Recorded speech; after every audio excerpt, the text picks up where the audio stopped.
Another thing to think about now that we are.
plenty more action for you today. Ladies and gentlemen, I am Egda. I'm going to be hosting. For the time being, we have some fantastic teams. We had some fantastic matches yesterday. Just as a quick recap for those who missed it, we first off had Praxis versus Invictus in what was an absolute nail-biter, 2-1. Praxis barely taking that. Invictus likely going to be looking for blood today while Praxis try and carry on their run. In the meantime, Elysium versus Team USA. It was not a great day for freedom, we'll put it like that. Team Elysium did an absolutely fantastic job. 2-0. They look like the dominant team. They have firmly cemented themselves in the winners final as well. So it's going to be an absolutely fantastic day of Dead by Daylight that we had yesterday and that we have today. We are back here at the Esports Factory in Osnabrück, Germany with an absolutely beautiful crowd once more. Can we make some noise? Yeah, the energy of this place is fantastic. We have so many matches, so much content for you today. So again, thank you so much for joining us on this journey. First of all, we want to invite a very special guest to the stage, one of the players who has newly arrived, and we want to kind of pick his brain a little bit. Please welcome Marco from Team Praxis.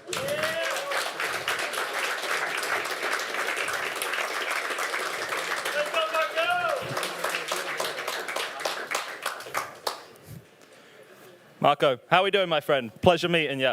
This is your first time on LAN, right? Yeah, I've never been to a LAN. Okay, and how are you finding, obviously you've just got here, the atmosphere, the feeling, the live crowd. Do you think that's going to have kind of a big impact on your game today? I don't think I'm gonna get too nervous about it. I'm really used to play on a big stage. I guess I've never been used to seeing people here. But I mean, at the end of the day, I kind of don't know anyone, so I'll just I'll just go from there. Out of curiosity, do we have any Team Praxis fans in the audience? Okay, that's pretty good. That's pretty good. That's right. Yeah, it's average. Don't worry about it, brother. But no. Obviously, your team got off to a fantastic start yesterday against Invictus. It was a super close matchup, 2-1, but you were able to take the win. How's the team feeling off the back of that? Oh, amazing. I mean, I was very surprised when I saw the result. I kind of did not expect that because we had a lot of player issues. I mean, half of the roster was missing. I was watching that on the train, and when I saw that, I was like mind blown. I was like, how is that possible? And I was super happy. I think everyone is super happy about it. Was there anything that you think yesterday either your team did exceptionally well, or there was anything maybe on the Invictus side that you were able to take advantage of? I mean, I guess on LAN it's hard to say. I would say that you can go either way for both teams, but probably one big thing was that we had no pressure since half of our roster was missing. So wherever it went, I think we were fine. And yeah, I think that played a big role. We just had no pressure, and yeah, we could play from there. Yeah, absolutely. Not letting the pressure get the better of you is a good way to approach things. Before I let you go and prepare with the rest of your team, obviously you got a big matchup against quite a strong team, a good team in Eclipse. Is there anything that you had to say to your opponent before that matchup? Good luck. And they might need it. Thank you so much, Marco. I'll let you go prepare with the rest of your team. All right. But yeah, absolutely. Best of luck in the rest of the tournament.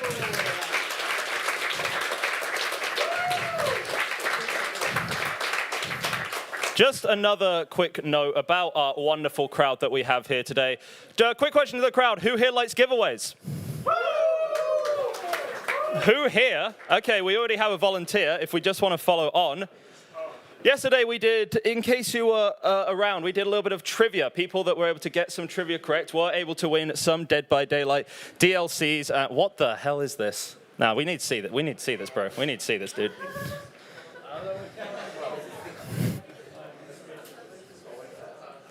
Listen, you have to understand. Listen.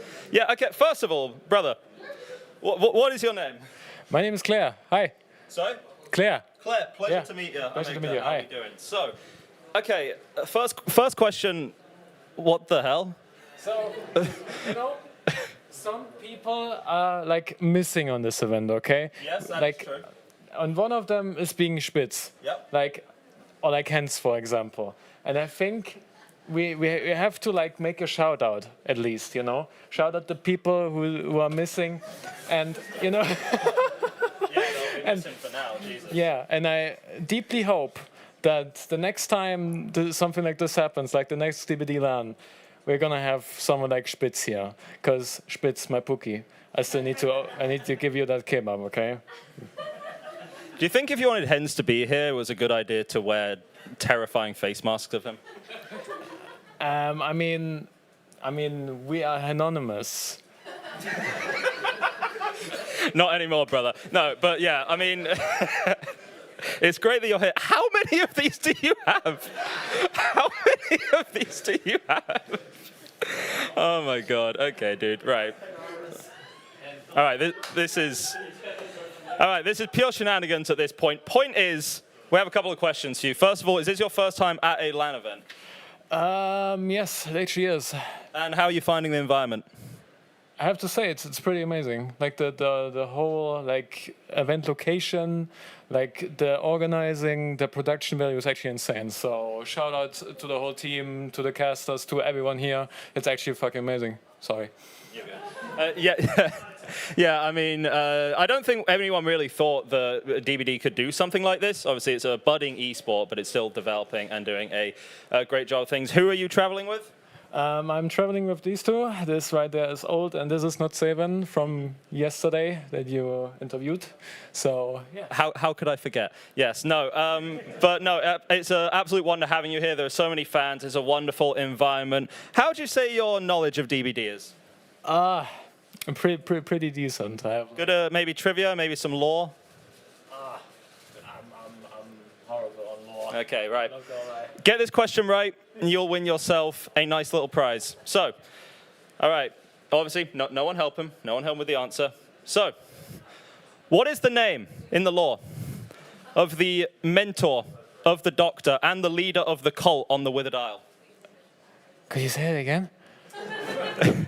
In the lore, who is the Doctor's mentor and the leader of the cult on the Withered Isle? Nah, I low-key have no idea. Nah. The answer would be Otto von Stamper. I'm so sorry, my friend. But, hey, read up on the lore, brother. Read up on the lore, brother. But no, thank you so much for that, of course. Commiserations. But we'll be doing plenty of these giveaways throughout the day and on Twitch later as well. So make sure that you stay nice and tuned in, nice and ready for the event. I think that we have players lined up. I think that we have players that are ready to come in. Everyone here, do we want to see the players? Do we want to see them compete? All right. First and foremost, new addition. Please welcome to the stage Team Eclipse.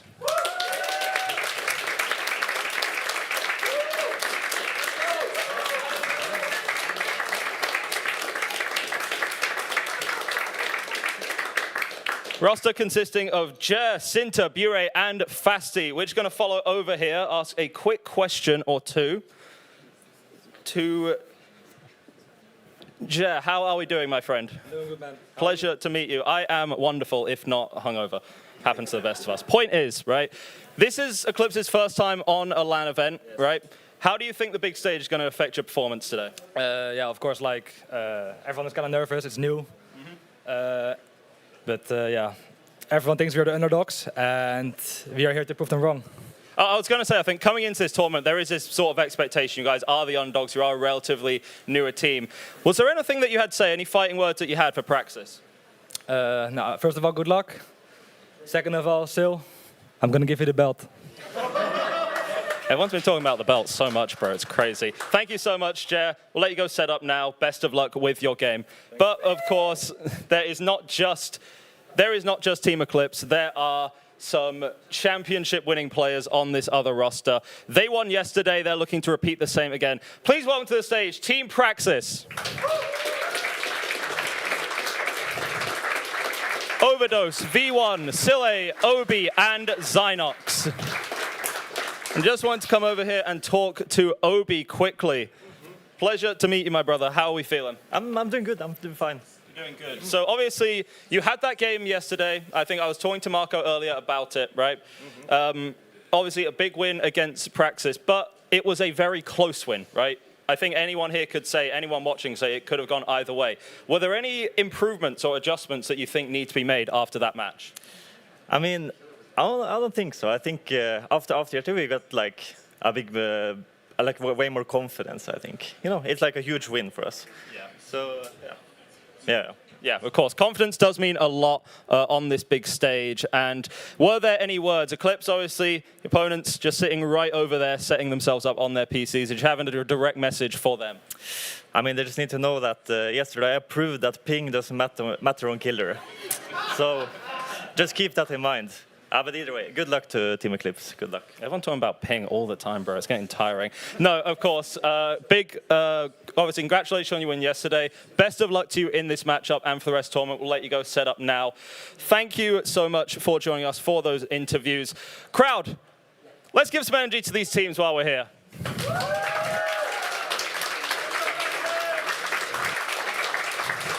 Now we're going to go up and send things over to our very wonderful, very capable casters, Brian and Will. Take it away, boys.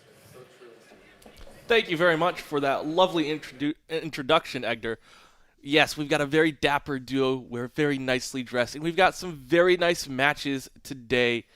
Obviously, they're still setting up on the stage for Eclipse versus Praxis.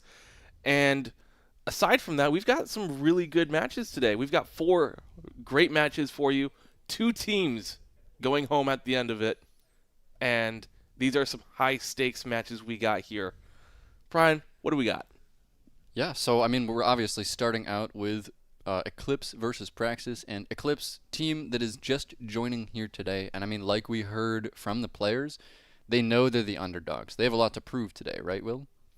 Absolutely. We didn't get to see them play yesterday, and coming from the Gold Division in Season 11, they've got, like you said, a lot to prove.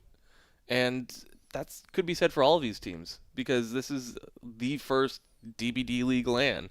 So this is the big stage. Yeah, I mean, absolutely. It's the second day of the LAN, first event we've ever done like this. And I mean, it's been so amazing to be here, right? I feel like everybody keeps saying that, but that's because it's true, right? So starting off the day today with Will, I'm honored to be here casting for you guys again. We're going to be getting into the pick and ban phase for these teams eventually, but like Will said, today's going to be a long day. So I hope you guys are ready for an incredible amount of competitive DBD today. We've got 4 matches with elimination matches at the end going into the grand final day tomorrow. So it looks like we've already got the pick and ban interface up for you guys. Again, a wide pool of killers to choose from. Cannot wait to see what these teams are going to be picking. Remember, same as yesterday, this is going to be best of 3s. The teams will ban killers, and then they will pick their first 2 sets. Then all of the rest of the killers will be banned until there is a remaining tiebreaker. And we're already seeing the bans starting to come through there. Mastermind banned by Eclipse, Nurse banned by Praxis to start. So I gotta ask, you get rid of 2 high mobility killers right off the bat. Do you think they're trying to play those slower M1 killers? I think it's hard to say with so many picks still on the table, Will, but we're about to learn a little bit about what their kind of play styles are once we see those first 2 picks. I believe there are 2 bans on each side before the first pick comes out. So we'll soon be seeing what these teams are going to prioritize. And I mean, keeping in mind the LAN environment that we saw yesterday with just insane chases from survivors on low ping, and that's going to be the artist taken away by Eclipse. They just don't want me to have fun, apparently. And then the Lich banned by Praxis. So now, with 4 bans between the teams, we will be seeing the first picks any moment. So I believe it is Eclipse's pick first. So what do you think Eclipse is going to pick based on those bans? A team like Eclipse, knowing that they're the underdogs from their interview, they're actually going to deselect the artist ban and pick her. Now, did they hear me complaining that I wanted to see my main? Because now, okay, we're going to be seeing the artist first.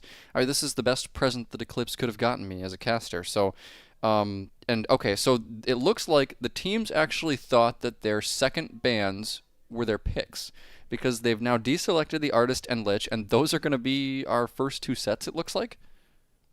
Okay, so we're looking at some of those killers with versatile chase powers that don't necessarily have the best movement. Lich obviously has the fly, but that's on a long cooldown and not readily available whenever you want. Artist obviously just has the birds for long range pressure, but that is about it. Yeah, and I feel like these are 2 killers who might actually thrive on the lower ping environment, as Doctor, Plague, Twins, and Ghoul all taken away there.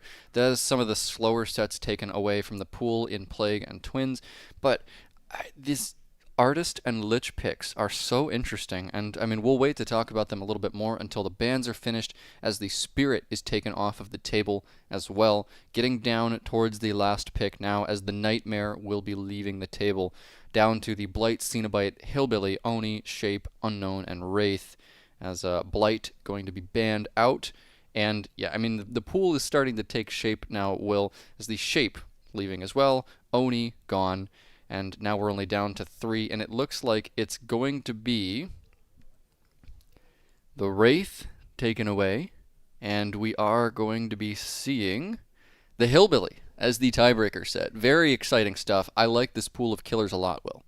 So do I.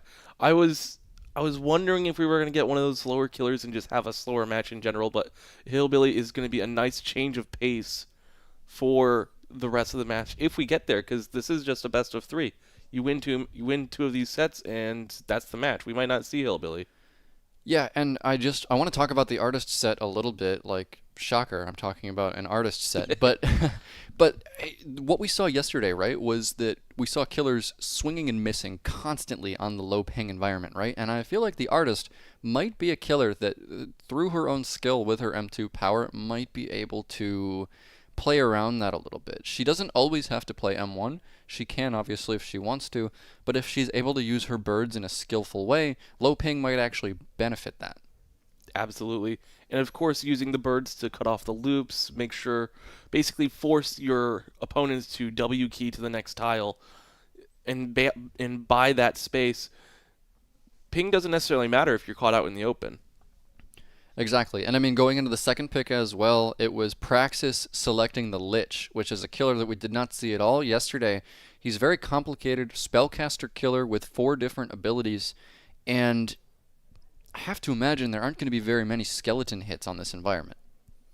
Well, I actually think the opposite, because with the higher ping, you have maybe more time to respond. On low ping, those skeletons are going to be near instant.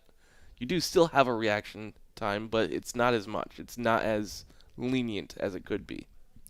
Yeah, so, I mean, this really is, I mean, we're getting such good variety in all of these sets. We had good variety yesterday, and now today, I mean, we're getting 2 M2 chase killers that don't necessarily have the highest mobility in the game, much less, like, covering the whole map in seconds, like the Blight or the Ghoul. But, I mean, these are going to be killers that are putting a lot of pressure down in chase. And then going into the tiebreaker, we've got the Hillbilly, who might be one of the most classic sets in all of competitive. Absolutely. Billy has been played in comms since I was a player, and that was a very long time ago. Billy, very high mobility killer, very deadly killer. I wonder how the low ping is going to affect him, because sometimes you get those weird hits that happen around corners. Maybe you scratch your head. Maybe that shouldn't have hit. So I wonder if that is going to come into effect at this highest level of play. Yeah, and I mean, Hillbilly is always a killer that, like, has opportunities to hit amazing shots at certain loops, right? But he's one of the highest skill floor killers in the entire game, and our competitive players, they love this killer so much that it almost results in sort of a power creep in chase, where who do you even chase with Hillbilly? All of these players have spent so many hundreds and hundreds of hours in custom games 1v1ing Hillbillies that I would imagine that if we get to that tiebreaker, it's going to be a game of low stages. We've been getting a lot of low stages matches today, or well, yesterday, I should say, in this event. And we've been discussing how the lower ping has kind of been correlating so far, low sample size and all that for those statisticians out there. How low ping correlates to lower stages, and I can absolutely see a world where Billy is just not able to do a whole lot. I also see a world where Billy is able to do quite a bit because he's just that good of a killer. Yeah, but I mean, we'll have to see if we do get to that tiebreaker, since, of course, Eclipse are the underdogs here. They're playing against Praxis, who are, I mean, composed of tournament champion, like, caliber players, right? And Praxis, I mean, they really showed up yesterday in their win, looking to go up 2-0 and make it further into the winner's bracket. As looking at this artist pick, right, I gotta wonder, like, what about that pick? does Eclipse think is, what do they think they're going to have over Praxis on that pick? It's something that we haven't seen just yet. Is it a specialist killer for Eclipse, or are they imagining that there's going to be something about that match that Praxis isn't ready for? Yeah, it's especially when you have to do these picks and bans like right then and there. It can be tricky because you really have to get into the mindset, and it could just be someone was like, I'm feeling artist today, or it could be as complex as we have this exact strategy that we believe we can execute very well, and anything in between. Yeah, okay, so let's talk a little bit more about this artist set, because, I mean, since you and I, we both have experience as players, one of the things that you might understand about competitive Dead by Daylight at home is just how much precise communication goes into these matches on the Survivor side. It's a completely different game than what you play at home, right? An artist set multiplies that by 10 in the communication way. So as you know about the killer, she sends these birds, and they swarm survivors and harass them on generators and can also damage them. But in a competitive set, the communication of the teams here is going to be tested so heavily, because to play perfectly on Survivor against the artist, whoever has eyes on the killer needs to be calming perfectly where and when she is sending the birds at all times. And that's going to be the difference between who wins and loses this set, because if you're wasting time getting swarmed on generators, needing to repel and go find a locker, or potentially even getting damaged, that is so much time bought for the artist, and that is kind of like what she does to buy herself time against these competitive players. But if those birds aren't hitting because they're being communicated beforehand, it's a high-stress thing for the survivors, but if they do it, she might as well just be a trapper with no power. Yeah, you make up a very good point, and you also have to be considerate of, if you're in chase with the artist, those birds might not just be cutting off the loop, they might be pointed at another generator. And you have to not only worry about check spots and everything, check spots and your micro, you still need to be focusing on, okay, did the artist just throw a bird randomly at a generator mid-chase? And I mean, that's what I love so much about playing this killer, right? Is that she's one of the greatest for multitasking in chase. You can be hitting random people across the map while chasing another survivor. Such a high skill, complicated killer. I just love her so much. But anyways, that's not relevant to what we're doing here today. Looks like we are still setting up the player computers here. So again, artist, lich, hillbilly. It's a great lineup today here for Eclipse and Praxis. But I mean, what do you think Praxis needs to do here? Like, what mindset do you think they have to be going up 2-0 here? They've done a very good job from what we've seen so far in this event, and I think they just need to continue with that confidence that they have. Because, yes, you need to be careful and you need to be calming and all of this other stuff, but if you can play confidently, you are at a much better position than if you are trying to be passive and reactive. So just carrying that confidence with them into this game, I think is the best thing. Now that makes sense. I mean, if you're the team that is up 1-0 here, you've got the advantage, but it's so dangerous to be going up against an underdog, right? Like if you guys at home have ever played in sports, it's really the same here. Like you go up against an underdog, you can't get complacent. Praxis, I mean, they've been on a high here since they won their game against Invictus yesterday, but anything can happen when you're playing against a team that has nothing to lose. And anything can happen when you're playing in front of an audience. Upsets do happen all the time.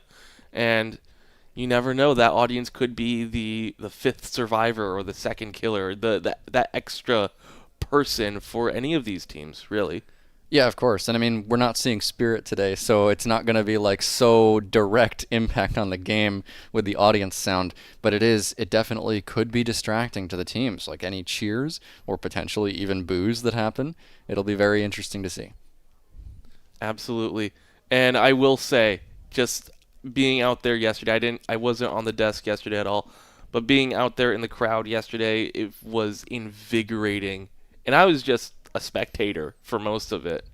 I can only imagine how that translates to being on the stage and hearing the cheers when you do anything. You get a good pallet stone and the crowd goes wild. that has to be a very powerful feeling, and that has to just boost morale. Yeah, 100%. It's such a different environment. Like I know the players are supposed to be, I mean, they can bring their own peripherals, right? But like nothing really replaces that feeling of being on your own setup at home. So, I mean, like we said yesterday, whoever is able to adjust faster to this sort of stage and different way to play, I think those teams are going to have an advantage here. And I think we saw that from Praxis yesterday. They settled in very quickly. And let's not forget that Praxis doesn't have their usual roster that they'd have for DBD League Online. We've seen killer players like Obi taking up the Survivor and doing extremely well. And these are guys that who wouldn't describe themselves as comfortable competitive survivors usually. Yeah, the adaptations being forced from these teams on LAN is quite impressive to see. And we saw Team USA not do super great yesterday when they won Season 11. So the stage being in front of those bright lights and in front of a crowd makes everything unpredictable. Yeah, and of course, like you talk about Team USA, they're definitely not the full roster of the team that won Season 11. But still, I have faith they're going to bounce back today, as you and I are both Americans. And this match between Praxis and Eclipse, I just can't wait to see this artist set.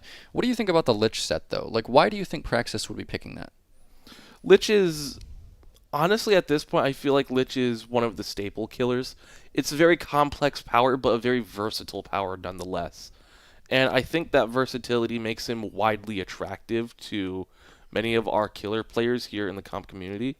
And it also has a power that is actually quite interactive, because every single aspect of his power can be played around in some unique way.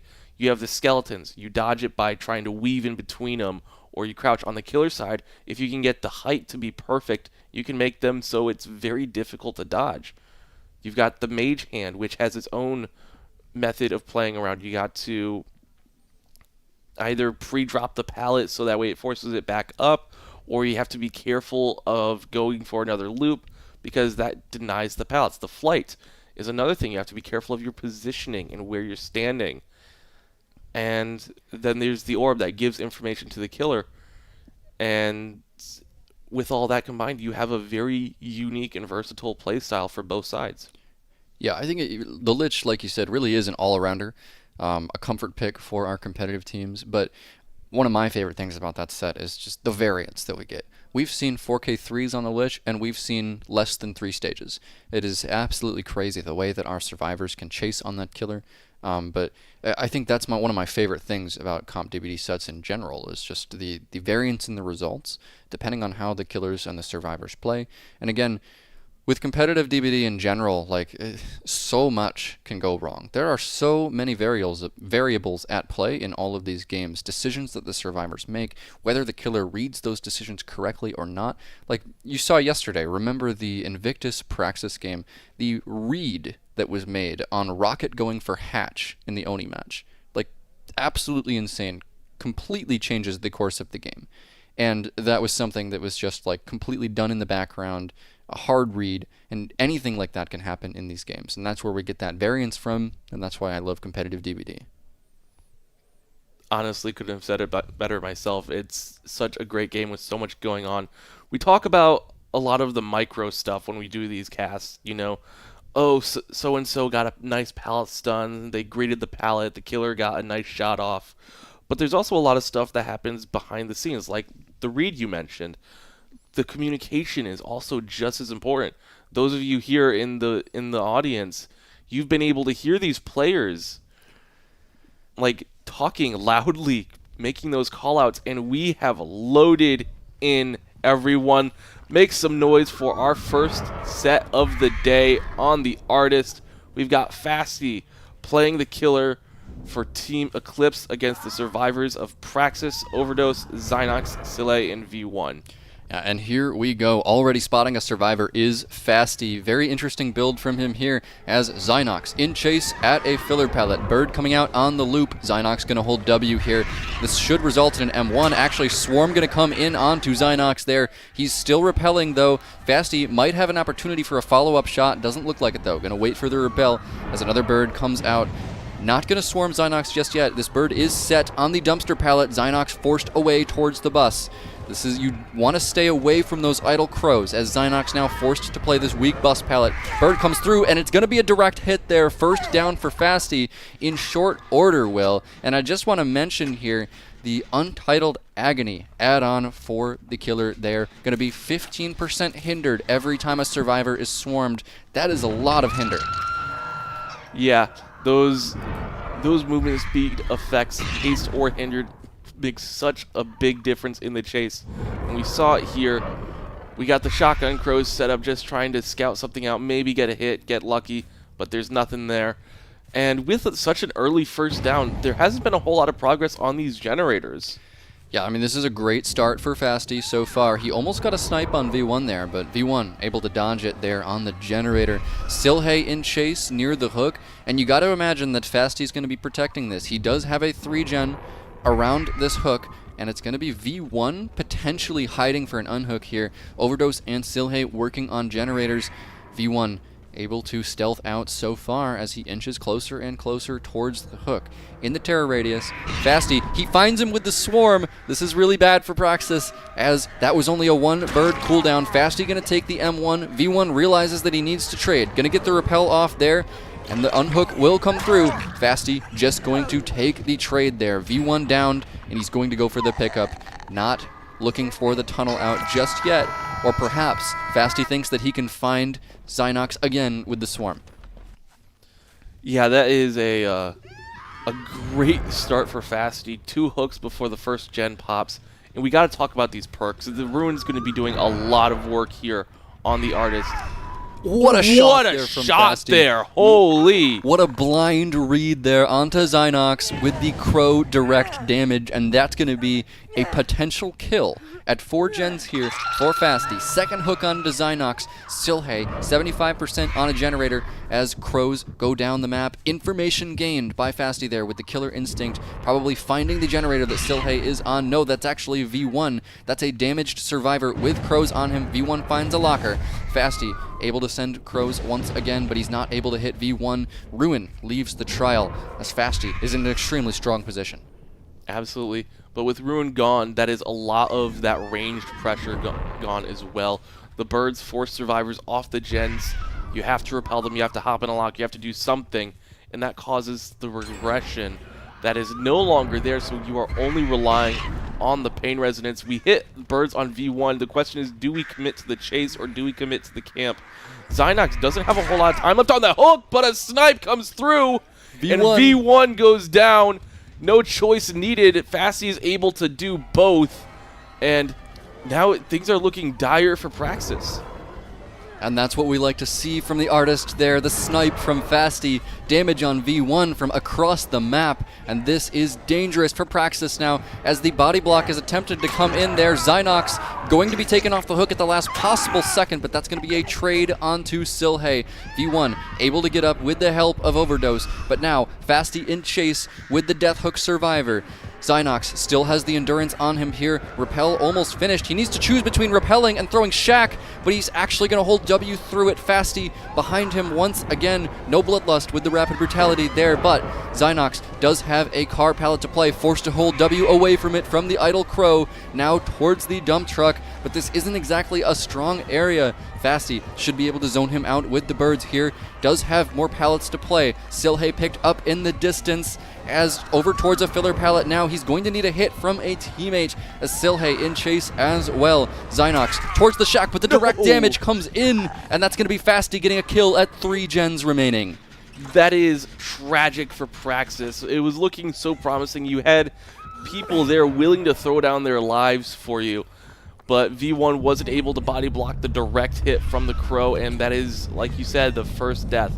We enter the 3v1, 3 gens remaining, and we have 3 gens remaining and a 3 gen remaining, And a very quick down onto V1. Yeah, V1 down there to the hinder from Untitled Agony, actually. He's originally zoning V1 off of that tile, but instead he's able to get the swarm into the M1 before V1 can reach the pallet. As Silhe, working on a generator overdose, going to get us down to at least a 4K2, as Fasty remains in an extremely strong position here. He is playing lights out on this artist. I mean, just controlling the map so well. When you play this killer enough, it feels like you can be damaging anywhere. And I mean, that's what we saw there on V1 earlier, as the extra pressure with multiple slugs going into the tunnel out chase has done so well here for Eclipse. Absolutely. Now we have eyes on Overdose as he's trying to get something done. He's been kind of quiet this trial, mostly just working on the gens. He's finally getting involved in the altruism in the chases. Silly, injured survivor, forced to just be relegated to generator duty. And Overdose is going to be forced to make a trade here. Silly's not here to do a two-man save, and that's going to be if the save can even happen.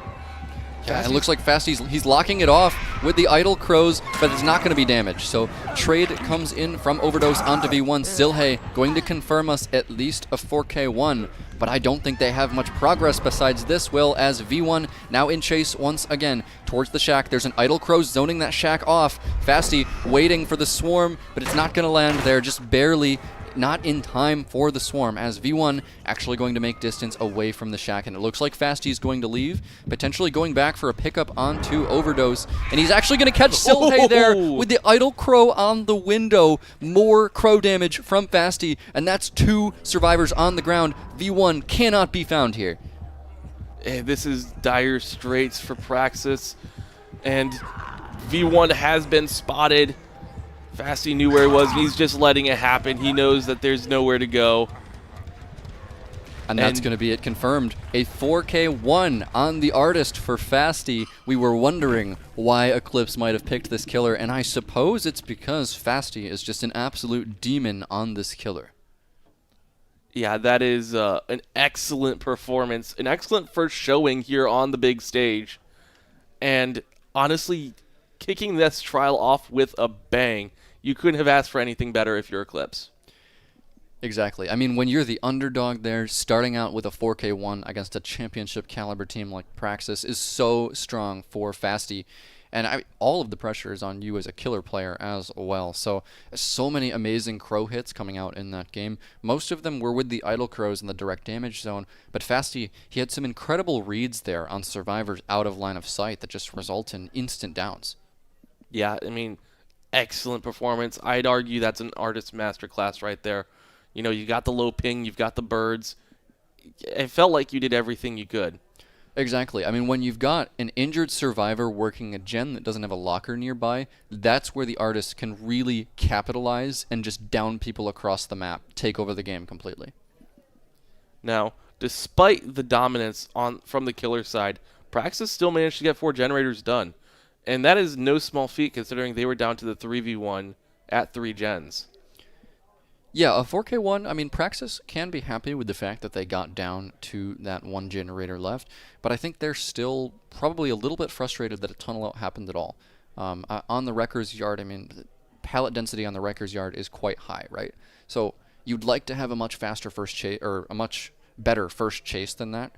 And especially keeping the artist away from the basement there, because she is extremely strong at defending the basement. But going into the survivor side, I think Eclipse is still going to have their work cut out for them here. Praxis is no slouch on this killer as well. So one of the most important things about these competitive Dead by Daylight sets is it doesn't matter how good your first result is if you can't back it up with your other side. Absolutely. You can't just start strong, you gotta finish strong as well. And we're going to see how that happens with Praxis on the killer side. I imagine it's going to be Obi playing the killer here. And how do you top that performance that Fasty put up? It's definitely hard to do. I mean, if you are Obi, you're going to be looking for a fast first down, and then you need to get that hook in a good position. Hook positioning is so much more important with Artist than other killers. And you notice that Fasty had his first hook in a pocket of the map where there were 3 generators surrounding it. So he was able to protect the most important generators physically, but then also be able to send birds to the generators that survivors were working. Like, Overdose was mostly uninterrupted on generators for that whole match, but being able to just constantly harass him with birds, and then also potentially have damage on an injured survivor as well. Artist is always looking to multitask, so having that hook in a good position, knowing which gens are being worked on, was super important here. Yeah, and the survivor side, Eclipse, they need to have an incredible performance. Praxis had a really good performance despite the pressure from Vasty. If OB can keep the pressure up, what does Eclipse need to do to counter? Your first chase needs to be long enough that the artist cannot think about camping. She's extremely good at holding an area and harassing the rest of the map. So if your first chase can use enough resources that the artist is thinking like, oh man, I can't afford to camp this, right? That is what you need on Survivor. But other than that, we talked about the communication before. You cannot be getting swarmed on gens against this killer if you want to be truly efficient. So communication needs to be top-notch between these players, as we are already loading in now Obi on the artist with a interesting bit of difference on the build here. It's going to be the Grim Embrace with the Pain Resonance. So Obi potentially maybe not going for a hard tunnel out here. We'll have to see what his playstyle actually ends up being, but first Crows sent out, not going to deliver any information, but he's going to find a survivor instantly. Buey here on the Jake, going to be forced to drop a pallet. Obi playing the pallet, not quite dropping it yet. Bird damage going to come in there. Nicely done so far from Obi. We know he is also really good on this killer. Buey now playing this pallet at the bus. Not vaulting it just yet, but he's going to use Lithe to get... No, he's actually staying at the tile despite the Lithe. Buey on the lower ping, and that's going to miss from Obi. Little bit of a miss on the Crow there. It was angled too far to the left, and Buey actually playing this bus really well. Another miss there from the Crows. That was surely Killer Instinct, as Buey surviving quite a bit on this broken bus tile. Bird going to come out now, and that's only a swarm. He got right behind the terrain there and negated the direct damage zone. Obi should finally have this down now, but this was a great first chase from Eclipse. Absolutely, Buey putting up a great performance there. And that's enough to get probably a full generator done. Hopefully the Pain Resonance doesn't come through in time for Eclipse. And they do get the generator done just in the nick of time. But that was the only gen progress they had. The Pain Resonance wasn't even used. Yeah, the Pain Resonance not used at all there. I mean, there was gen progress right next to the hook, so I don't think Obi actually chose a Pain Resonance hook there, interestingly enough. I think Obi made a good read there on Killer. That was great game sense. He knew that that generator was doubled just because of the time that it took them to complete it. So now Obi defending this hook on Buey. He sees a survivor heading in there. 2 Crows towards the gen. That's 3 Crows used. Long cooldown. Gonna get... That was an injury. That was a stagger from Obi. Are you kidding me? What a play there from Obi. We're back in chase, but I'd love to explain that more in a little bit. As Buey now in chase once again. Obi tunneling despite his build of Pain Resonance Grim Embrace. And why wouldn't he? A head-on comes out there from Sinter. What a play. He even steals the Idle Crow head-on into the Firecracker, and he's going to lose quite a bit of distance there on Buey. The tunnel out is still in motion so far, but that was a great altruistic play from Sinter. Obi moonwalking on the shack. He's able to set down a bird. Will that be direct damage? No, just barely out of that 8-meter range, as he's going to get the M1 on the shack pallet. Looks like somebody potentially here to save, but Obi gonna block off the correct side of the pallet, and this is gonna be basement on Buey. But Will, let me just explain what happened there with the damage onto Jur, as the artist has a little tech that she can do called a stagger, right? If she places one bird and then walks a certain amount of distance away, usually 5 to 6 seconds, and places another bird, the first bird will swarm, the second bird will immediately injure, and that is a way for her to do instant direct damage across the map. It requires perfect timing, and it usually works best on survivors who are on generators. Jer here swarmed up. Obi with a follow-up shot, going to land there as well. Nice little M2 snipe there onto the ace, and Buey still in the basement. This is a very dangerous position, especially when you only have one healthy survivor. Eclipse falling apart on the survivor side, and I believe that his center just got spotted. That is your only healthy survivor, the only survivor who could possibly go for this save, and things are looking grim. Yeah, things are looking grim here for Eclipse as Obi with another swarm there. That's information onto Fasti. It's going to have to be Sinter on the Bearmar here. Very interesting survivor to see in comp. Sinter going to need to be going for the save here as Fasti stuck in the terror radius and Buey almost dead on hook. He finds a reset there with the severed hands. Going to be a split shot coming in here for Obi. Birds go out, and it's not going to be damaged there. Sinter able to repel, as is Jur, but Jur forced down towards the edge of the map here. 3 crows used by Obi, so he's not going to have that cooldown ready. Looks like, though, going to be Jur just going edge map. Doesn't have anything to work with a kill onto Buey at 3 gens. So now, with another hook onto Jur, honestly, I think you're playing for a tie here if you're Eclipse. Yeah, this is a rough start for Eclipse.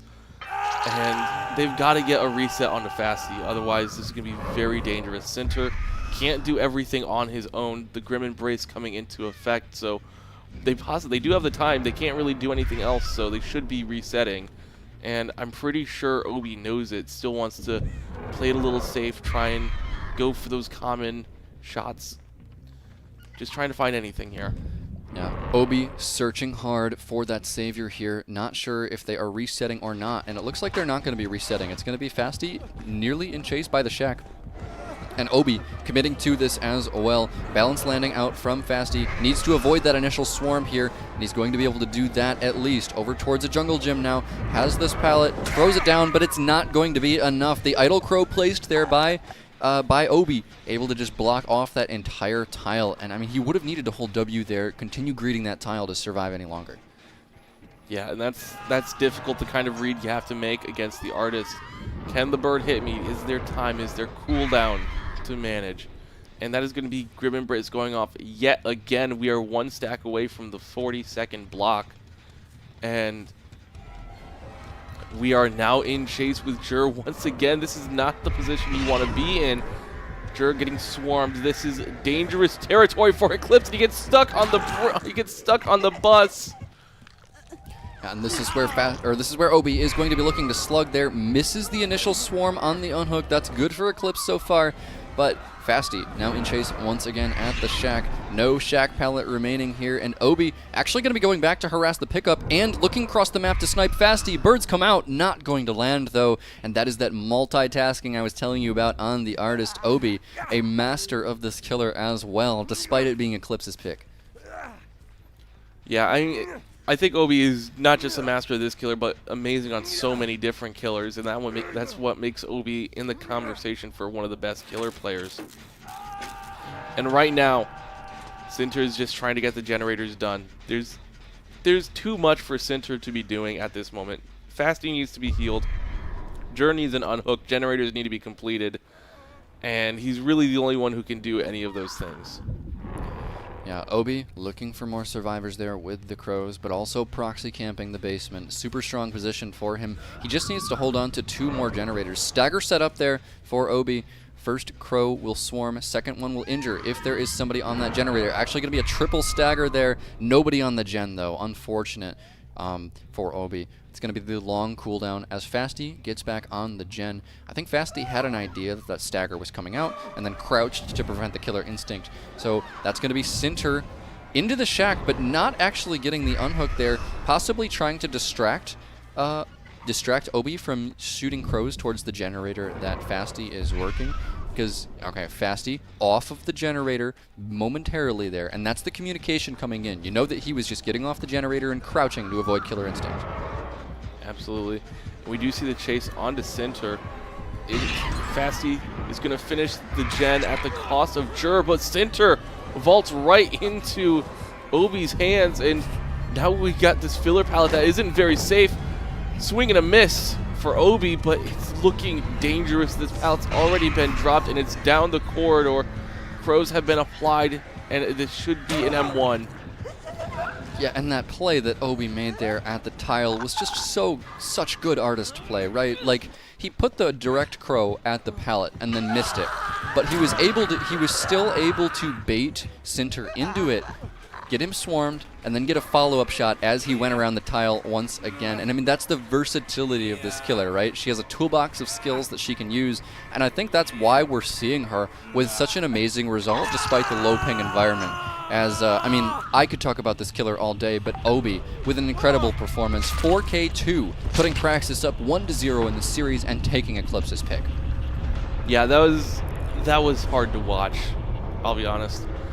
Eclipse, they had such a great performance on the killer side, was not able to back it up on the survivor side. Praxis, meanwhile, just put up good performances across the board, and they are walking away with set 1.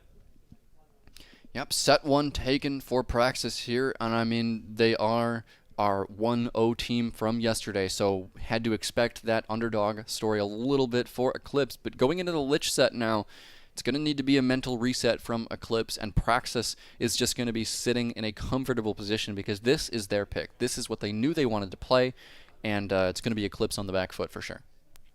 Absolutely, and it's rough because the score seemed close. It didn't feel that close. And now we're going into another killer that has a very similar, obviously it's a more versatile set of abilities, but it's still very, very similar in that you are relying on that M2 power in chase. You're relying on the unique ability that doesn't have a whole lot of mobility. And I'm worried for Eclipse here. Yeah, I think body blocks are going to be a lot more helpful here in this Lich set. Against Artist, she basically doesn't lose any speed at all if you take a crow injury.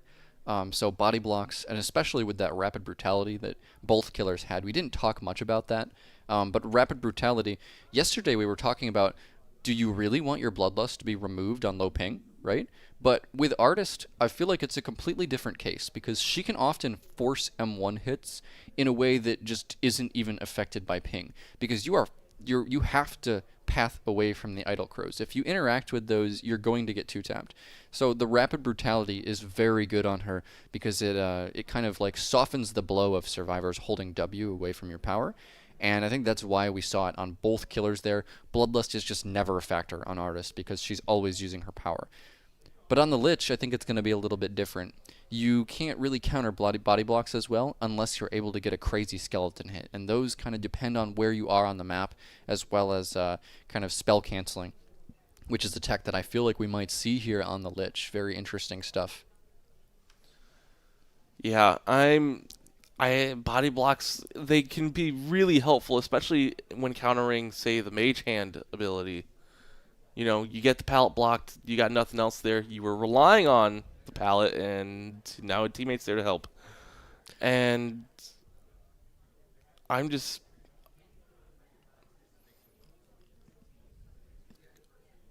I mean, with the Lich, right, like, the Mage Hand, it's an ability that is quite complicated to use. But at the end of the day, what's happening when you use Mage Hand, right? Like, you're getting an M1.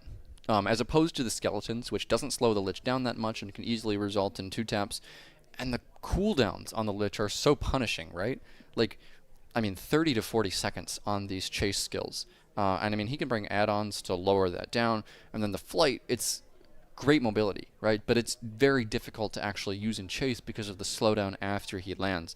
So the Mage Hand and the Flight of the Damned cooldowns are going to be so important here, playing around those. If you can have a first chase here as Eclipse, because they're going to have to go right back into Survivor once again. If Eclipse can have a first chase here where they don't get damaged by either of those chase skills, that is exactly the tone they need to set here when they're down 0-1.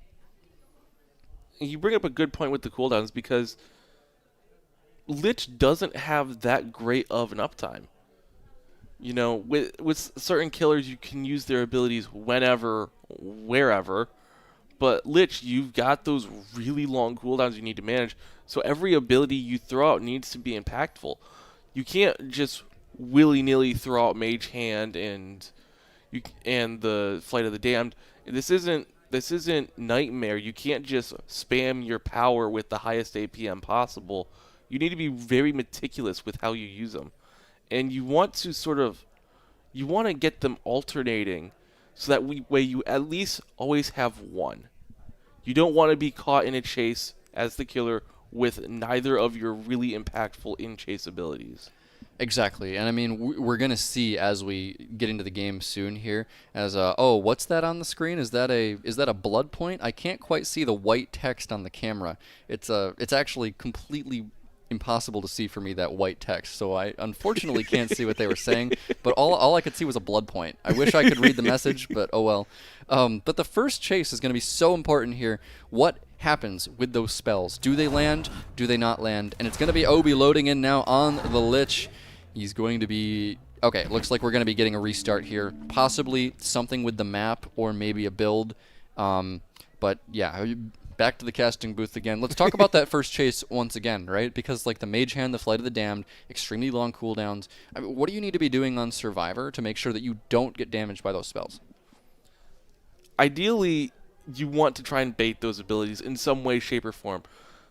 It's easier to do that with the Mage Hand. If you greed a loop, sometimes Mage Hand just doesn't get any value. If you were planning on greeting a pallet loop and the Mage Hand gets thrown out, well, you were going to go through the pallet anyways.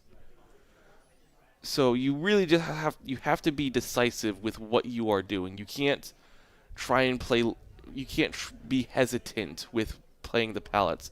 As far as Flight of the Damned is concerned, that's just an ability that's going to come out when the killer decides to use it. More often than not, the killer will try to use it when there's a difference in elevation that can be exploited in some way, shape, or form. What I mean by that is you get the skeletons lower to the ground. It's very map dependent and can be tricky to do, but yeah, and I mean we are going to see that actually quite a bit. So the issue was it was the wrong map. I think they forgot to switch the map from Wrecker's Yard.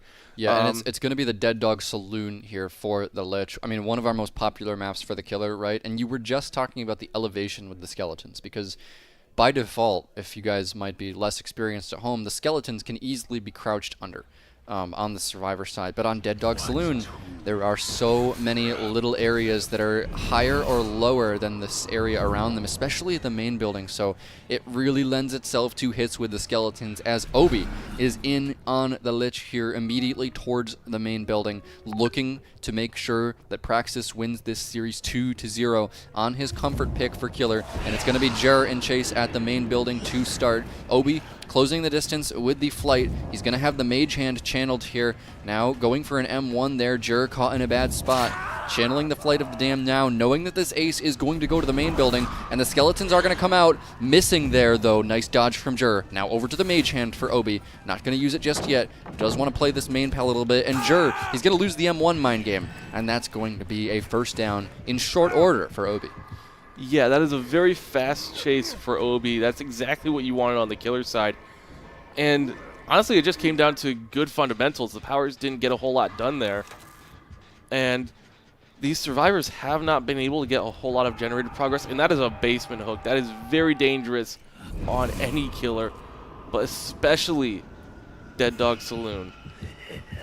Yeah, absolutely. And it's a full regression build here from Obi as well. The Pain Resonance, Pop Goes the Weasel, Eruption, Corrupt Intervention, and now the basement unhook is going to come in. He's going to spell cancel the skeletons there. Not going to land, though, on Fasty. Going to be giving himself an M1, though. And those injuries will stack up and be important later. Obi now channeling that Dispelling Sphere back to the flight now as he's looking to kind of set up eruptions on these generators, play it slow. That tells me that Obi is very confident in his chases on this killer, thinks that he can just find a survivor anywhere and start a chase. Scratch marks leading towards the main building. He's going to find a healthy survivor here at main and opt to leave that chase, flying over towards a tile now, thinking that he can maybe find the reset, as there are scratch marks here and blood. Obi searching for that survivor, and he's going to corner them here in the back of the map. We get the vault mind game. Doesn't seem to be paying out just yet. Jer on the run. You're going to need a faster, you're going to need a longer chase this time around. You don't want to be going down right away. The first generator does get completed, and that is the Mage Hand being used. Jer runs through the pallet regardless, makes the window, and that's exactly how you want to play against the Mage Hand. And Jer doing really well in this chase so far. He makes the medium vault as well. The Mage Hand has already been used from Obi, so that cooldown is gone. Jer taking care not to go up onto the elevation there and be vulnerable to the Flight of the Damned. Obi may have to use it normally here, as he's going to get the pallets done there. Jer, it took Obi quite a while to find him here, so if Jer can survive long in this chase, that's huge for Eclipse. Looks like he's going to get caught, though, on the elevation and go into the edge map. So Good stuff from Jur there. Signs of life for Eclipse. That took Obi quite a while to even find that chase to start. So I think Eclipse going to be happy with this gen progress here. But that looked like a pain resonance onto Bui's gen. Yeah, that was a great pain resonance. It buys a little bit of time, but I don't think that the rest of this regression build is going to be able to be used on that generator. We do have Center getting caught with the Dispelling Sphere. Mage Hand now channeled, ready to be used. Gonna break this pallet here and just go commit to the chase against Center. Bui does finish the generator off in the distance. Vault through the window for Obi, and the mind game does come through. Is this going to result in an M1? It should, but we do make the pallet instead. Mage Hand comes through, and this is going to be a hit through the window. Yeah, hit through the window there for Obi. And I mean, for Center, you really don't want to be giving an M1 there, because now those injuries are going to stack up once you get into the 3v1, as at least he didn't go down, but now Jur going to be unhooked, and this is the final chase for our ace. Jur needs to show up here for his team and run Obi for multiple generators, as we are already down to 2 gens, Will, which is actually really good for Eclipse. If any amount of good chase can come out here from Jur, Skeletons coming out towards the shack, neither survivor going to be hit, but he makes the M1. The slowdown there from crouching, and Jur not able to make the window. Save needs to come out now for Eclipse, and it's just not there. So very well played from Obi, able to use that slowdown from dodging the Flight of the Damned to get his tunnel out. Yeah, that is unfortunate for Jur. You know, crouching is the standard way you dodge those skeletons. You crouch under them, but head on, not able to be used, and a down onto Center. That is tragic. Great read from Obi there with the Dispelling Sphere, finding Center in the locker. And I mean, that's just devastating for Eclipse. Going into the 3v1, right, every chase becomes so much more important, and they've just given Obi a hook with no chase to speak of. Yeah, that is a tragic play for Eclipse. Bui now in a similar position as Center was last trial. The only healthy survivor in the 3v1, forced to do everything, forced to go for the reset, forced to get the unhook.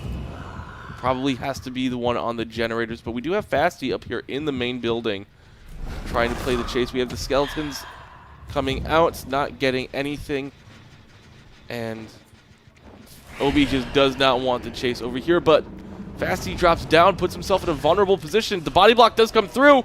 Is this going to result in a down? Yes, it is! A beautiful play from Obi. Amazing work from Obi there. Absolute master on the Lich, as he uses kind of the floating downtime of the fly to push himself in front of Fasty, blocking off that shack pallet. And I mean, most people don't know this, but the Lich actually does have a pushing property. When he's coming out of that flight, you can actually knock survivors off ledges with that. So amazing knowledge there from Obi, resulting in a very fast down with a cooldown that's not usually used for chase. Yeah, I mean, brilliant use of the fly there. We do see it for body blocks occasionally. That was a great example, but like you said, it's mostly used for just crossing the map. And we do have another survivor here. This is going to be Bui. This is the healthy survivor. This is the survivor you don't want to be getting chased, because now Center is forced to do anything, and an injury with the Skeletons. The stun comes through, but it does not matter. Yep, down to this one. This is looking dangerous. Down to 1 generator now for Team Eclipse, so good job there. But unfortunately, Fasty is hooked in the corner, and Obi has perfect information on both survivors. It's going to be Bui injured in chase here. The Mage Hand going to come out, and he is not going to survive much longer here, as the distance to the pallet was just too short with the Mage Hand blocking it. Flight coming out now onto Center. Don't think he should make this unhook, and Obi, he's actually going to get stunned through the flight there. Nice heads-up play from Center, but I don't think it makes him get enough distance to the unhook, and he's going to go down through the pallet as well. Obi confirming a 4K1 on the Lich, continuing his dominance on Killer for Praxis. I got to say, that was a brilliant performance from Obi on this Killer. Made the best out of every single cooldown at some point during this trial. Just a really great showing as to what this Killer can do. Yeah, Obi showing us clearly why Praxis wanted to pick this Lich. Like you said, Will, every cooldown was used in multiple different ways here for Obi, whether that was pushing a survivor out of place with the flight, finding an instant chase and a kill with the Dispelling Sphere, and then just great command over the Mage Hand and the Flight of the Damned from Obi, and Eclipse just couldn't stand up to it. 4K1, it's a good result considering how good of a killer Obi is, but at the end of the day, that's not necessarily what Eclipse wants when they're down 0-1. Yeah. It's not what you want, but I would say that's still a respectable result, all things considered. You know, Lich is one of those killers that can absolutely put up great performances, and I say we do live in a world where Fasty comes out, gets a 4K too. Yeah, I mean, Fasty did have an incredible performance on the Artist earlier, so would not be surprised at all to see him come out and match this result from Obi, but it is all on him, right? Like, Fasty, their life in the bracket right now is on the line for him, and it's all on his shoulders as well. So if anybody's going to do it for Team Eclipse, I think it would be this killer player. But at the end of the day, like it's a back against the wall situation, right? When you play competitive DBD and your survivor team goes first, you obviously want them to set a great result for you. And I mean, this isn't an impossible result, right? But you're playing against Praxis. These are some of the best survivors in the entire world. So this killer player is going to need to really show up and dig deep. Yeah, and Praxis, they obviously want to take this home nice and easy. Nice, easy 2-0, I should say, in the best of 3. So they're going to be bringing out all the stops. They're going to be bringing out the body blocks and the good crouches and everything. And Eclipse, they did a really good job countering each of the powers. It's just Obi was that good of a killer. Yeah, he didn't actually get that many hits with the skeletons, right? Or the Mage Hand, for that matter. He did get a few hits with the Mage Hand, like one hit with the skeletons, and then a couple of hits that were just kind of created by survivors trying to dodge the skeletons. And I think that's a really important thing to do with these competitive survivors. If a hit is dodgeable, these competitive survivors are going to be very good at getting around it. You can't count on having skeleton injuries on this killer, but Obi used it in a very skillful way that he could just get the distance for the M1 using the time that the survivors would spend to slow down and dodge that hit.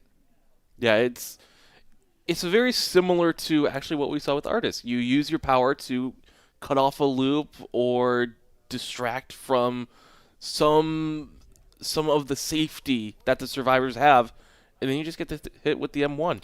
Yeah, no, we've got some stats on the screen here for the Lich as well. See that fastest first down, only 33 seconds, but the average first down is over a minute. So 8.9 average hook stages as well. I mean, that gives us a very middle-of-the-road strength killer. And you see the hook distribution here. It kind of goes up on the 12 side. So we usually have 4Ks on this killer, but it also kind of goes up into the middle there, 7, 8 stages. So we're usually, if we're not seeing a 4K, the hooks are going to be in the middle of the road there, and that's what the graph is telling me. Yeah, I mean, look at the 4K rate. It's 39%. That's pretty high, all things considered.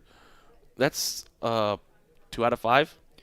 Yeah, and that's why all the graph is concentrated there on the other side. So pretty good 4K rate for such a killer who's not S tier, right? Like in Dead by Daylight, we've got the killers who are at the top and then everybody else. So for somebody who's in that everybody else category, I think that's a pretty good distribution for the Lich, especially on Dead Dog Saloon, one of his strongest maps. Absolutely. And you got to hope the stats are on your side if you are Eclipse. You're fighting to stay in this matchup. You don't want your first performance to be one of your last. You want to be able to put on a good show and make it to that upper bracket final. Yeah, for sure. And I mean, when you're on a survivor team, right, a situation like this, you can kind of share that pressure with your teammates, give everybody a good pep talk, like what's our plan, how are we going to address what we need to do for this win con. But when it all falls on the killer player, that is when things get really, really pressuring in Dead by Daylight, because yes, you might have your teammates helping you in the voice chat, like with Game Sense or what your plan should be, but at the end of the day, it has to all come down to one person. That's the asymmetrical nature of this game. I mean, that's what makes the competitive side of it so exciting. Yeah, I completely hear your point. It's one thing to have your teammates yapping in your ear, focusing on the macro for you, but the micro's all on you. And it, like you say, it is a lot of pressure to be the make or break player for a team. Yeah, and let's talk a little bit about what Praxis needs to do here to solidify the 2-0 that they're looking for.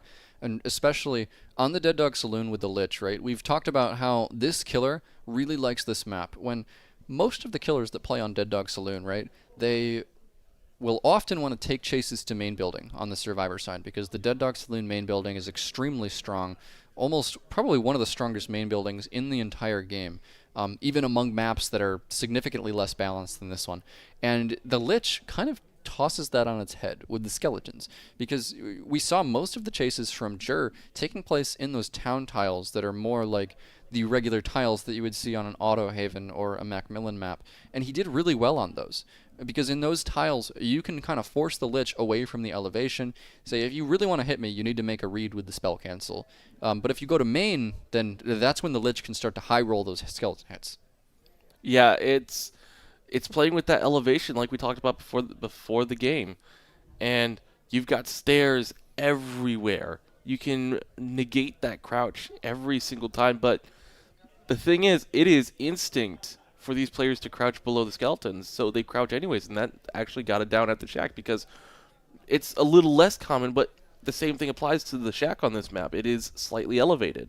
Yeah, and I think in that particular moment when Jared tried to crouch the skeletons at the shack, I think he was actually crouching there to like make sure that his movement was slow enough to dodge between them.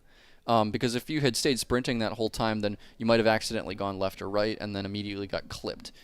So I think the idea was there, but at the end of the day, Obi was able to use it perfectly to get his tunnel out. But yeah, going into this side for Eclipse, I think we're going to be looking for a first chase in one of those elevated areas. Like if a skeleton hit can come out quickly, I think Eclipse is going to be looking good here. But Praxis going to be going for body blocks. They're going to be trying to get together to kind of make sure that Mage Hand is a non-factor. And if those cooldowns are burned early with no down in exchange, I think that's going to be really bad for Eclipse. Yeah, the start of the trial is really the only time where you have both of those cooldowns readily available. And it can be a huge spike in power to just immediately back-to-back use both of those spells. But you also, I think what makes or breaks a good mastermind, or not mastermind, a good Lich player is really how you use those other spells, the Dispelling Sphere and the Flight, because as we saw just last trial, those can also be really powerful tools. Yeah, I mean, like we said, yeah, Obi was using those non-damaging cooldowns specifically to directly get downs. So that's another thing to think about with the Lich. I want to talk about the builds for a little bit here, because on Lich, we usually see the same build of Corrupt, Pain Resonance, Pop Goes the Weasel, and Eruption. And it's significantly an absence of chase perks, and I know that our players yesterday were talking about potentially a need to bring more chase perks on the low ping environment, but the Lich and actually the Artist seem to be exempt from that, and it's kind of going back to what I was saying earlier during the picks and bans phase. Are these killers just kind of unaffected by the better ping for survivors? Well, the way I see it is these killers have powers that force mistakes. And we keep going back to Jur at the shack, crouching the skeletons, because it is such a great example of that. And maybe it's not a mistake for Jur to crouch to slow the movement and perfectly dodge the skeletons, but it forced him to not be able to make the window in time for Obi to get the down. And we do see Fasty with a very similar starting movement as we saw Obi very quickly into this first chase against Il Marco, coming into the Praxis Survivor lineup. Mage Hand immediately used at the toilet pallet. It is not going to get dropped again. He does greet it, and this should result in an M1. Marco playing this very well so far on everybody's favorite pallet, the toilet pallet. He is going to get M1'd here at the main building, now over towards the stairs. He is going to take the elevation there. Interesting choice so far. He's running around the side of the main building, now towards the stairs, going up towards the strongest window of the main building. Skeletons coming out now. Not going to land, though, as Fasty just barely missing that shot. And Marco around the front of the main building there, not choosing to take the window. Very interesting. Flight channeled there for Fasty, and Marco going to be taking a medium vault on the window there, missing the fast vault, and that's going to result in a down quickly there for Fasty. That's what you like to see. Should be able to get some amount of regression on these generators. One is being doubled in the middle of the street, and I don't think they have time for that. These are two very high progress generators. Overdoses gen takes the pain resonance, but the survivors are forced off the generators just by Fasty's presence. Zynox stays on, Overdose gets back on his generator, and we have a survivor caught out in this desert area. This is a very dangerous place to be. It's really just filler pallets over here. There's not a whole lot to work with, but it seems V1 is making it work. Mage Hand comes out, and that is going to be the injury. Yep, injury comes out there with the Mage Hand onto V1. Nice spell cancels there from Fasty. Able to mix up V1 at the filler pallet, and now Flight used immediately back towards the main building for Praxis. Skeletons channeled here for Fasty. He's actually not going to be directly chasing yet. Breaks the door, and he's going to get a lot of distance there on Marco. Skeletons come out, not going to land though. Bit of a miss there from Fasty on the elevation. Now channeled with the Flight. Marco making so much more distance away from the killer. And he's going to be staying on the main building here, making the window as well. Fasty not enough distance on the Flight, as he's going to make the window towards the top of the main building, and this is not going well for Fasty. Marco, not only is he surviving long in this chase, he's dying in the correct spot. Absolutely, dying edge map is what you want. The Bloodlust comes in for Fasty, and it is going to be the down onto Ilmarco. That is, I really like the creativity from Fasty trying to find unique ways around the main building, but it just didn't work out. And it is going to be another hook onto Marco, and right now just trying to spot out anyone who's possibly stealthing around. Yeah, and he's going to be able to get good value out of the Pop Goes the Weasel and the Eruption here, and that's exactly what you need here if you are Fasty. With the win condition being 4K2 for him, he needs to get actual use out of these gen regression perks, and he needs to be able to get something, as these Skeletons are going to miss, going to result in an M1. He needs to get something besides this tunnel out. Obviously, he needs Marco dead. That chase needs to go well, but stacking up an injury like onto Overdose there is also a part of the plan. Absolutely, and we are gonna go for the tunnel out. It wouldn't be competitive Dead by Daylight without it. And it is going to be the chase over at the shack. This is dangerous because this is another piece of elevation that the Skeletons can be used on. We are looping around the long wall. Bloodlust does come in. Mage Hand does get used, and this is going to be a down, but a body block comes in from V1. Amazing. Perfectly timed. Yes, perfect body block there from V1. Great survivor play. Skeleton's going to miss as he thought Marco was still playing the shack. Mage Hand has already been used. No cooldowns now for Fasty, as Marco going to get the pallets done and hold W into the gallows area. Has another pallet to play here. No cooldowns still for Fasty, as Marco running back around the side of the pallet. The Mage Hand should come up before the Flight of the Damned does, and Marco back towards the shack. Now, no Mage Hand still, and that's going to be the tie condition met for Praxis as Marco continues on his final chase. Yeah, this is a great chase from Marco. Is able to make it over to the town, but Skeletons do not account for the window, and he is able to just get right through the Mage Hand now at the ready.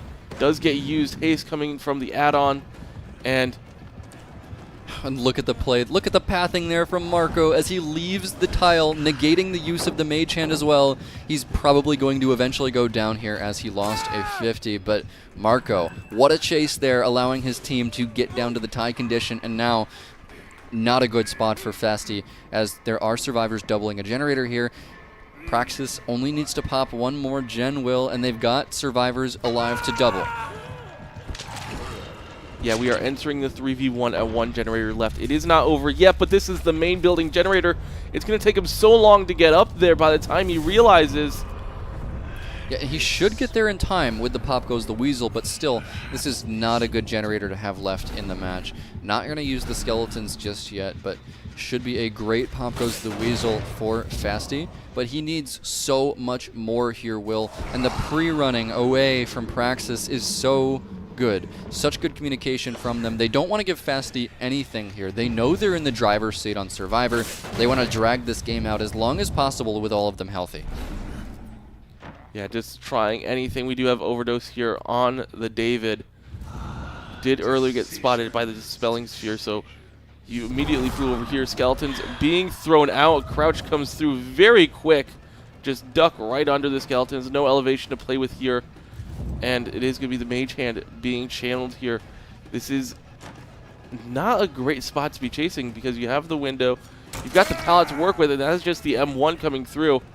And it looks like we have two different generators being worked on that are both relatively high progress. Again, really smart Survivor play from Praxis, able to split the generators just in case Fasty got a really fast chase, but it's not going to be the case. V1 will be finishing that generator, and that is going to be Praxis winning this match 2-0 to start our day 2. Fasty with a great performance on both of his killers, but it's just not enough in the face of the Survivor play from Praxis. Yeah, a beautiful, beautiful chases so far from the survivors of Praxis. And this chase with Overdose is still going. You made your point, man. You did everything you had to. Yeah, I mean, Overdose in particular has been great on Survivor in the LAN environment so far. All of Praxis has been like totally in the on position for Survivor. Like, these guys have such good communication. The body block from V1 was absolutely perfect as well, because if you lose that tunnel out there, there's enough time for Fasty to 4K that. Oh, absolutely. That body block was the make or break moment for Praxis, and they made it. Yep, absolutely. And just such good games on the Artist and the Lich. It's been so good to cast, and Praxis going to be going up 2-0 in this bracket. They're going to be moving on into the winner's bracket, and Eclipse, I mean, it's double elimination. They're not out just yet, so they will still have a chance to continue playing. Obviously not what they wanted today as the underdog as in their first match, but still, amazing games so far, and it's only the beginning today. Yeah. I mean, look at the stats for Fasty. He's played 20 matches with 10 of them, 10 12-hook games. That is a pretty good stat line, I believe, especially looking at the average hooks. This is an impressive killer player, and it's a little unfortunate that he just wasn't able to get the 4K there. Yeah, and I mean, Fasty is an incredible killer player, and he takes most of those duties for Eclipse as well. And like you said, a 50% 4K rate, when not every killer that you're actually playing in those stats is very strong. So that's really good from him, and we have a lot of players like that in this tournament, right? Players who play almost all of the killers for their team and Survivor. Like, players like Zaka come to mind. And when you're that guy for your team, it is so much more stress on you. It's like kind of being in a captain position, and just keep in mind the amount of pressure that's on those players, and when they perform as well as they do, it's just that much more impressive, especially like with Fasty's game on the Artist. Obviously, Obi came in and showed him that he too is a master on the Artist, but just such good matches today. Yeah, I mean, these games have proven that Praxis deserved their win yesterday. They deserve their win today, and they're going to be going on to face Elysium later on this afternoon. And Eclipse, they're going to have to go against the winner of the next match, Invictus versus Team USA. That is going to be, again, that match is going to be later today. We've got a lot in store today. In case you haven't figured that out, there's a lot of action today. Was only the first of 4 matches. It was a quick one and a quick start to our day, but still really good to watch. And I think it was a really fun match too. Yeah, absolutely. And we are going to be sending teams home today as well, so keep that in mind, guys. There's going to be high-stakes losers bracket action coming in later. But hey, looks like we've got an interview ready down on the floor, so Will and I are going to be throwing it back over to our amazing host for an interview. Hello, thank you so much to Brian and Will for taking that game. And obviously, big congratulations to Obi from Team Praxis and the rest of Team Praxis. While we're here, make some noise for Team Praxis. Come on. I'm joined by the man, the myth, the legend himself, Obi. Fantastic player for Team Praxis. First of all, obviously, that is now 2 wins in a row. Surely the team confidence has got to be sky high for the rest of the tournament. I mean, of course it is, and especially now we're playing against Pedro Hertz. It's even more boosted. Now, something that I wanted to ask you specifically was actually about the artist game. I was watching that, and their killer was actually able to put up a really solid result. Now, of course, you were able to better it. Essentially, my question to you is, what do you think went wrong for you guys on the survivor side, and then on the killer side, how did you overcome that? On the survivor side, I mean, I didn't really pay much attention, I'll be honest, but I think it was probably mostly the chases. They were fast chases, and they had to trade a lot, so. I mean, Fasters got a lot of pressure from that. Yeah. And on my killer side, I mean, I think I just hit my crows. I found a lot of saviors and stuff. So yeah. I mean, it turns out if you hit your shots on people, they die and they fall over. Who would have thought, right? I mean, you're going to be going up against some super tough competition now, right? You've got Elysium still in the uppers bracket. You'll have maybe either Team USA, Team Invictus, the team that doesn't get sent home today. Obviously, you have a lot of people that are going to be vying for this title because it's a big title to have, right? Winner of the first DVD League LAN. Was there a specific message that you had to all the teams that think they can take on Praxis? I mean, unlike someone yesterday, I'll be humble. I'll say good luck to everyone. I'll say good luck. He's such a nice guy and such a fantastic killer player as well. Obi, thank you so much. Congratulations on your win. I'll let you go celebrate with the rest of your team. Thank you so much.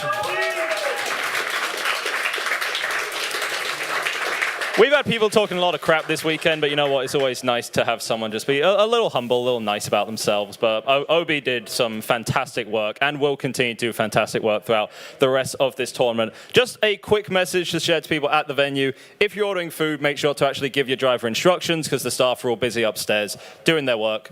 They can't particularly help you, right? We are going to be going over to a quick break to set up the next match. When we are back in, we're going to have Invictus versus Team USA. One of these teams has to go home, our first elimination game. You don't want to miss it. Make sure that you're back after the break.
Gentlemen, welcome back to the DVD League LAN in Osnabrück. We just saw a dominant performance from Team Praxis, staying within the winners bracket, keeping themselves nice and solid against Team Eclipse. It might have started a bit rough for them, but in the end, they prevailed. I think we were expecting that to happen, and we expect Praxis to go the distance here to do some fantastic work. Of course, Eclipse, this is a double elimination format, so there is still an opportunity for them to recover, to hold on to things, so it is absolutely not over yet for them.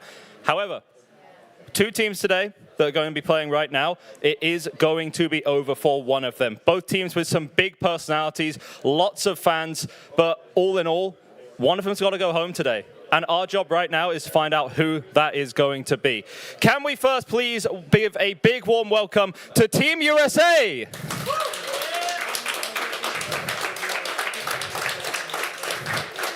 Peps, Horn, Momo, Wispy, and Jar, welcome to the stage, my friends. Momo, just wanted to get a couple of quick questions from you. First of all, welcome to Germany, my friend. How was the travel? How are we feeling?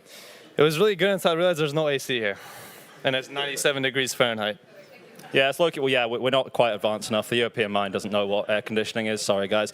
But obviously, things didn't quite go your way yesterday. I think that's quite plain to see. What do you think yesterday sort of went wrong for you, and what steps have you taken as a team to improve from yesterday? We were just arguing a lot yesterday. It is NA after all. And today we decided we're going to not argue at all. We're going to try to keep our mental good, work through the game. If things go wrong, things go wrong. At the end of the day, we're here to play in like basically the first major LAN of DBD, and we're trying our best to win it. We're gonna do our best, but we're enjoying each other's company, and we're gonna try to just have a good mental today. Do our best to win. If things don't go our way, it's all good. You tell me that Team USA is going to try and be wholesome now. It might last a week or two. It's a bold new strategy. We'll put it like that. Side note, is it true that last night the entire team was walking to a gym at 1 a.m. and found a McDonald's instead? Yeah, so we walked for 45 minutes to the gym. We wanted to get a day pass. Was it for like leg day, chest day? What? You would think a group of guys going to go do leg day? Like, you raise a good point. But hey, the European mind can't comprehend this. Were there any final words? Again, one team's got to go home today. Were there any final words that you had for Invictus? Yeah, I hope Grandpa knows not to chase me. He's too old for that. I think Grandpa's going to have some choice words for you. But thank you so much, my friend. Obviously, I'll let you go prepare with the rest of the team now. That is Team USA. Of course, several members of the X9 clan are Season 11 champions for that team. So, of course, they've got some championship blood in their lineup. But speaking of championship blood, one of the most historically dominant teams in the history of DBD. Please welcome to the stage Team Invictus.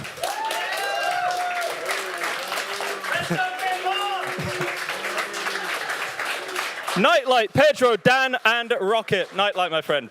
Could I get a couple of questions from you? Or at least the team said that you could. Yeah. Awesome. Thanks, brother. So, obviously, yesterday, as I said to them, both in the losers bracket, it didn't exactly go your way. I'm going to give the same question to you that I gave to them.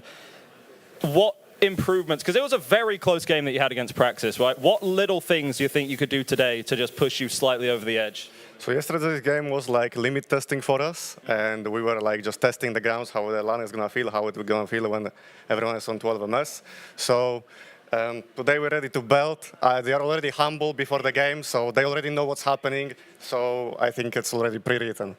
I was going to say, I mean, you talk about the 12 MS, but even just the LAN environment, yes, the ping's one thing, but having a live audience, the bright lights in front of you, all of the noise, everything happening in the background, I mean, what kind of affects it? How is it different playing from LAN than playing just at home? I mean, it's very different. The setup is completely different. Like, I don't have my own monitor, desk, chair, all that. The lights are beaming at your face, and there is definitely more pressure than at your home setup, but it's okay to deal with. I don't think it's too much of a struggle, I think. I think it's okay. I think it's fine. I think there was something that you said, this might be quite a while ago. I believe it was against a lot of these players, actually, X9 clan, and you said if they won the Hens tournament, you would shave your head bald, right? Now, as we know, you did not do that. If Team USA wins today, are you going to shave your head bald? No. Okay. Well, good answer. And obviously, were there any final words that you had for your opponent standing right over there? I already told them they are losing. Man, a few words. Thank you so much, Nightlight. I'll let you go prepare with the rest of your team now.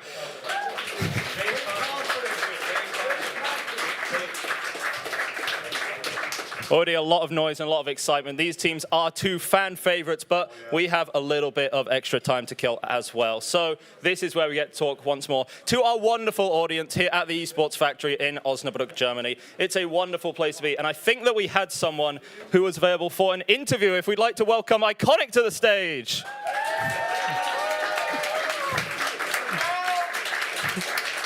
Hello. First of all, welcome to the LAN. I saw you walking around yesterday. How have you found the environment? How have you found being at a live event? I saw like lots of people were really like skeptical, but honestly, I think it turned out really nicely. Like everybody's super nice, very nice atmosphere. I love it. Yeah. I was going to ask, of course, I assume you've been traveling with, correct me if I'm wrong, Team Invictus?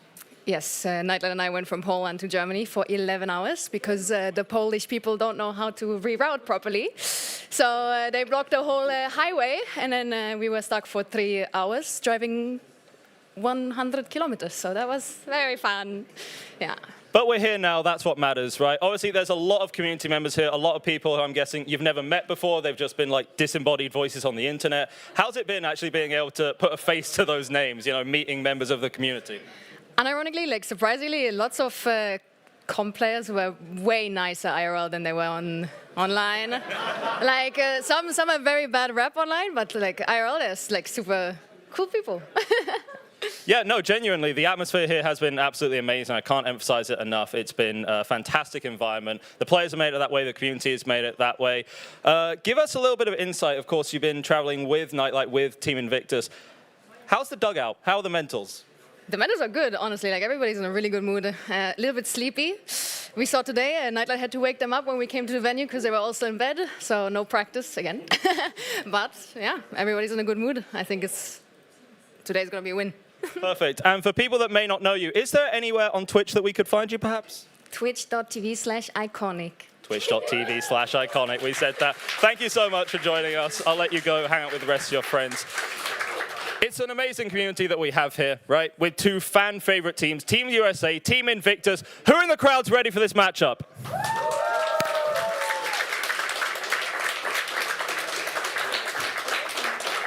That's a lot of people. We're going to send it over to our very beautiful, very capable casters. I believe it's Andrew and Emmy. Take it away. Thank you, Edgar. Edgar, I'm sorry. It's been so much fun at the LAN. I'm Emmy. I'm joined by Outcast Andrew and an absolute match of bangers to cast. We've got USA versus Invictus. Elimination match. Nobody expected them to be knocked down this early. And if they lose here, they're out.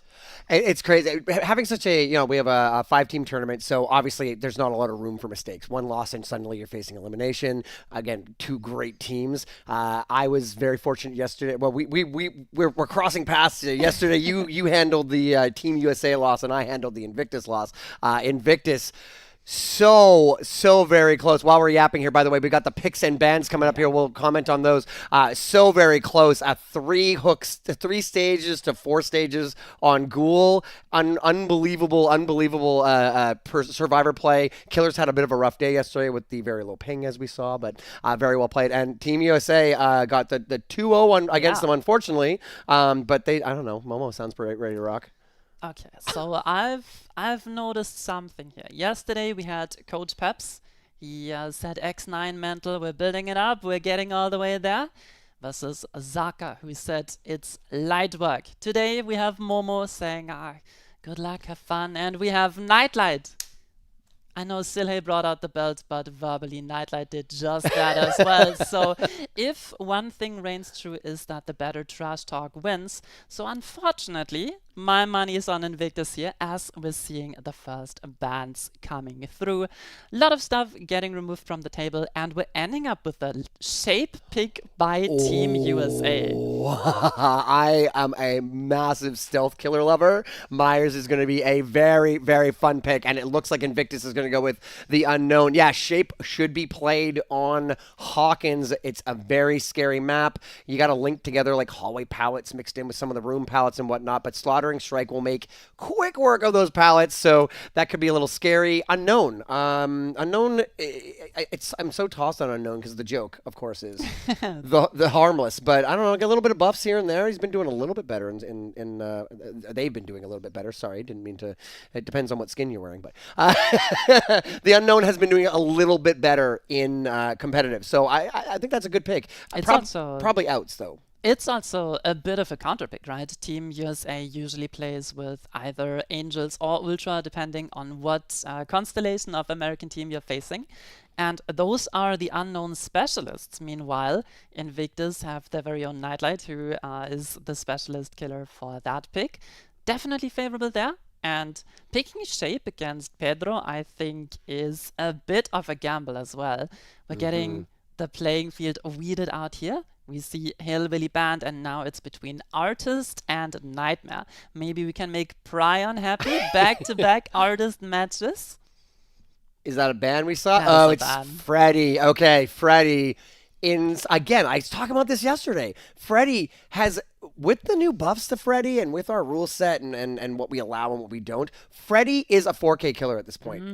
We saw some explosive Freddy matches both in Season 11 and particularly Freddy was a menace in Winter Circuit, so I'm really interested to see that there. But I mean, what a great match! What a great 3 sets we have here. The Shape, Myers, we got Unknown, we got Freddy. What's your pick on those? What's your favorites? What do you like? What don't you like?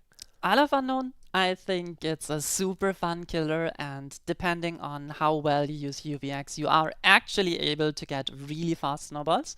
So our survivors will have to have strong individual chases, get rid of all the hallucinations, and generally have good macro gameplay as well as chase focus gameplay.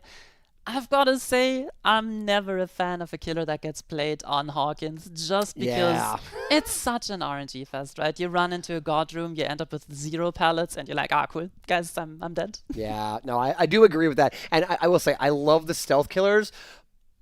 I'm a P100 Myers, so I'm not disrespecting Myers, but in the competitive setting, it's probably one of my lower. I'm more of a Ghostface. Dredge is fun and stuff like that, but then when Myers is a little bit lower on the list, particularly since the rework, Slaughtering Strike is a pretty oppressive ability. I've got a really important question. Oh, please, sorry. That's gonna tell me a lot about you. Sure. Are you a Scratch Mirrors enjoyer? I am, but since they got rid of map offerings, it's so hard to enjoy. Like, it's Scratch Mirror on Rotten Fields. Like, well, what are you gonna do? No, I will say though, even since they've changed Myers, I play something that I call the ICBM, the Intercontinental Ballistic Myers. I play Coup de Grace with, try this, everyone at home, try this build out. Coup de Grace with All Shaking Thunder and tuft of hair, so it's old school Myers, like exposed Myers. And he had this insanely massive, huge lunge, so I'll like swing around a God Rock and kill them. It's really fun.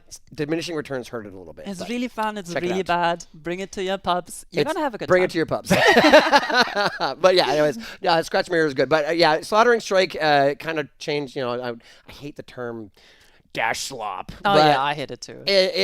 There's some truth to it. Yeah. It did turn him into a little bit more samey, but the stealth is kind of interesting. Something I really like about Myers, while I'm just talking about Myers so much, I really like when you swap between stock mode and pursuer mode, like you get a little bit more speed, you get faster kicks and stuff like that. A killer who really uses those tools can get a leg up on somebody who just plays stock tier 3. And like, we got one of the best M1 killers in Pedro. Exactly. On the Shape, right? So definitely an interesting decision to give that away. Also, you got the, let's say, core of the Invictus Survivor Squad as well here, so you expect their comms to be on point. Let's see if USA cooked something up there or if they're gonna end up in the frying pan themselves. And then, of course, we got the tiebreaker, the Freddy.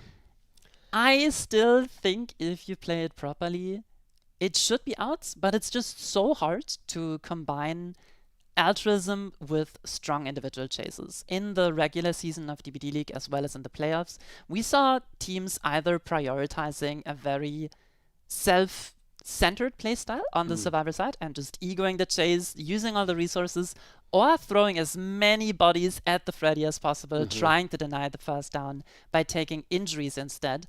And you really need to find a balance between the two. And if you don't, everything falls apart. Absolutely agree. Like with Freddy's mobility, right? Too. Like if you spread around damage to try and keep yourself alive, and then the tunnel out happens, suddenly you go into the tunnel out, everybody's injured, and Freddy can appear anywhere on the map, right? Any of the generators you're working on, and again, very very punishing in chase.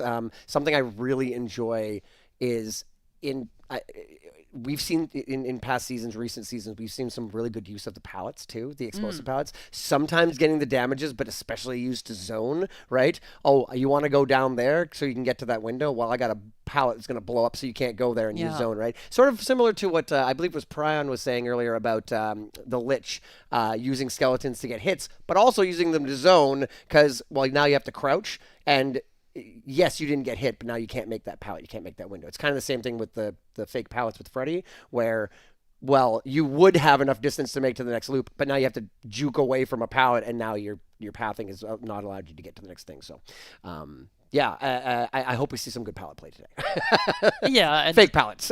There were definitely some moments from our regular season where Nightlight in particular was getting some nasty double taps on the hit tanking survivor player, right? You pop the pallet, you smack them with the M1, they don't realize the M1 makes them fall asleep, and then they die to the pallet, and all of a sudden your hit tank turns into you being 2-tap. But of course, Wispy no slouch on the Nightmare himself. And I hope we can go there. I want to go all the way. I want to see the tiebreaker, and I want to see a close game. I want more of quote-unquote Praxis versus Invictus rather than USA versus Elysium, because yesterday USA weren't quite able to show up, and I want to see a strong performance from them today. I agree. Yeah, if you look at what happened yesterday, right? Like we said, we had an incredibly close match between when Invictus lost 2-1, and then you had the 2-0. It would be really nice to see both teams step up and really take it to each other. The question is, and again, this is me and Egder sitting here yesterday getting every prediction wrong. Do you? I mean, you were saying it yourself. Pedro could very easily steal the Myers set. Do you think that are we confident with our picks, or do we think we're going to see it's anyone's game and steal your pick and I'll steal their pick and then we'll go tie break and I don't know. What do you think is going to happen? I'm asking you because I was so wrong yesterday. I'm forcing you to answer the question. I've got a couple channel points racked up from predictions on the DBD League Twitch channel. I'm saying 2-0 Invictus. Wow. Okay. Definitive 2-0 Invictus. Okay. I'm gonna go through. I'm gonna be such a baby. I'm gonna say 2-1. I don't know which. No, I'm kidding. 2-1. Better team wins. I said better team wins.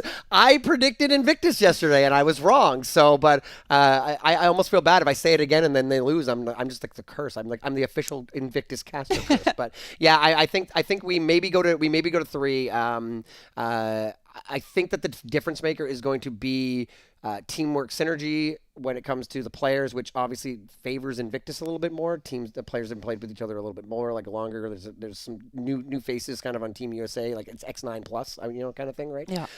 So I think that they have that edge, but that doesn't mean. I mean, yesterday we saw Wispy had some amazing chases on Survivor. Momo got singled out a couple times, and then managed to put in some really good chases, sort of later in some matches and stuff like that. So they're definitely capable. The question is before we get into that like really rough patch of 3v1 with multiple gens left, can we capitalize on keeping our tunnel out alive as long as possible and then continue to get generators done? But that's enough out of me. Let's play some Myers match. Oh my, we're in the Hawkins National Laboratory and we're already seeing a room without pallets. That's what I hate to see. Pretty standard build except for one perk being brought here by Wispy. We have Trail of Torment already getting in the spirit of Halloween by bringing us Stealth Myers. And Dan is gonna be our first chase or our first provider of a little bit of stock. Kind of looking around, seeing we're following vaguely behind, getting some stock. We know there's some more survivors over here. This is a great stock position, because of the grading in this portal room. We managed to get the full stock now when we are at full power, so we'll be able to pop into our tier 3. as we have got it now. So the question is there a pallet to play here? This pallet, not very strong in the corner, and we just full send it, and we're going to get it down right there. Pedro goes down at 5 gens, and the question is, how much gen progress did we get, and also, can we capitalize and get a few more downs with this first power? Really fast first down. Well played by Wispy there. And the Pain Resonance coming through as well. We have Eruption still in our back pocket. But it's just, if you're working that glass room gen aggressively, this is the expected outcome, right? You're going to give away the stock. The Myers is going to be in tier 3, and you have to just last afterwards because you're giving yourself up, right? Oh, nice attempt there by Wispy, chasing Nightlight now. And this pallet is so pre-droppable, which just happens. And Wispy probably wants to leave, wants to get some value from his Trail of Torment, or maybe pursue the tunnel out as well. The unhook coming through onto Pedro. We're not going to be playing for a reset here, and we do find our Jake immediately. We're going to want to continue this tunnel out. This is a very strong start. If we're able to continue tunnel out, get multiple downs. Okay, we do see Dan's in the area, but that's not who we're looking for. Trying to follow these scratch marks, trying to follow the blood to track down Pedro. Is this Pedro scratch marks? Looks like it. I don't see blood there. With lots of scratch marks around. Did we lose, or are we actively trying to like bounce around and be unpredictable? It might be a little bit of both. We do have the... Oh, no. Okay, never mind. I was not correct. We were sniffing out our tunnel, and that is going to be another very quick down at 5 generators. Pedro will be at Death Hook at 5 generators. We have some gen progress on the map, like a couple generators around the 50% point, but nothing that close to being done. A little bit of regression there, causing this generator to go back down to 25%. We're going to come over here. Obviously, Pain Res is gone, so this will just be a normal hook. We won't get any extra regression from it. And yeah, Pedro is on Death Hook here. This is looking very strong for Wispy. Maybe we were talking about how it's scary giving Pedro an explosive killer like Myers, but Wispy came to play today. We're looking out, trying to get a little bit of map information, see what gens are being worked, maybe get a little bit of stock going on. There it is. We see, I believe that was Dan, but we're not going to range too far away. I think the survivors, Emmy, I think they'd be smart to not pull very quickly and maximize that hook time, as long as Myers doesn't give too much space. Yeah, for sure. The pull does come through there, though. It was a bit of time that was given for the gen progress, but now this chase needs to last. We need to deny a bit of stock. We also need to have a second survivor nearby to play for the hit tank. And of course, you got to keep in mind that if you're on the second stage and the Myers is in tier 3, you can get Moried. Are we seeing a head-on play here? Nice attempt by Rocket, at least takes the tag there, buying some distance for his teammate. But Pedro just does not have any super safe places to loop. The guard rooms are just not there. Rocket might be taking a down for Jake here, but we're still at 3 generators. Another pallet pre-dropped here. You just want to wrap around this for distance. Rocket is here to take the down, and Wispy is going to take... Oh, he no! through him. And that's going to be Pedro leaving the trial at 3 generators remaining. Well played by Wispy there. Oh my goodness, you've heard about Skinny Wesker. We got Skinny Myers today. I cannot believe... I don't know how he slipped through that door. It looked like Rocket was right in the middle of the doorway. He stopped him. He just... Oh, he stalked He lost collision him. by stalking. You're right. I'm so sorry. I didn't realize he wasn't full stock yet. That is a great play by Wispy to utilize the loss of collision there to get through the body block. You're absolutely right. Good call. And yeah, 3 gens left, and there's a little bit of gen progress on the map, but not enough for, going down to the 3v1. Trail of Torment is going to be a very, very scary perk here. Being able to sneak up on people while we are either full stock or close to it. You hear the noise notification there. We're almost fully stocked. Dan does get out of that room and will hold off on the final stock. We should get the final full.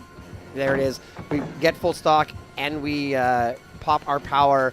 There's no door here. Yeah. This is a down. Yeah, we're down. Not going to make it back to that pallet. Well, wow, jukes into the dead corner, and it works. I still think we're in trouble here, but like really, really good play by Dan. And these are all, yeah, Dan goes down anyway, but all of that was extra time on the generators. Obviously, Eruption goes off here. They may not get another gen, but all that was a really, really good dodge there. Game of seconds, that was really smart. Yeah, Dan buying valuable time there, just sending it. Another Pain Resonance hitting the generator. We see both Nightlight and Rocket with generators above 60%.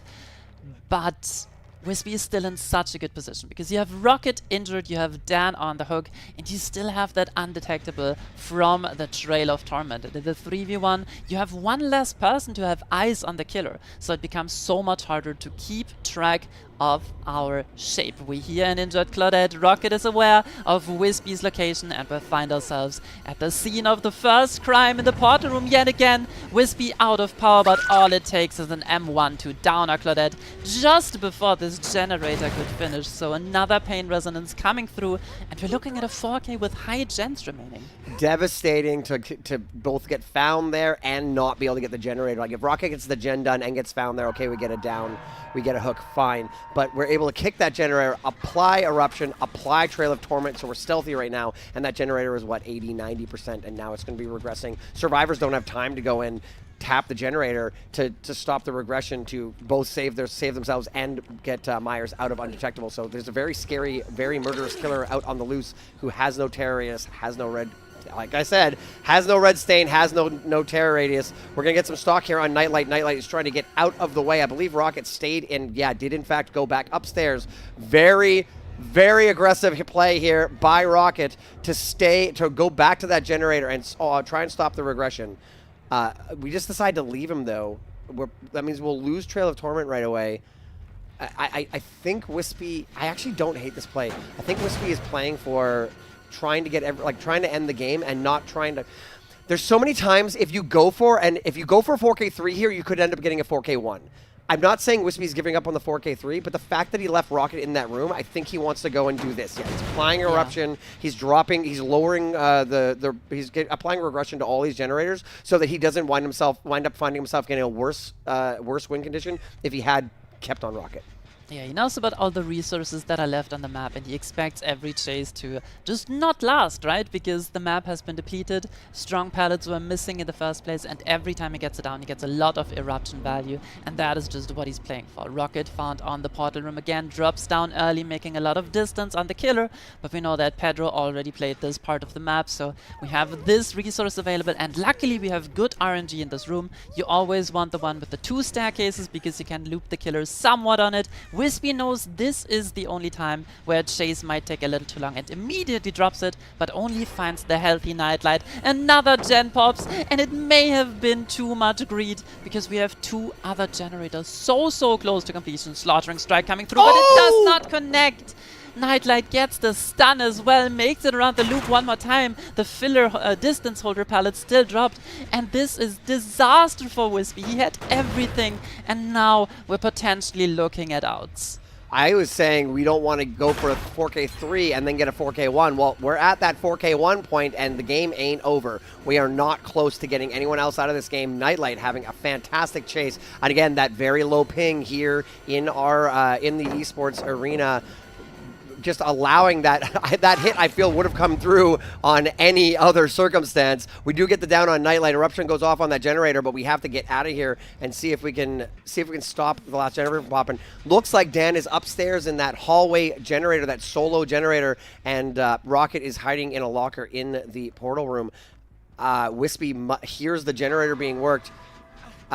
Wispy, yeah, I was gonna say, Wispy's aware. Okay, we do block the generator there on purpose with the Repressed Alliance, so we can't kick it, regress it, apply any eruption, anything like that. We're gonna get the hook on to Dan while Nightlight is picked up by Rocket down the other end of the map. They got a pretty good gen split here, Emmy. This is a pretty swingy part of the match. We do get a basement hook. Pretty swingy part of the match. It could go either way.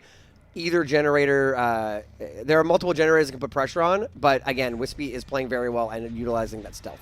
Yeah, we have this top mid generator that has a lot of regression limit already applied to it, and Dan immediately going for the smart play, starting to work that upstairs bottom side generator of the map.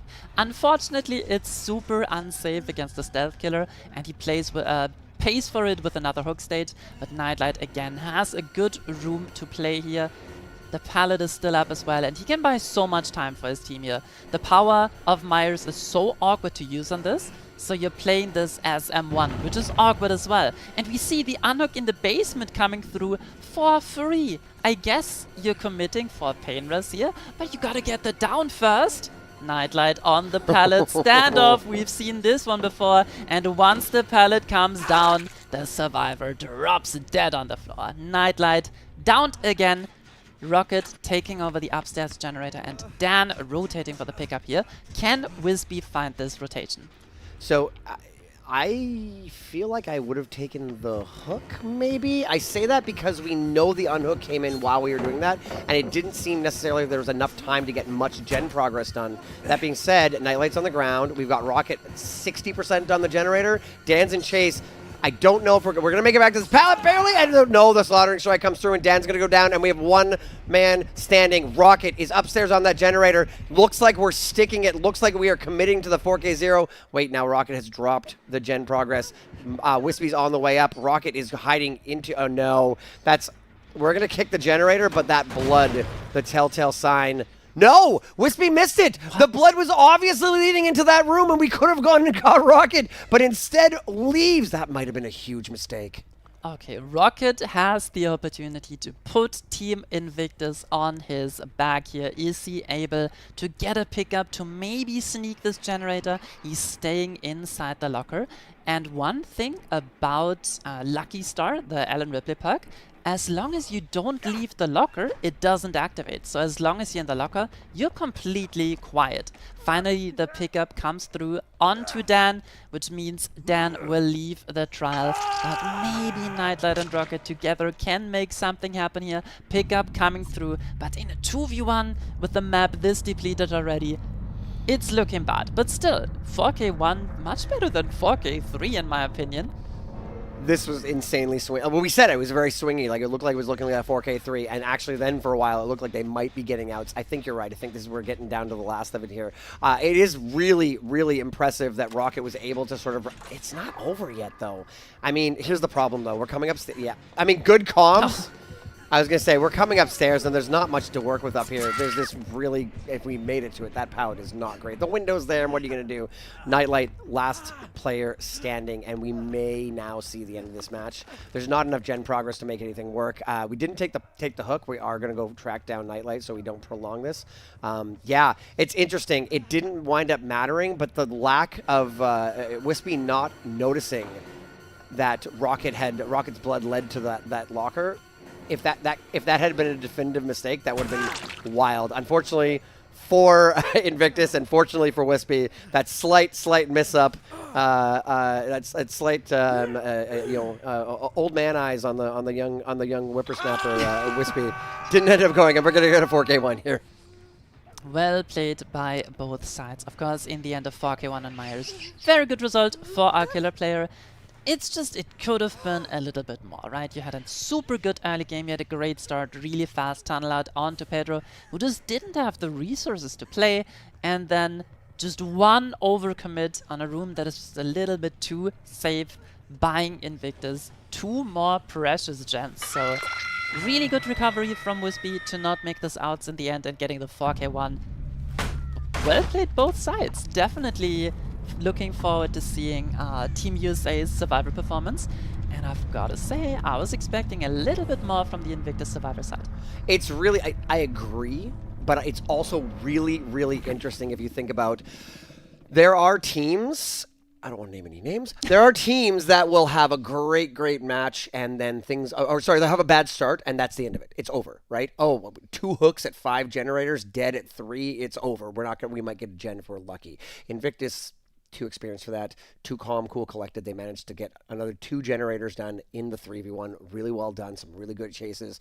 Able to utilize good comms and not get caught out too much by that Trail of Torment and whatnot. So just a testament to the level of competitiveness, the level of skill in Team Invictus to keep their cool and actually get a reasonable win condition. Because that was flying off the rails really quickly at the beginning. Yeah, showing us glimmers of the legendary Eternal 3v1. The spirit lives on, of course. What are your thoughts on Trail of Torment in this set? Because I don't think we saw particularly much value. And of course, now that you're able to just switch to the Stalker mode on demand whenever you want to be undetectable, it just reduces the inherent value a little bit. Okay, so I agree. However, there are two things. One, when you are full stock, you cannot then switch back to stalker mode, right? So if you've got tier 3 primed and ready, you can't hide anymore. Trail of Torment gives you that. And then of course, Trail of Torment with tier 3 works. I've seen a few competitive matches where they have used Trail of Torment and seen some good value. I would agree it wasn't a giant difference maker, but I think it's a solid pick. I don't think it's an automatic pick, but I think it's something that's definitely can make it very scary. Again, there was one time when we got an unhook and then Nightlight actually wound up doing very well and didn't go down. But you just imagine if he had gone down, you know what I mean? Like Wispy came in the room and had a little if he looked left, right, left, Myers would have been on top of him. He just happened to be he was looking in the right direction and saw him coming, but it could have been that quick. So I like the pick. I don't think it's a necessary pick, you know? Because other than that, the build is very standard, right? You're starting with Corrupt Intervention, you got Pain Resonance, and of course Eruption, every comp player's favorite 3 ingredients to their build. But on Myers in particular, we've been seeing some cooking, right? We've been seeing some Furtive Chase, we've been seeing... Thwack? Not Thwack. No, Furtive Chase. No, I've seen Thwack. The Skull Merchant perk, the other one. It's the one that if you break a pallet... Thwack. It's not. No. Is it not? It gives you 7% haste if you're chasing the obsession. Oh, I'm sorry. Not the Scream one. Yeah. Yeah, okay. yeah. I got you. Combined with the infinite tier 3 add-ons, so super interesting stuff on this reworked Myers, and I really like the diversity that this rework gives you, right? Yeah. Because prior to that, you had infinite tier 3, or you at some point ran out of tier 3 and just could never get it again. So in my opinion, I also like the reworked Myers much better than the OG. I like the fact that so before it was like you're almost not always like infinite tier 3, but you'd see Tombstone constantly, right? And it's just like, oh, okay, well, I'm dead, whatever. Fine, whatever. But like now it's like it's built in, but it's only on Death Hook and stuff like. So I like that. It's also a nice way to go around, obviously with our rule set, but it's a nice way to get around like a DS or something like that, right? Too. So it gives you that little extra. It's nice to see on Myers because it's something that behavior's been doing with multiple killers since. I mean, the first one I can think of is Pyramid Head that came out, and it's like, I don't need to hook you today. Chop, you know, so. It's so good. Oh, the chop is so good. And it's so definitive. We're talking about Pyramid Head, but it's just so definitive. It's like, and you're dead. Anyways. So that was a 4K1. Pretty strong from Wispy. Can the survivors of Team USA get all the generators done and win it? I think they can, but I also think that what I said about Invictus, they had things went off the rails at the beginning, and then they reeled it back in. I think that USA needs to keep their cool. Momo said it themselves. Like, how did you guys deal yesterday? Well, we yelled at each other a little bit. Like, none of that, guys. We got to keep it calm, cool, collected. Yeah. You can only yell at each other during the comms, right? He's off me, and stuff like that. But I hate to bring it up, but RNG is going to play an important role, right? Yeah. We saw our tunnel out just not having any place to go because our god rooms just didn't have the god pallets. So if Team USA gets a better setup, it might just make a ton of difference already. That is very true. Yeah, it's strange. It almost feels... I don't want to say... It feels like... It's happened so often, I don't think it's a bug, but it's like suddenly one of the god palettes in Midwich, for instance, will spawn. It's just like, I was counting on you. How did you let me down? You used to be old reliable. Where'd you go? They left me and they're never coming. Yeah, it's the same thing where like, oh, I've got a big loop. I've got that big loop room, but there's only one pallet instead of 2. So now it's literally half as useful. Yeah. Or you get one of those. Oh, okay. Again, it's Midwich is one of those things where there's RNG. More now, but just in general, there's RNG about where the rooms go, but the rooms are kind of standard, and it's like there's not a whole lot of RNG as far as like, oh, this time it's a TL, and last time it was a long wall. It's like there's one long room here, and it'll be like one or the other kind of thing. You know what I mean? So yeah. So taking that extra RNG into it is definitely can be annoying and frustrating when you walk in a room expecting to know exactly what's in there and someone forgot to put a pallet in there. So yeah, I agree with you. It could be definitive. There's one more thing that I want to point out, because in yesterday's matches, Elysium got Invictus, got a lot of chase practice, right? They played against Ghoul, who very much comes down to being an M1 killer. They played against Oni, the king of M1 killers, right? Until it gets power, of course. Meanwhile, USA was going against Doctor, who denies you looping, and requires you to loop very specifically, and nurse. So not a lot of M1 practice on LAN. And maybe, you know, Nightlight was saying the truth, right? We're getting comfortable with the ping on the LAN. We're picking sets that are going to prepare us for the future. Maybe it's big brain move, you know? He's limit testing, he said it, right? Yeah. It's actually, it could be true. And it comes down to how much does today matter versus how many times you played together in the past, right? But LAN this is a different setting, particularly with the ping abusing, if you want to call it. But I don't know if I'd call it abusing. Hey, look at this. We see it. I was gonna say, let's look at these. We got some perks here. We got Furtive Chase. We've got I'm sorry, Skull Merchant. You said it earlier, and I always forget the name of that perk. I apologize. And yeah, a little bit of slowdown, a little bit of chase. I like it a lot. A little bit of stealth. And we're gonna very quickly. Sorry, I'm talking about perks, and we're obviously right on jaw here, right on the heels of our Lara. We're gonna stock. We're gonna get a little bit of a stock progress here. Getting pretty close to tier 3. Again, you just mentioned it. We just passed by a place that there should have been a pallet by those barrels. No pallet existed. I don't know if we kind of lost jaw there or we're actually trying to bounce around. I think we're very close to full stock, but not quite. So we are able to keep that stalker mode and keep in stealth. Yeah, and I know chat has probably already been screaming at us, but of course the perk is called Game Afoot. I hope that I described it properly though. If you're chasing the obsession and you break a pallet, you're gonna get 7% haste on a normal break. And it also, as Pedro finds power and finds Momo, he still has a decent pallet to play. But this is the thing about Hawkins run. Once the pallet comes down, you're just dead because you're playing 50s and we're seeing just that Momo can't vault back. And this is going to be the first down of the trial. Unfortunately, in our spectator client, we cannot see who is the obsession right now. But if we switch back to the killer POV, we will see if Pedro has haste and undetectability available right now. First stack of Grim Embrace, first stack of Pain Resonance. But again, if you're going for fresh hooks, if you want the max value out of this Obsession Roulette build, you have to go for fresh hooks, right? And we all know that the fastest way to stop survivors from doing generators is player removal, turn it into a 3v1. Wispy found on another pallet, and we did in fact get furtive chase value. That is why Pedro was undetectable here. Gets another down. Momo has not even been unhooked yet.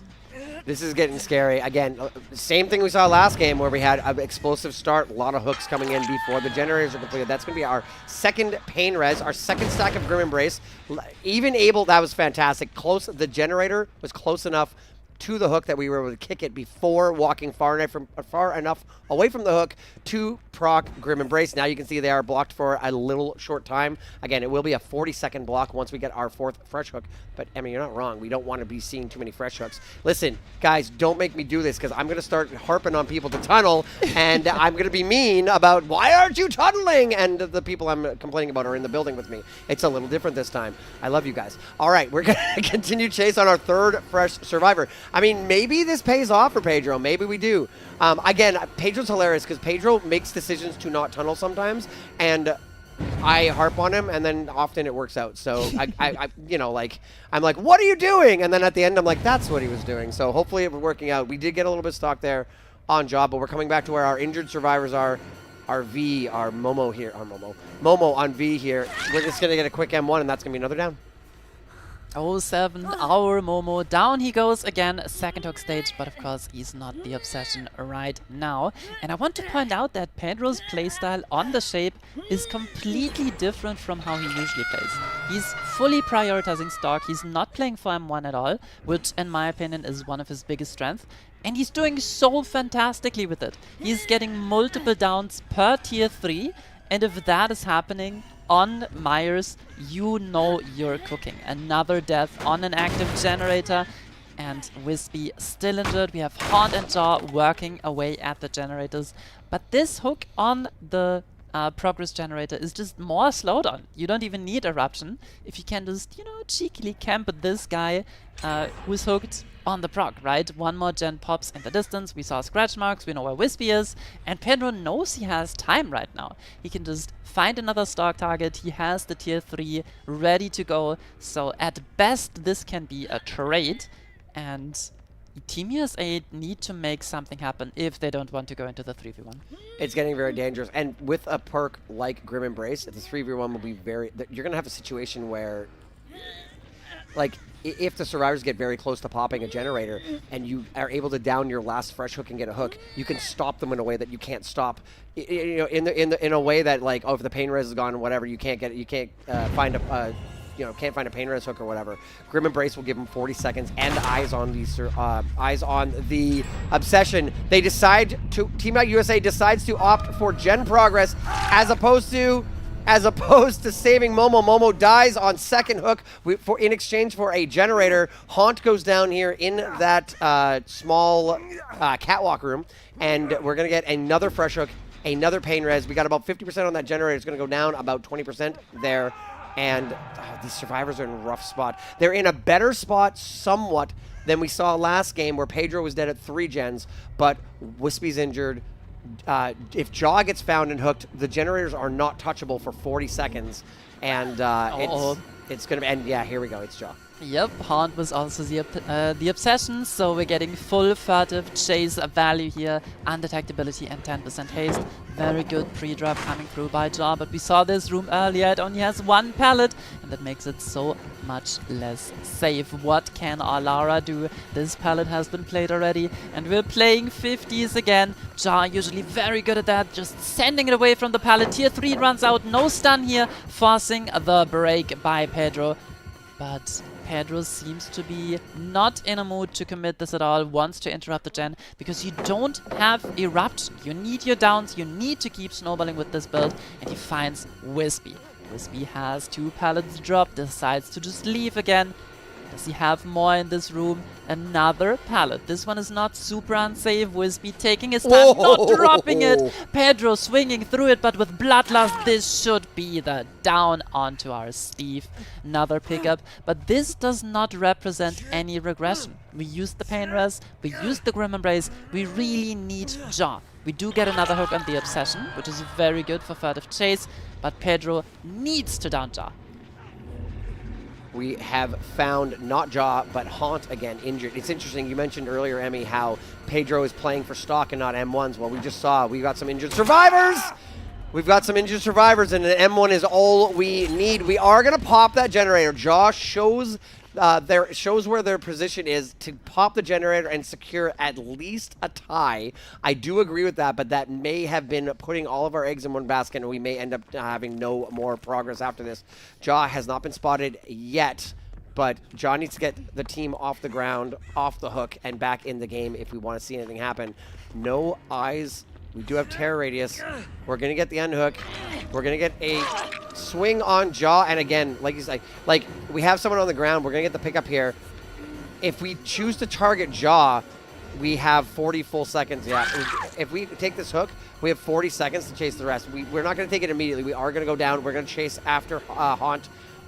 Wispy managed to make it away, might be working on a generator, and yeah, okay, we're going to drop it, and we're going to get our we're going to get our 4th stack of Grim Embrace, our full, oh, we've got a little bit of boil over action going on here. Okay, unfortunately, there's a hook right here, but we're going for the pain res. Yeah, Pedro should make this any day of the week. Pedro was playing for the win condition there, but can still get the tie quite handily, in my opinion. Everybody is injured. We do get one more stack of furtive chase, so right now we have no idea where Scary Myers is patrolling the map, and Pedro is looking for his next target. 4th stack of Grim Embrace, so he does not have to worry about another generator popping, and he can take his time to find Wispy, who is in a super unsafe room. Pedro swings, Wispy does not drop, he does not drop again, and he goes down and gets eliminated. Good try by Wispy. These upstairs rooms, they have pallets, they have windows, but they're really weak. There's not a whole lot you can do in there. Wispy is going to be hooked for the 3rd time. We're going to see the exit of Wispy from this trial. You can see we've got Haunt trying to wait out. We're almost done with that. I think it just ended. The Grim Embrace ended, so that blocked generator should pop up, and we should be able to get some progress. Haunt at about 60%. Now, we're not going to get the generator done right now, but Jaw on a different generator as well. This isn't over. It's a 2v1, but it is not over, and we've got a good gen split. And not only that, Haunt is going to be able to say, he's on me, stick the gen. Unfortunately, we left a little late, got the stagger, and it wasn't enough. Jaw's going to have to get this generator, so it's not over, but it's almost over, you know? It should be over. I was also surprised with just how much gen progress our USA survivors have. They are fighting, they're trying to stay strong, but Jaw goes down as well. And we're confirming the tie, which makes me a liar. No 2-0 for Invictus, and we're going to see the tiebreaker, which makes me very, very happy.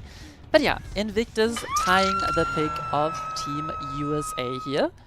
And I don't know, I think both teams can be very happy with their performance, even though it's a bit of a cop-out answer, right? I think it was super important that Ja did not go down when Pedro had the opportunity to commit him, because if you get the 4th Grim and the 4th Pain was there, then you can get the 4K2 in the win condition. So overall, super solid play from both sides. And again, I find it so interesting to see how Pedro is already adapting to the LAN environment, but is playing for M2 so much more than M1. I agree. And really well played by both teams. You're absolutely right. I did enjoy Jaw deciding, okay, we have to get the tie. I literally saying shout out to our crowd there. I really do enjoy. I say over and over again sometimes. I said it in the first game, if you go for a 4K3, you might end up with a 4K1. It wound up 4K1 anyway, so it didn't really play into it. But the point I'm trying to make is that if you play for the win, you might end up losing. So where if you play for the tie, you can just pull it off. So Jaw finishing that last generator, the 4th generator, saying, yeah, sure, you can come find me. That's okay. At worst case scenario, you down me and we tie, as opposed to try to stealth it out and trying to pick up your team and whatnot. So smart play by Jaw to finish the generator. Close on the gens there at the end, maybe 60% on 2 different generators. Unfortunately, you can't combine that into a completed generator, 4K1. So, yeah, so we will be seeing, now we're basically seeing the both. We're basically going to see, we're seeing the unknown, and we're going to see Freddy, and then if it does go to both, we may see some more later on. We would see a tiebreaker, or see a replay, but we'll have to wait and see how that goes. We've also got something very important to bring up. Of course, today we do not have the food truck at the venue, so if you want to order food, you please have to include a message to the delivery driver saying to bring it to the back, because at the front door, nobody will hear the bell, and then you're gonna go hungry, and we don't want that. We want you well fed and happy, because you deserve to.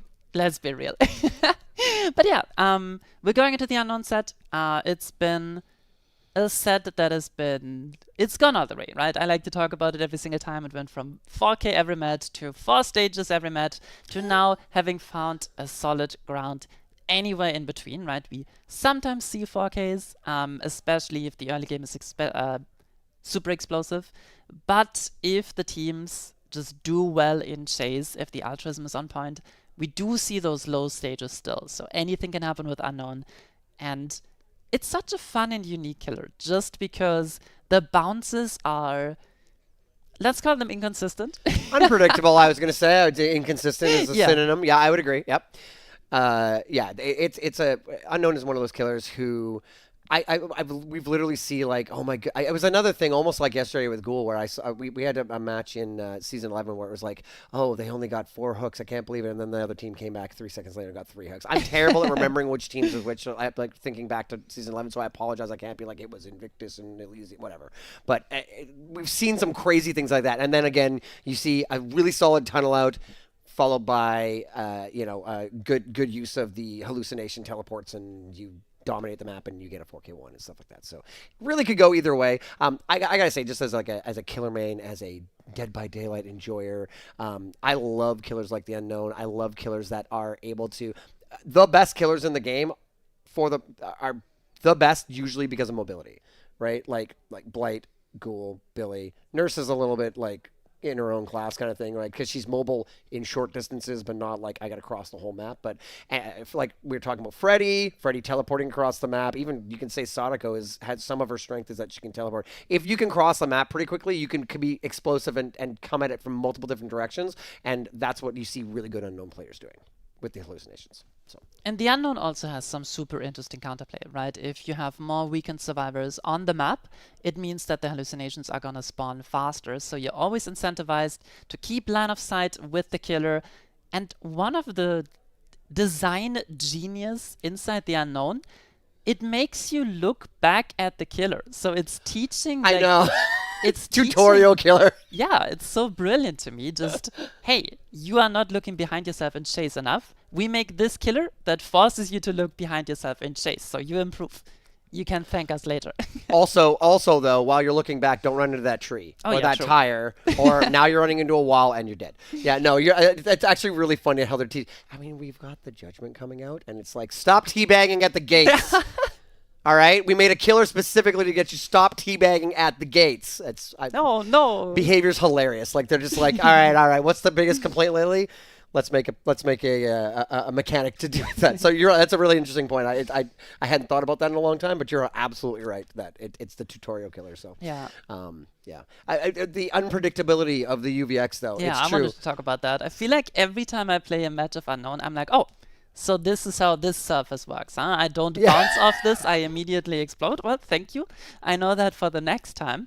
But if you're truly obsessed with the Unknown and you just spam it every single time, you learn every map, you can do such crazy stuff. And it's so fun to see these creative players at the top level pulling off stuff that you didn't even think of yourself, right? I think in the gold division, we saw Ultra play the Unknown, and a very expected thing for the Unknown on Shack is to aim at the corner, right? So we know that the survivor is gonna take the corner a little bit wider. What Ultra did, he aimed at the locker inside Shack because nobody runs around that widely, and he got the infection that way. So wow, that's incredible. So much creativity on this killer, and that's what I love about a killer pick. Yeah, I love a good wall bang, right? Like where well, that's what they call it. It's like a grenade thing in in first person shooters and stuff like that. But no, a good wall bang is good. One thing I find really interesting though, going back to the unpredictability of it, you'll lob one at like a rock or like a top of a short wall on like wreckers or something, and it will. Again, the best players of it will understand what surface will do what. Sometimes it's like, here's a surface. It double touches really quickly and blows up, and then other times you'll hit a rock and it's like, boop, and a full second jump over top of it, and it's like if the survivor isn't expecting it, suddenly it's like you didn't dodge it, you made a little bit of space, it lands right on your head. So all planned, guys. I meant to go 100% for that shot. Did it. Absolutely, but we're in. So let's get it going. The Unknown, Nightlight playing the Unknown. For Team Invictus, that might be, when I say pretty standard build, that is the standard build for competitive. We've got Pop Eruption, of course, for kick value. We've got the Pain Rise and also Corrupt Invention. First, UVX is shot out, and we're going to start our first chase with Wispy. Yep, Wispy still rocking the Steve here. Unfortunately, no crane to play. Only has a broken truck. Nightlight taking his time, making sure that the UVX does not miss. And indeed, it does not. Wispy has a nice tile to play here. I think that is one of the new jungle gym variations of Wrecker's Yard. And great patience there, forcing the M1 from Nightlight, making sure that there is no surface available to bounce the UVX off. Nice dodge, and now the weekend is cleansed. Wispy already extending this chase, making it to another gym. And Nightlight is committing for now. Do we have the pallet on this filler as well? Nightlight again taking his time, but this time he misses. And this first chase is already quite costly. We've seen the survivors doubling one gen, splitting another one. Great gen progress, and Wispy's just avoiding every single shot by Nightlight. The clone is going to come down, and it's going to shut down this loop. So I don't expect Wispy to last much longer here. The weekend does come through. Quick and quiet vault over there. Pallet broken. Wispy just buying as much time as humanly possible. Finally, the down comes through, but at what cost? Were we doubling or are we triple splitting here? No, that was a double. Yeah, that was two. Still, though, incredible. The solo one seemed to pop through. Actually, what I think they did, I think they were doubling one, and then they popped off, and one of the three survivors was on backup duty and just switched off from one to the other, so both popped. Painrise does come in barely on that generator, I believe. Again, that was Painrise, right? So that means that, yeah, that was Painrise. They had tapped another generator. That is genius. They tapped a third generator to make sure they had progress. If there's no progress on any generators, Painrise will not go off. Will save that for a further hook. Survivors managed to complete two generators and 1% another one so that they ate the pain res and it didn't mean anything. Jaw now in chase after getting the unhook on Wispy. We're going to continue over here. We're dodged a couple UVXs. Oh, but we get the little bit of the lingering hitbacks there on the UVX, and we will get infected into the weakened state, and we're just going to full M1. Weakened state did not end up mattering. You can see on the HUD there, Momo resets Wispy. Looks like Nightlight is going to be pretty content with I'm the unknown. I might not 4K. I'm going to get some pain reses. I'm going to spread some hooks, get some freshes. Yep, and you may have heard of Nightlight RNG when it comes to pain res in the past. Well, joke's on you, this time he has too many skirt hooks in the area, tries to hook edge map, but only 2 skirt hooks available, so that pain was completely wasted, as he pointed out. We find another fresh hook, taking the M1 onto Haunt. Maybe we can get a quick 2-tap if we hit the UVX shot here, but Haunt should be ready to dodge, blocking line of sight. We bounce off the tree, good movement by Haunt, avoiding the down yet again. But yeah, Nightlight very far away from a potential tunnel out here. Still just playing for stages. Nice stun by Haunt there. Nightlight trying to walk through the pallet, but on no ping, this is a pretty safe filler. Haunt unfortunately decides to skip the tile, has another safe filler available for himself here, but now, of course, he is weakened. Nice mind game, nice attempt at a body block by Wispy, but we pay for it with an M1, and we still take the down onto Haunt. I was like, I was like, he tried to run away from the loop and he's gonna get found. Oh, here's Wispy. Oh, he got UVX. And yeah, so we do get the hook on Haunt. That will be a pain res and our third fresh. I will point out, Jaw did not get pain res. We were talking about, so as much as we've had 3 fresh hooks, we still have Jaw and Momo for pain res. So when we're looking at, if you're keeping score at home, if you want to keep that in mind. We had eyes on Momo. We're just fully going for fresh hooks here. Like, not just spreading hooks. However, it's literally, okay, check mark number 1, go for number 2, got number 2, go for number 3, and we're going to teleport over here.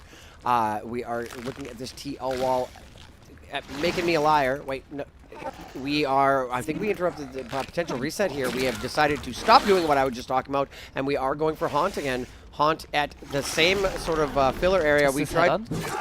No, it's not. Yeah, we're going to go down. Tried to make it to this. It seems like Haunt is going for some sort of jiggy plays, some press W, go to the next loop, which can work if you don't get caught doing it. But a couple times now in a row, we've been caught doing that. Haunt might not want to reconsider that strategy because you're going to have to start playing your loops and not moving on to the next ones. They're not working. Hit on Momo. Yeah, you gotta play your fillers, especially the strong ones, right? You have the good ping for once, so you can show what you can do in chase, right? Instead, we're doing a little bit of sending away here. Nightlight now, no hallucinations on the map, except for that one by Shaq. So Team USA doing a great job at cleansing those. The unhook comes through, but now we're finally getting some Andrew-approved gameplay. We're finally working towards the tunnel out here. Now, can Nightlight find Haunt? He's looking full edge map, but Haunt already at the shack. Now, if this vault sells him out, that would be super unfortunate, but the stealth is successful. Another gen pops. We do have 3 injuries, but we don't have the tunnel out. We find another fresh hook in Momo, who unfortunately completely gets mind gamed on the broken truck, and this is just another M1 down for Nightlight. So this will be our 4th fresh hook, potentially our 3rd pain res. So as far as like end results are going to go, we're not really, like you said, without getting the tunnel out on Haunt, it isn't looking like a 4K. But getting all 4 fresh hooks with still plenty of time left in the match, no gens are about to pop. That's a good save. By the way, Momo did not get pain res there, I'll point out. So Momo and Jaw's pain reses are still available. Yeah, this is looking good because you already have your 4 fresh hooks, and the last generator is, I mean, this one's 50% or so. Was 50%. We're gonna pop goes the weasel and apply eruption. These generators are playable. They're not a 3-gen specifically. This one over here has got a little bit of distance from the other 2, but the other 2 gens are very, very close together. So we might be able to make something work here. Nightlight, I think if he plays his cards right, we should get a decent stages here. Although, like I said, unless Haunt gets found and killed pretty quickly, I don't see this really turning into a 4K. Great, like, pallet bang there off the edge there to do the instantaneous explosion. pulls out the UVX and immediately releases it, gets the M1, downs Momo, but we know Wispy is here. We're down under pallet, and we cannot get the pick there. Wispy is going to take an M1 here and is infected with the weakened state, so I think we should be able to get this hit. Does Nightlight... I don't know what's going to happen. I don't think he gets this pull. But Ankh still got it. Nightlight just playing a lot of M1 here, blocking the pallet so that Wispy cannot get the pallet save. And there is that super important pain resonance that we saved for later. Now Haunt has a high progress generator. Does get infected here. Very good shot by Nightlight. And as you said, this gen split is pretty manageable. We already saw Wispy playing altruistically because the survivors know that they're in a spot where the match is slipping away from them. Nightlight is having good fast chases, he's just winning M1 mind games, not even using the power ultimate. And this is something we saw yesterday as well. Team USA prioritizing resets. Over and over again, everybody is being reset. Nice dodge again by Haunt there, forcing the M1. But yeah, full reset onto Wispy and Momo, so Nightlight knows he has time to commit this tunnel out. Very important. You're absolutely right. Very important dodge there by Haunt. If we got hit by that UVX while infected, that would have been down to the 3v1. And because we were doing great pallet stun by Haunt on Shack Pallet, both gets the stun and stops the UVX. The last generator pops. Fantastic job. I was going to say, if Haunt had gone down there, we might have seen a kill and then potentially snowball that into some more stages. But as it stands now, we're chasing the wrong survivor. We are going after the Death Hook survivor, who is only worth 1. We missed that UVX, although we do catch a stray Momo who's hiding behind the chase there. If Momo or Haunt die, it's only 1 stage. There goes, Haunt does go down. Momo, again, worth less than the other 2 survivors, Jaw and Wispy, and I would be shocked if we didn't see Jaw and Wispy maybe help escort Momo out the match, but not going to see too much more. Unless something crazy happens, we're looking at 1 more stage. Maybe 2. Here comes Jaw to tank a hit. Unfortunately, doesn't quite get in the way. Takes the hit, and Momo goes down, and now we've got the 2 death survivors. We're juggling the 2 death survivors. Very, very interesting end game here. Momo still on the ground, of course, the least stages. Pick up coming through. Jaw takes the injury, and Nightlight tries to go for Momo again. Wispy is who you want right now, just because of the stages, of course. But I'm very, very surprised that Nightlight overcommitted to Haunt there. I feel like it's the Death Hook survivor. You're missing the easy 2-tap on the edge map, and that is when you need to leave the chase if you want more. Oh. Nice down onto Momo here, but again, we're only fighting for 1 more stage. And then we would end up with 7 stages total. 4 fresh, which is pretty good, but this could have been much more. 7-4 is going to be the end of this match. And yeah, so I think if we want to break down what happened there, it looked like we committed to Haunt, the last generator popped. Momo was there to kind of assist a little bit and try and take either a hit or help Haunt out. Haunt does go down to the UVX. So now, but the thing was then we had eyes on Momo, and Nightlight committed to Momo, thinking maybe, okay, I can't get a 2-hook survivor. 2 1-hook survivors is the same thing. That took too long. We picked up Haunt. Momo gets picked up, and in the end, we only get 1 of them. The survivors were kind of, I think they were just trying to make sure they didn't lose both Death Hook survivors, and it wound up, yeah, they got 1 hook out of all that end game, all those hits, all those UVX hits, and we end up with only 1 more hook. But you said 4 fresh hooks is good. 7-4 is pretty good. You have to give up 8 hooks to lose. Like, you can't, 7 in any other way won't cut it. So, yeah, well played by both teams. Really, really good job in the end game there by Haunt specifically. Haunt missed that UVX before the generator went off was, I mean, not won the game, but definitely kept the stages where they were. Yeah, great chases by Haunt in particular, even dodging the UVX while dropping the Shack Pallet there. Just the small things, right? Always avoiding the infection, always breaking line of sight.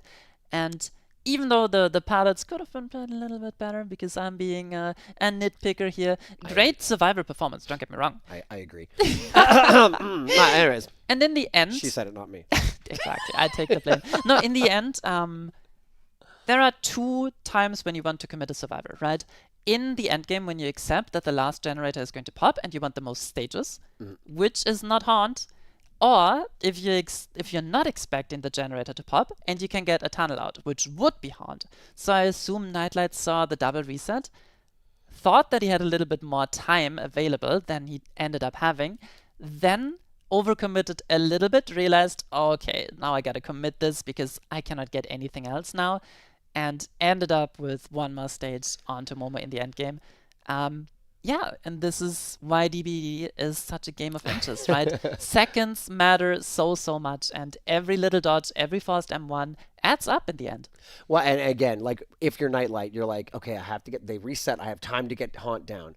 Again, great dodge by Haunt on that second one, breaks free, and now I have to get an M1. And at that point, it's like, if I leave here, they scatter from the generator. I chase Wispy, for instance, but the generator pops right away. They all heal up. They tank hits. I maybe lose that too. It becomes a point of like sunk costs a little bit, but also it's like, I might. This is the best I can get. So I might as well. Again, almost made something happen there, right? Like Jaw came in to help out Momo. If you get Jaw, maybe you're in a better position. But you know, we were too close to that door. Jaw could take the hit and get over to the door, and then Momo got picked up. Everyone's just getting picked up. Really good play by, really good end game play by the survivors, because it's so easy. If you're committing to Momo there, someone's got to get over and pick up Haunt. Because if you leave it too long, then you're giving up too much, and everyone has to be in the right spot at the right time and act immediately. Like, there's no time for hesitation. So, I mean, Haunt ended up. Was it Haunt or Momo that went down in the end there? I think it was Momo, but I might be wrong. Sorry, two Deathlock survivors. I'm a killer, man. They all look the same to me. Exactly. I don't know, whatever. Damn survivors. Same thing. But yeah, no. Getting the one in the end there. Yeah, you're right though. Like if you saw Wispy, you could have done. I will say though, Wispy had a really good chase, and he was the first down. Again, was it Nightlight saying, I'm just going to spread hooks? Or was it, Wispy's cooking right now, I'm going to go find another target, and then goes and hooks everyone, and then gets into the I'll hook everybody stage, right? It could have been that. Because if your early game is slow as the unknown, you know that you're not likely to 4K unless the survivors mess up big time. And you got to keep in mind, right? Nightlight has his whole team sitting right next to him. He can just be like, guys, Can I do 7 stages? Is that enough? And everybody goes like, yeah, bro, we got this. Right. Yeah, it's like, how much do we want to cook? We got it, no problem, for sure. Yeah. Because you know your team. You play with the guys for so many years. You can count on each other, right? So you know your average results in scrims. You know your average results in tournaments because you have such a large sample size. And if you got this survivor squad, you can just be like, okay, we make it 6-4 instead. That is absolutely... So again, we were talking about it. We are on Wispy here for Team USA. We're going to need 8 hooks. Not 7. Not 7 anyway. 7-4 would be a tie at best. If you get 7-3, you will lose. We need 8 hooks. We're going to start our chase on Pedro. Pedro, the first chase again. We saw Pedro tunnel out earlier on the Myers set, and we played that sort of L-shaped filler palette, and I guess we don't want Pedro. We're gonna go check out main building. Hatch. Shack, sorry. Good grief. We're at Shack. Shack is an interesting generator on this map, by the way. If that first, we saw last time, Shack got, the gens got doubled and whatnot. If the survivor chase, the first chase lasts long enough and you can get Shack out of the way, you take away so many 3-gen opportunities. So it's the most important, and it seems like Wispy is aware and doesn't want to give that up right now. Yep, it's usually the strategy. You either stack it at the very start of the game, get it out of the way, or you just ignore it completely, take your first chase there, use the safety of the pallet, and Nightlight dodging a beautiful shot there, has another super safe pallet to play, gets the stun here, not taking any risks, and Wispy is forced to break. Now Wispy has been able to interrupt a couple of survivors during this early game. He's gonna return to the Shack, apply his eruption, but he's still missing that first injury. And we see on the HUD, Invictus are splitting pressure, and if this continues for Team Invictus, of course, it's gonna look very, very good. Eruption on 2 generators, but you need to get that down before they can pop. Dan also located on the Shack.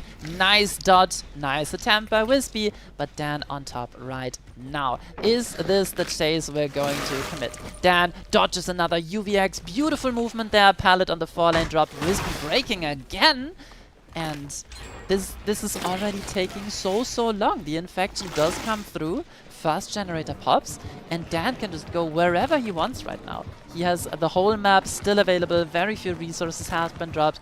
Can we avoid the tag here? Barely avoiding the injury with the UVX as well. Has another jungle gym to play. This is a nightmare for Wispy, who gets a very nice infection there. Wispy is in trouble here. The most we've had 3 infections, 3 weakened, no damage, no injuries. Another missed UVX there. We're out of line of sight, so Dan won't be able to break out weakened just yet. Starting to get a little bit off there. Second generator pops. We're going for some interesting creative bounces off of those trees. Still not hitting. Dan is now breaking out of the weakened state. We will probably see an M1 here if we miss this. Yeah, we missed that again. We'll see an M1, but Dan's going to break out again. So we're M1 killer until we can hit 2 UVXs in a row, and we have not done it yet. That UVX hits. Wispy had a few early game UVXs that were short, a little bit just off target, and it's really come back to hurt him now. We get a pallet assist here. Pedro dropping the pallet as the 3rd generator pops in the distance. This game is ending very quickly, Emmy. Yup, the generators are being aroused. Pedro again! Pedro being an absolute nuisance on his home turf, Wrecker's Yard, saying, come on, chase me. I'm the #1 ladder player. I'm not gonna skip these tiles. I'm gonna make you break every single pallet. Wispy has to leave again, needs to find Dan again, finds him at the bus, but of course, all generators here are gone. Dan dodges again, and this is something that some of the, not unknown mains, the players that don't usually play these killers for their teams, a trap that they can fall into. Take your M1s, right? We saw Nightlight do it. He took the M1s when he had to, and now Wispy is still struggling. You're making it a little bit too cute. You have the injured Nightlight. If you can't get the UVX, just play for the M1 instead. And again, another beautiful dodge and a hit tank coming through. We don't have a stage on the board yet. This is crazy. The survivors of Invictus are doing incredible. Not only are they dodging multiple UVXs, like they'll get hit one, dodge the next, and it's gone. Hit one, dodge the next, and it's gone. On top of that, great teamwork play. We've seen Rocket and we've seen Nightlight tank a hit to keep Dan alive. The last generator is about to pop with no hook stages. We also saw Pedro being a menace and not even able to get the UVX off there. That would have been our first and only down on Rocket. Rocket gets the pallet stun in the school bus and makes distance and breaks out of a weekend. We are now playing this incredibly strong rock tile. Swing through and Rocket is already gone. Rocket boots enabled. We are running away from that loop. And I went for, actually that was one of those interesting bounces where it went up, swings through the pallet and still misses. The survivors don't even need, you can ego at this point, Emmy. You can ego and try and save Rocket, which they might do, but at the end of the day, they could literally just leave and the game is over. Our first down with the gates open. That was absolutely amazing. If you're an Invictus fan, make some noise for your team. What a dominant survivor performance. Only 1 stage, 3 stages total for Wispy, and they crush their pick in the unknown. What a way to lead us into the tiebreaker. Wait, we're still playing out the tiebreaker now, yes, right? Yeah, absolutely. So it was a tie first, and now a win, and now Freddy, regardless of if Team USA is not able to win Freddy, Invictus wins. So if it's a tie or loss, whatever. If they do win it, then it'll be 1-1-1, and then we'll replay the Myers set. So, of course, I knew all of that. I was explaining it to the lovely people out there. It had nothing to do with me explaining it to you. You are obviously in the know, and I wanted to make sure all these lovely people, both on Twitch and in the building with us, knew exactly what was going on. That is so kind of you. Thank you, Andrew. I'm a giver. I don't know what to tell you. What a game, though. My God, that was crazy. Wispy just couldn't make it work. I totally agree with you. Right? There's opportunity. I get it. If you UVX somebody, if you hit kills, if you injure someone with the UVX, they get fully reinfected, and then you can follow it up again really quickly. The dodge doesn't really matter. But if you keep missing your second ones and keep missing your second ones, we didn't have an injury until it was infect, breakout, infect, breakout, infect, breakout, break, and then okay, fine, I'll hit you. It's like. You gotta get an injury. We gotta get it down. Yeah, Invictus just owned the entire map. That was really good to see. Definitely the confidence you want to build up if you're Team Invictus. But if you're Team USA, you're saying, hey, we tied the Myers set. We did really well on that one. Freddy, we can do that. That's no nightmare for us. And good pun. Love it. Definitely very curious to see what is going to happen. And this playstyle difference, right? We saw every Invictus survivor make Wispy work every single pallet. And I know that Team USA plays ladder too, right? They're no slouches in the 1v1, but on this ping, I'm not sure. Like, you have to save resources, right? You gotta play them sometimes. Yeah, I'm marveling at the entire. It was the individual chases played fantastically, and the times when they needed help, the help was like instant. Like it was the perfect timing. It was like fixing my generator. Fixing the wires and whatnot. Okay, I'll be there in 3 seconds. Take the hit. Okay, I'm done. We'll go back again. Like it was super efficient on the generators. Great chases. Fantastic job of breaking out the UVX. Nobody got stuck up on anything because they're busy trying to break out of the UVX, stuff like that. And then just like the individually, like the pallet stun from Rocket there at the end, and I love the Pedro coming in and just like being a menace and getting pallet stuns in Nightlight's chases. It's like I want chase. I'm gonna get the stun. You get out. You go work on a generator. I got this. And then just multiple hit tanks, and literally every single member of the team came and helped out Nightlight, whether it was tank a hit, drop a pallet, and whatever. So everyone was doing the generators. And they got, and they all worked as a teammate. Like that was like textbook and exciting. If you're a fan of any individual survivor, all of them got kind of like a moment in the spotlight. So it's very, very good game. Yeah, and again, we're not discounting Team USA in any way, shape, or form, right? They had fantastic chases themselves, but Invictus just better in this particular set. So hopefully, Coach Peps, with the pep talk, can raise the mantle yet again, prepare us for the tiebreaker, because communication, team play, all of that is going to be very important versus Freddy. Very much so. Yeah, absolutely. I just glazed Invictus a little bit. Let's talk a little bit about Team USA, and let's talk about Wispy. Wispy's got a lot of pressure. A lot of the team is riding on the back of Wispy. Not only just as the killer, but also had some really, really good chases. So definitely definitely a lot of pressure there. So even if you go back to the Survivor game on Unknown, had a really, really good chase, but then comes in and has to then also switch gears and play killer. So hopefully Wispy is not feeling too much pressure coming into the Freddy set. Feels confident, again, playing great. Obviously, just like that was not his game. Hopefully, particularly Wispy, the mental is okay, because if he gets frustrated or stressed out or down on himself at all, it's gonna really hamper the team. So hopefully that they can come back. But like you said, little Peps talk would be right up there with him. I'm sure he's giving him a hand there. So yeah, I'm sure they've got their boys back, because let's face it, this is elimination for whoever team loses this best of 3. And it's right now, of course, Invictus are in the lead, right? Having 1 win over Team USA. And we do see the stats here. Wispy with an average hook stage of 10 on the Freddy. So as you pointed out, it's usually a 4K set, very high stages. But against this Survivor squad, they're gonna make you work. I also love the Rocket graphic that we have available. I know, it's like here. Rocket plays Rocket, like it's a great overlay. You mentioned Wispy, average hook states 10.4. That's across multiple. That's across 50 different matches from the last several seasons. So keep in mind that's not 10 stages against Invictus. Yeah. So we really got to keep that in mind. But I do believe Wispy can make it happen, but we are up against the wall. If we don't win this, if this match ends up in a loss or a tie, a loss for Team USA or a tie, Team USA will be the first team eliminated from DBD League's 2026 LAN, first LAN ever. So lot of pressure. I really hope. It's so hard to. We just had a rough game, and now Wispy's got to rally and play killer first again, right? That's just take a deep breath, get a drink of water. Your team's got your back. Just got to rally there. But then when you look at the flip side, we're up against what I imagine is again M1 King Pedro. So this is scary. You were favoring Invictus. How are you feeling about your prediction?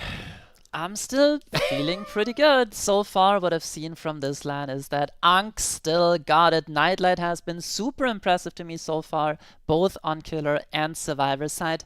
And yeah, it was a dominant victory, right, on his Killer pick, The Unknown, against USA. He's going to be on the Freddy later, but for now it is Wispy. And what surprised me the most is that we've seen Wispy play 50 picks of Freddy already. It felt like the rework was just yesterday, and now look at us, all old. We're doing some renovations on the Dead Dog Saloon, and we're seeing Sloppy Butcher, Eruption, Corrupt Intervention, and Painter Resonance. Opting to go for Corrupt Intervention instead of bringing potentially another slowdown perk. Both Pop and Call of Crime have been very, very popular on Freddy, but yeah, Wispy is just scratching down the doors on this very survivor-sided map when the doors are available, right? You want to break the main building, you want to break the shack, you want to make all these loops a little bit more playable for yourself, and then you can start wrestling for the upper hand. We see Pedro about to fall asleep, so this could be a great chase for Wispy. Pallet comes down, Wispy breaks it, Pedro takes his distance. We're going to be chasing back behind the buildings here in Dead Dog Saloon. We do get hit with that snare just a little bit. Will we make this window? I think, yeah, I was going to say, I think that's still going to be a medium vault, but we do the double vault and you get away with it. Again, we get a double back by, okay, Wispy does swing through and gets that hit. I was going to say the double back might be enough, not quite enough. Sloppy Butcher applied. Sloppy Butcher not going to be too important in this chase, sorry, on that hit, but anyone coming to tank a hit will be harder to reset. Shack Pallet has been removed from the trial, and we decide to just leave that injury and come up and chase them off, balance landing, chase Nightlight off of the Gallows generator. Probably trying to keep, oh, good try there on a little bit, looked like we were going around on the swing. Trying to keep them off the generators. I mean, I feel like this is how we started last game, though, where we were kind of bouncing back and forth, and it wound up not paying off. Nightlight taking the M1 and going upstairs in main, and it looks like we're just going to leave again. Trying to put some damage around the map. Sloppy Butcher will be helping with that. Sloppy Butcher will matter. I said it didn't matter versus Pedro. That's only if we commit to Pedro. But if we start, you know, hit and running, if we start hit and running, then the Sloppy Butcher will come into effect, keeping everybody injured. We do swing a little bit ambitious swing there. We don't get the swing around, and we are going to get an M1 here on Rocket, and Rocket's going to go to main building. And this is the problem. If you don't spawn in the main building as the killer, you did not break these doors because you've never been here. So your chases are gonna take an additional time. Wispy drops every single chase that goes main building. And I like it. You're playing the long run. You're playing to deplete the map from resources. Dan holding this distance holder rock very well. Unfortunately not able to dodge the dream snare and gets tagged here back to where Pedro's chase was taking place earlier. We know that Wispy broke a lot of doors here. No pallet available. Another dream pallet coming through, and Dan goes down to the detonation.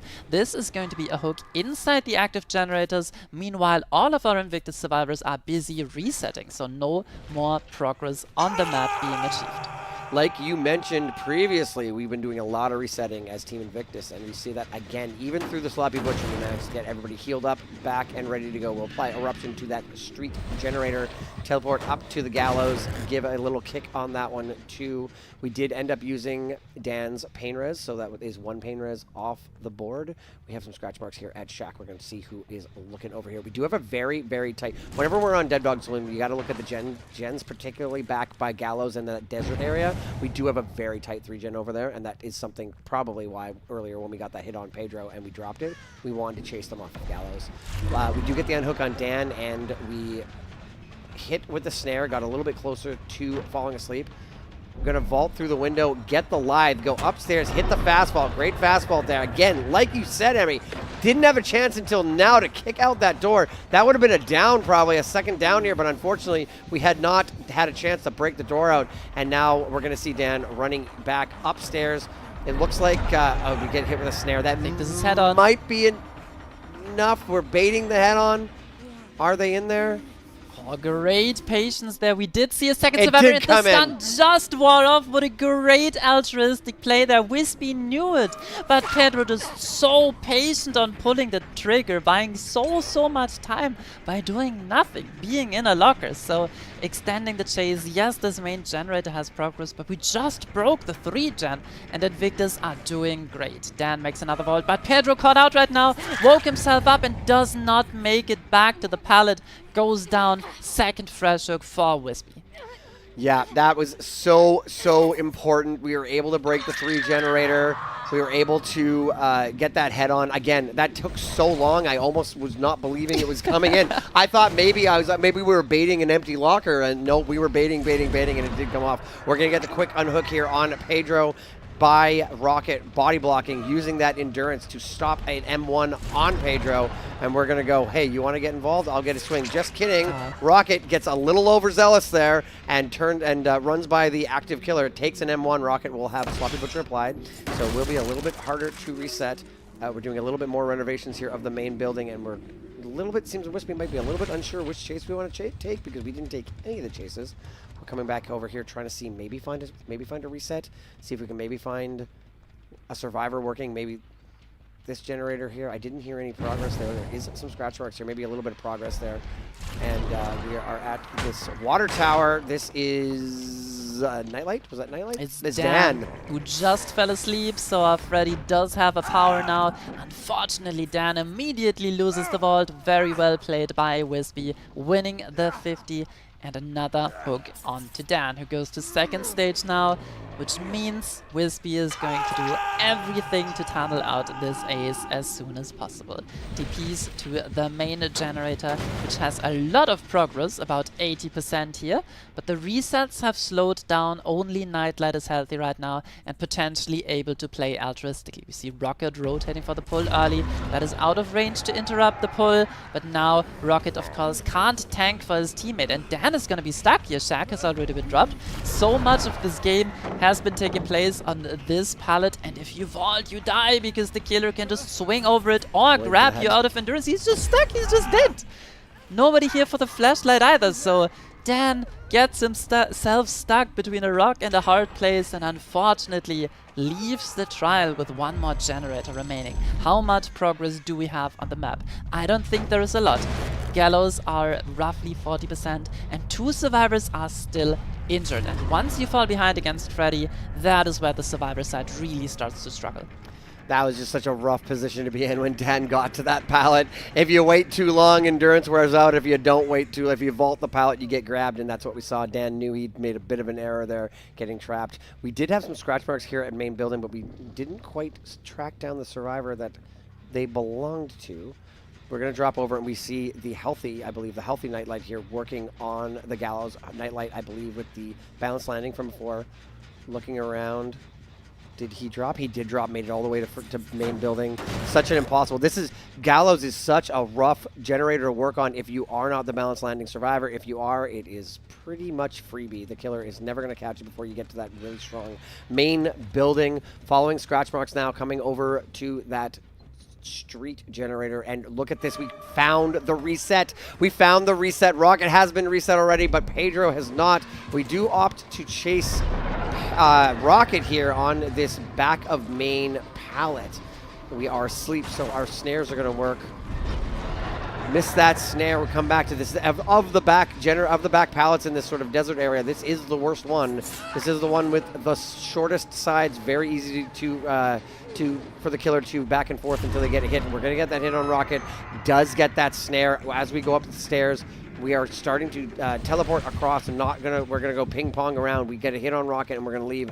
Stop them from getting this generator done. We find the injured Pedro. Pedro with not a whole lot to work with here. Looks like Pedro is going to go down. Now I will say we do have 1 hook on Pedro, but I believe Pedro's pain res is still available, as we still have 3 left.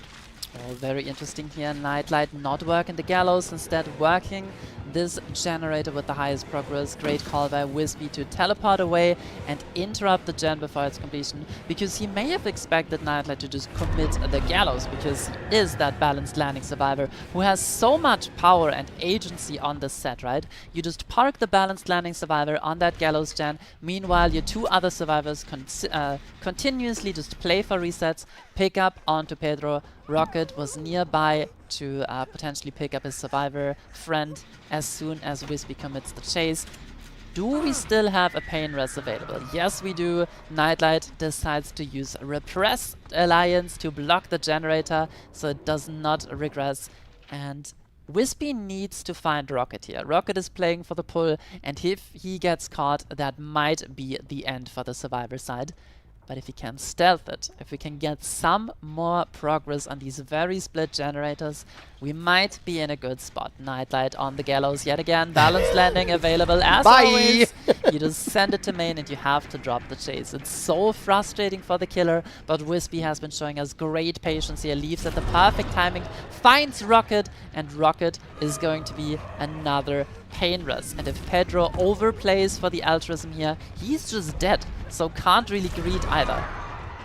You can break collision here a little bit, and yeah, okay, so Pedro runs away now that the borrow time is going to go off. And just kidding, Pedro was coming back to potentially get a pallet stun, but in the end, Nightlight does finish the last generator across the map. Fantastic play by Nightlight to use that Repressed Alliance and prevent the Pain Res regression. That generator was upwards of 80-90% when we blocked it off, and as a result, the Pain Res did not matter. It hit one of the generators that had far less progress. Sorry. We do get a fresh hook on Rocket, so that's going to be 3 fresh hooks. Rocket gets unhooked. We have some room to make some stuff work here in endgame. Rocket's injured, Pedro's injured. Nightlight is fresh hook would be the best one, but being not injured, it could be a little difficult to track them down. You're probably going to see Pedro being the one challenging the gate, at least one of the gates, so that way if they get found, they're not worth nearly as much. Nightlight probably opened the door behind main, though, and that's going to be the end of that. We are chasing Rocket. Rocket, of the injured survivors, is worth the most progress, and we're going to get a pull, and I think that's probably going to be all we see for this match. That shows you everything you need to know about the set, right? You see fresh hook survivor opening the exit gate. That's going to be my target for the end game. Never mind, it's the guy with balanced and he's on main building. I can never do anything here. So Wispy takes his 2 stages on to Rocket and gets a total of 9 stages for Fresh. That is a very good result, but below his average, right? I think it was 8, actually. It was 2. Pedro got out with 1. 8 stages for Fresh. I do that all the time. You're fine. You know, I do that all the time. I can't count. Well, you're looking at the two like the tally marks, but then also the skull. So 8, 8-3, Nightlight making it out. Again, just a diabolical bounce landing. Just could never get caught. Nightlight makes it out for free. Pretty decent result. Lower than average, both for Wispy and then probably in general. I'd say that I don't know the exact stats off the top of my head, whether we get 4Ks more frequently than not, but not bad for a stages game. When you're facing elimination, I am worried it's not enough. I don't know. It's a lot of pressure. You have the crowd right in front of you. You have the opposing team right in front of you. And I hope Team USA can show what they're made of, because they consist of amazing players, right? Every single one of them is so good. And I would like to see more gaming. Like, this is such a fun matchup. I want to see more of it. I don't want anybody to go home. I want to be at the LAN forever. Everyone gets a trophy. No, I'm just kidding, but I agree with you. Sure. It's like I don't want to see them go. And, you know, it's particularly because Team USA, we've got a lot of representation here in Europe, but you know they came all the way from the US. You know, as a guy who crossed the pond myself, I respect it coming all the way here, and it's also really funny for everybody here in the LAN hall. We've had some really interesting stories of like, I missed this connector, or customs was awful there, or like, oh, I lost this bag that I left behind my something. Anyways, like the stories have been really, really fun to hear from both the players and the staff, and of course all the attendants here from the crowd and whatnot. So yes, I would love to see more Team USA. They are going to need to lock in Again, we talked about Nightlight having balanced landing there. We actually didn't get Gallows done when we broke the 3-gen. It was one of the sort of deeper desert ones. But yeah, if we can get that Gallows one out of the way relatively quickly, maybe we can see Team USA keep them to 7 hooks or less. Honestly, if you have balanced allowed on the set, I think it's even smarter to keep the Gallows gen up for later, right? Just because you can always pre-run to the main building. We just saw it. But yeah, if you're in the crowd, I know there are a lot of Invictus fans here, but come on, make some noise for Team USA. Go cheer on the boys. They want to keep playing. We need to see a good performance here because we want to keep going. We need 9 stages for the win condition. 9 stages, or 8 for... Wait, we need 7 for the surf Well, side, right? for Team USA, yeah. The win condition for Team Invictus will be 9 stages, or we could do 8 with 4 fresh, again, since Nightlight made it all the way out the gate without... I'm like, I don't think we'll see Nightlight. Nightlight doesn't want to show us. Never mind. Nightlight opened the gate. We're good. Just forget it. Just forget it. No, Nightlight's fine. We're good. It's all good. So, just shows the confidence of Team Invictus, which is crazy. Again, Invictus lost yesterday, and they're facing elimination right now, and for the rest of the tournament, they will always be. Every game will be potentially Invictus's last game. But there's like the calm confidence they have, and just the clean play we've seen today. Just really fantastic. I'm gonna throw this out too. He's on your screen right now. Yesterday we had. I said to throw this out too. Rocket had a really incredible dead hard yesterday against the. I think it was the Blade. I cast it. It was Blade on main. We were on Suffocation Pit for 4 games. I'm like, I think it was Blade. Maybe it was Ghoul, but I think it was Blade. He was like, it looked like he got caught out in main. Injured, and then he hits the dead hard, and he was like, no, I was intending to hit the dead hard, and I was there just specifically to distract. And I was like, you have insane confidence. There's other ways to say it, but I'm trying to keep it family friendly. That you have insane confidence that you're like, I'm injured, I'm worth a bunch of stages. Incredible, fantastic. So I just want to throw out there just the confidence of the players on all the teams, but particularly Team Invictus. Just like they're showing in this set as well. Just clean. Nightlight opening the door being another prime example. So what we need from the USA Survivor side, I think. The tunnel out could have been prevented a little bit longer by Team Invictus. I think they did a great job at resetting, but towards the end, they were just falling a little bit behind in gen progress, and they had to send the injured Pedro for the pull, I think it was, or the injured Rocket, onto Dan, so no healthy survivor there to somehow help the tunnel out. And if Team USA is able to keep the tunnel out in the game for a little longer, maybe that is their way to a victory here. Because it's going to be an uphill battle, in my opinion, just because this result is a little bit below average, and I do consider Nightlight to be incredibly efficient on the Nightmare. And yeah, we're loading into the trial. We're seeing the exact same build and the exact same survivors. Nightlight spawning at the main building and immediately makes this loop a little bit weaker for the survivor side. Confirmed. Behavior loves Invictus. We got spawned in the right spot. I mean, we did do a little bit of cleanup on the other spots, which is useful, but obviously main building is such a devastating place to take chase for almost every killer in this game. There are very few killers who want to be chasing main building as main building in Dead Dog Saloon. We're going to start our first chase here on Jaw. Trying to cut off. It looked like we were teleporting away, but actually look at that. What a great cutoff by Nightlight. Teleports ahead of Jaw, and we're going to get that M1. We come to play Shaq.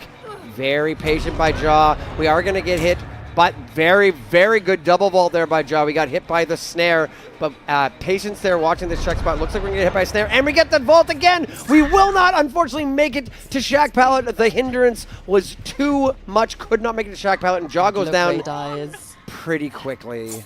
He dies in the basement. These 2 generators were open, Gallows and this very top generator, and he is between both of them. That is not enough for Haunt to pop the generator. Nightlight TPs to the one that Wispy was working, gonna apply his eruption. So as soon as you pull the survivor out of the basement, which is going to happen very soon, I think Haunt just send it with the balance, because he knows that Jaw is hooked between the high progress generators, right? You need to get them out of there as quickly as possible. So I'm loving this call to not make it a trade. And just, yeah, he's hiding behind the hook, still gets the tag. Nightlight, great mechanical play, applying the slow first, then playing for the M1 tag. And Haunt now still has the pallet to play. So super important that this pull has been so decisive, so fast, not making it a trade.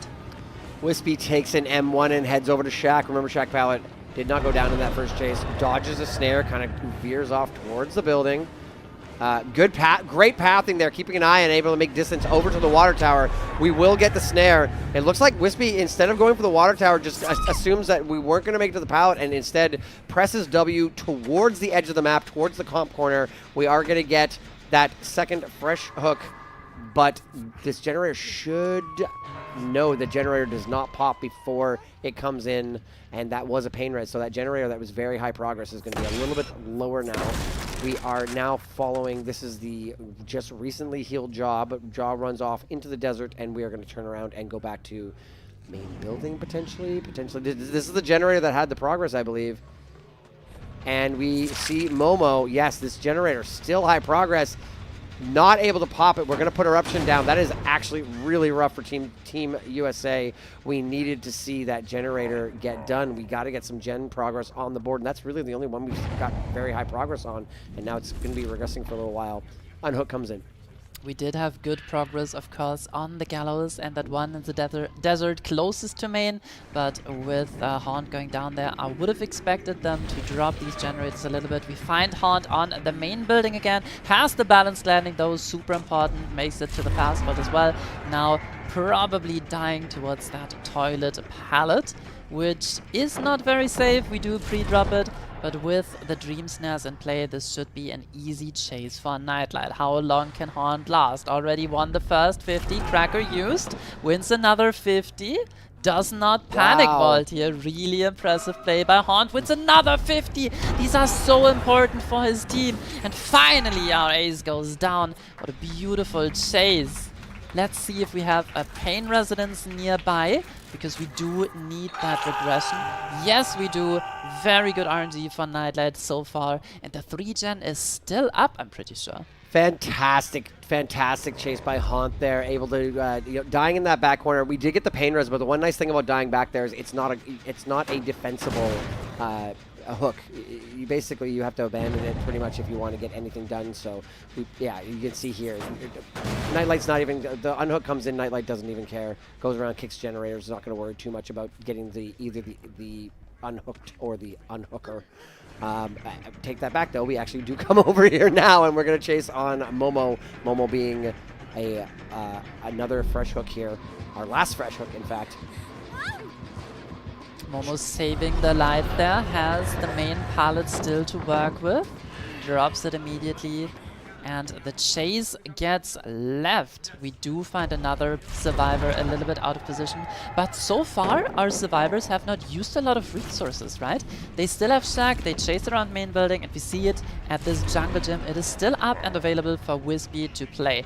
Wispy doing a great job here, does not get down. Another zoning dream pallet explodes, but we also have this pallet gym still available, and the USA survivors buying some very, very valuable time here. Nightlight just cannot get his fast downs anymore, and I think that was the Gallows 3-gen that just got broken off in the distance. Wispy on the main building, does not vault. Do we have a head-on? No, we do not, and Wispy does finally go down after a great run.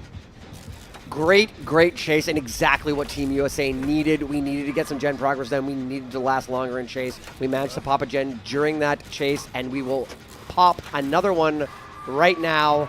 That will be Gallows gen popping as well, so there's only one generator back in that back desert area.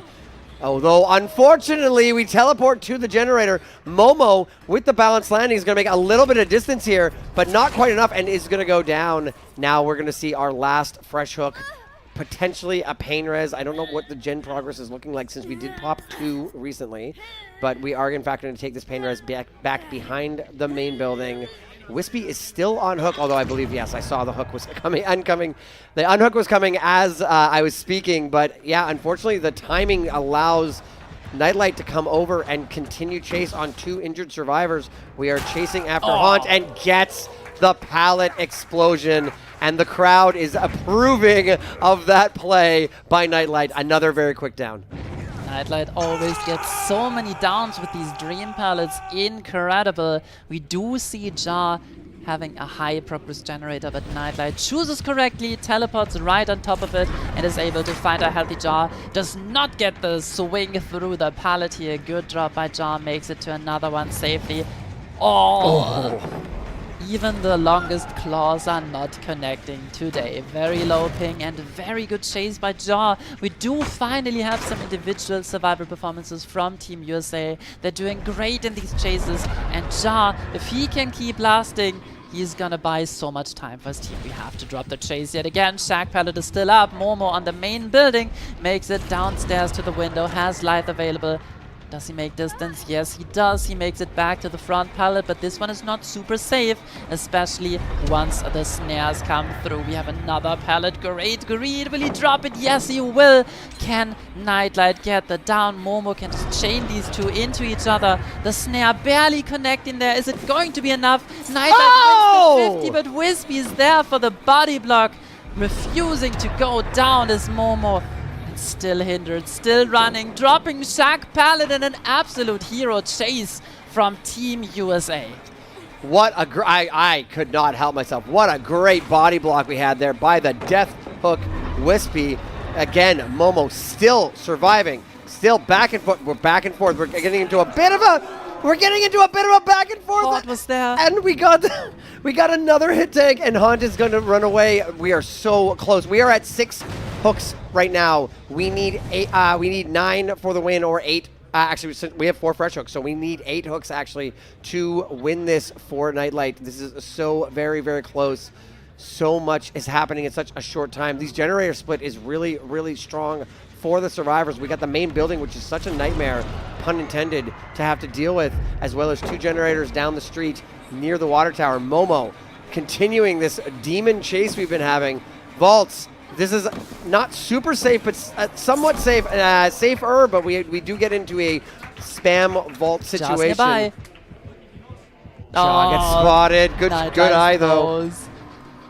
No save from our Lara here, and Nightlight preparing to get another basement hook. But going there takes time, and we're seeing on the HUD that Wispy has so much progress. Unfortunately, if Momo dies in this basement, that is it. They have to save Momo. They cannot give another stage, and we find our chase onto Wispy. Dream Snare gets dodged, but he has nothing to play. Does a 6 skate on the bar, but unfortunately still goes down.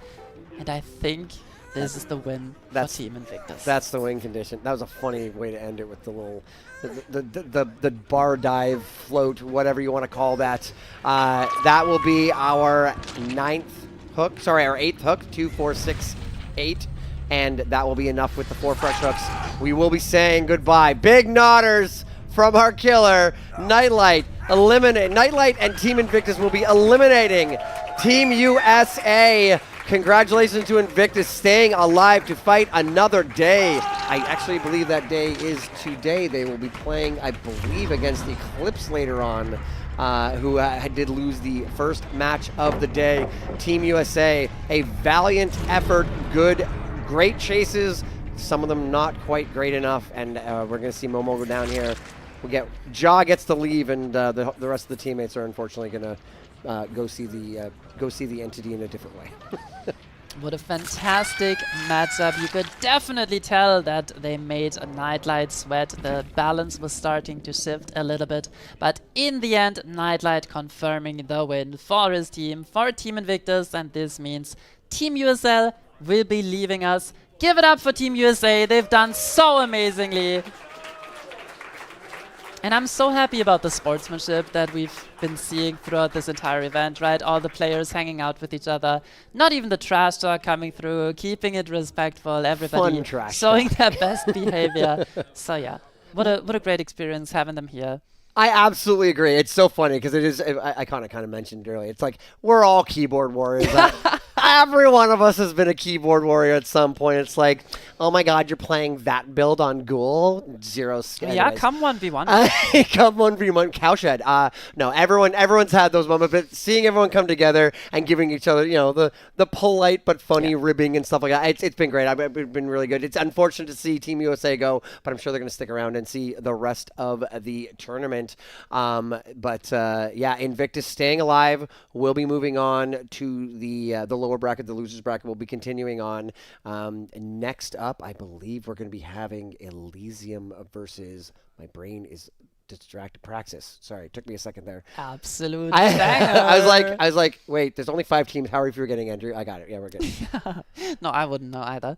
And of course, Elysium so far with a flawless match record, right? They went 2-0. They didn't go to the tiebreaker. Only match so far that was a clean sweep.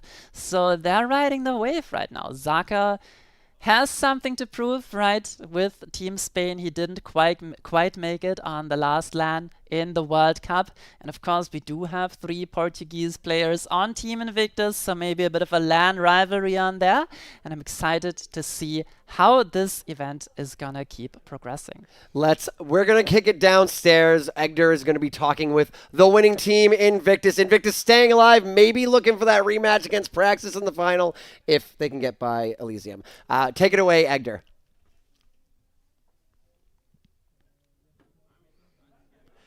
Egder tripped and fell and ripped. No, I'm just kidding. He can't get up. He can't. We do need just another moment. Sorry about that. We are going to continue talking about. Yeah, so it will come down to. It's really interesting. I believe I heard through the grapevine that the word between I heard through the grapevine that the word between Praxis and Invictus was good game, well played. We'll see you in the final, which I thought was kind of the kind of cocky, but also just the good sportsmanship almost. I'm loving it a lot. So there, yeah. Yeah, and Praxis has such an interesting roster, right? A huge roster, everybody's here, everybody's having a great time. And some of these Praxis players have been so impressive, especially Overdose to me. Absolute standout performance so far on the Survivor side. And if Praxis can keep up the momentum, I wouldn't be surprised to see them in the finals, even though they're competing with other big names here, right? But they have the advantage of having most of their main roster. We do hear that the interview is ready now, so take it away, Ektar. Hello, everyone. Second time's the charm, right? First of all, while we're here, please, everyone give a big round of applause to Team Invictus.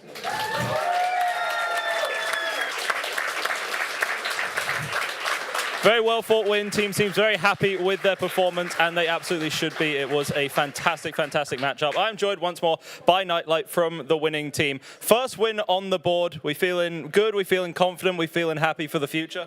Yeah, we understand a bit more what works on LAN and what doesn't. So going forward, we're gonna definitely have a better picks and bans on the first round. Yeah, absolutely. I mean, the strategic element obviously going to be quite an important part of things. About Team USA, now, of course, you've played against these players for so long, for such a long time. Was there anything today that sort of surprised you? Anything you think they did particularly well? Anything that you think they didn't do so well? Or was it sort of business as usual? So all the time, Ja talks like, how does you get 4K the same ping, this, that? I don't know, man. I don't know. Same ping, and they're getting 4K. Yeah, that's all I have to say. But I'm guessing all the players are still going to be going for drinks after anyway. Yeah.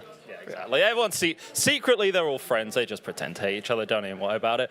So obviously you get to stay in the tournament. You get to stay in for longer. Next opponent is going to be Eclipse. That match is going to happen in just a few hours. That matchup. Have we been doing much scouting for Eclipse? Much preparation? We've seen how they play. We know that we cannot underestimate any opponent on this tournament, so it definitely is going to be a tough match, especially that they have a Polish player, and we know that Polish players are goats. So we have to be very careful on him. Fasty. We probably ban his killers. I don't know if anyone else plays killer on his team, but yeah, we definitely gotta watch out for them. But yeah, we will be prepared for sure. Is it your theory that Polish players are the best killer players in the world, or what? Amongst the top. Amongst the top. Okay, whatever you say, brother. And then final question, obviously you're going to be having a lot of fans watching back home in the venue. Did you have a direct message for them? thank you so much for support. Thank you so much for cheering for us. And yeah, thank you so much for everyone that showed up here as well, and anyone watching at home. So thank you guys for all the support. Appreciate it. Thank you so much. Congratulations. I'll let you go celebrate with the rest of the team now. Thanks, brother. Yes, no, an amazing performance from an amazing team, and they get to play later on today in the lower bracket quarterfinal against Team Eclipse. That's a matchup that's going to happen around 7 o'clock Central European time. We're now going to be taking quite a long break because obviously there are a lot of teams here, a lot of players, a lot of people. So we want some time to set everything up, get things nice and perfect for the next couple of matchups. But make sure that you stay tuned. We will be back with you within just about an hour or so, and we'll have some more content. We're about halfway through this LAN event. Audience, how are we feeling?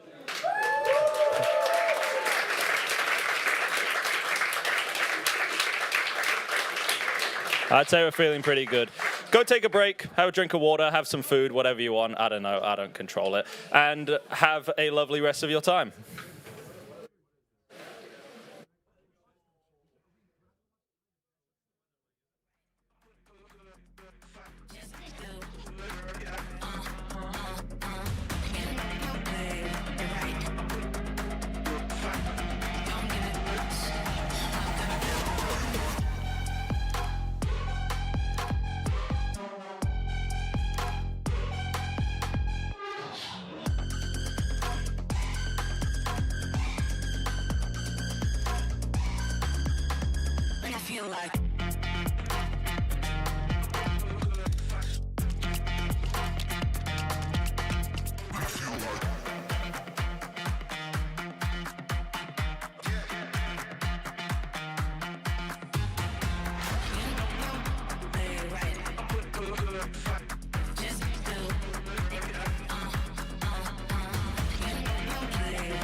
feel like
Welcome back, everyone. DBD League 2026 LAN, first LAN ever for DBD League. We are moving on in our tournament. We're excited to bring you our next matchup.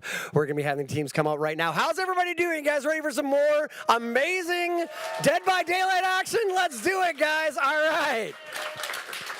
We are done with the losers. No offense. We are done with the lower bracket.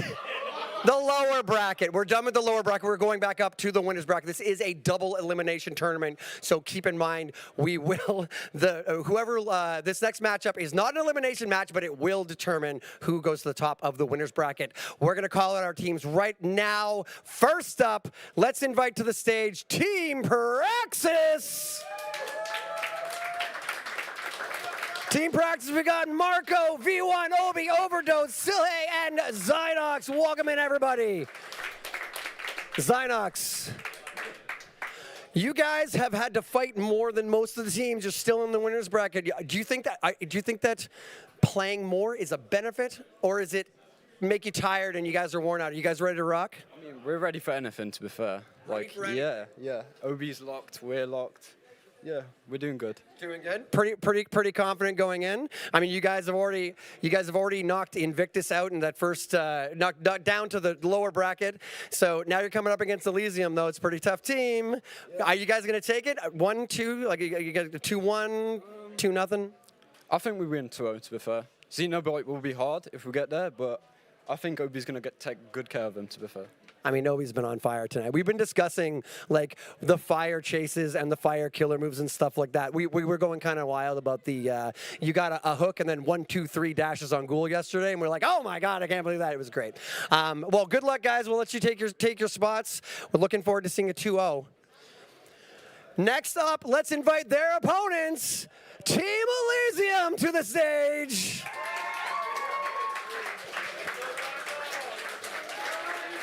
We've got Zaka, Pedro, Doc, and Noah. Doc, okay, so you guys have only played one round so far, but you absolutely decimated. 2-0, made a real big statement. Is this going to be more of a challenge, or are you guys just going to 2-0 go on to the final? I do think we're still going to win. I believe in a 2-0 coming up. And yeah, I think it's going to be a challenge, of course, but we can manage that. Do you think that it's a benefit? I'm asking the same question. Is it a benefit you've only had to play one, like it gives you more time to rest, or do you feel like you got, we've seen some 2-1s and some 2-0s, and multiple Praxis has played 5 sets so far. You've played 2. You won them. Is that a good thing or a bad thing? I mean, we definitely got a better bracket placement, that's for sure. Is it better for us? Yes, in theory, but even if we didn't, I'm sure that we would have won everything. Very confident. Both sides of the stage, very confident. I'll let you guys take your places. Good luck. I'm looking forward to watching the match. Team Elysium, everybody! Really quickly, this is for our Twitch chat, but everybody here, you can log into Twitch chat too. I'm just saying.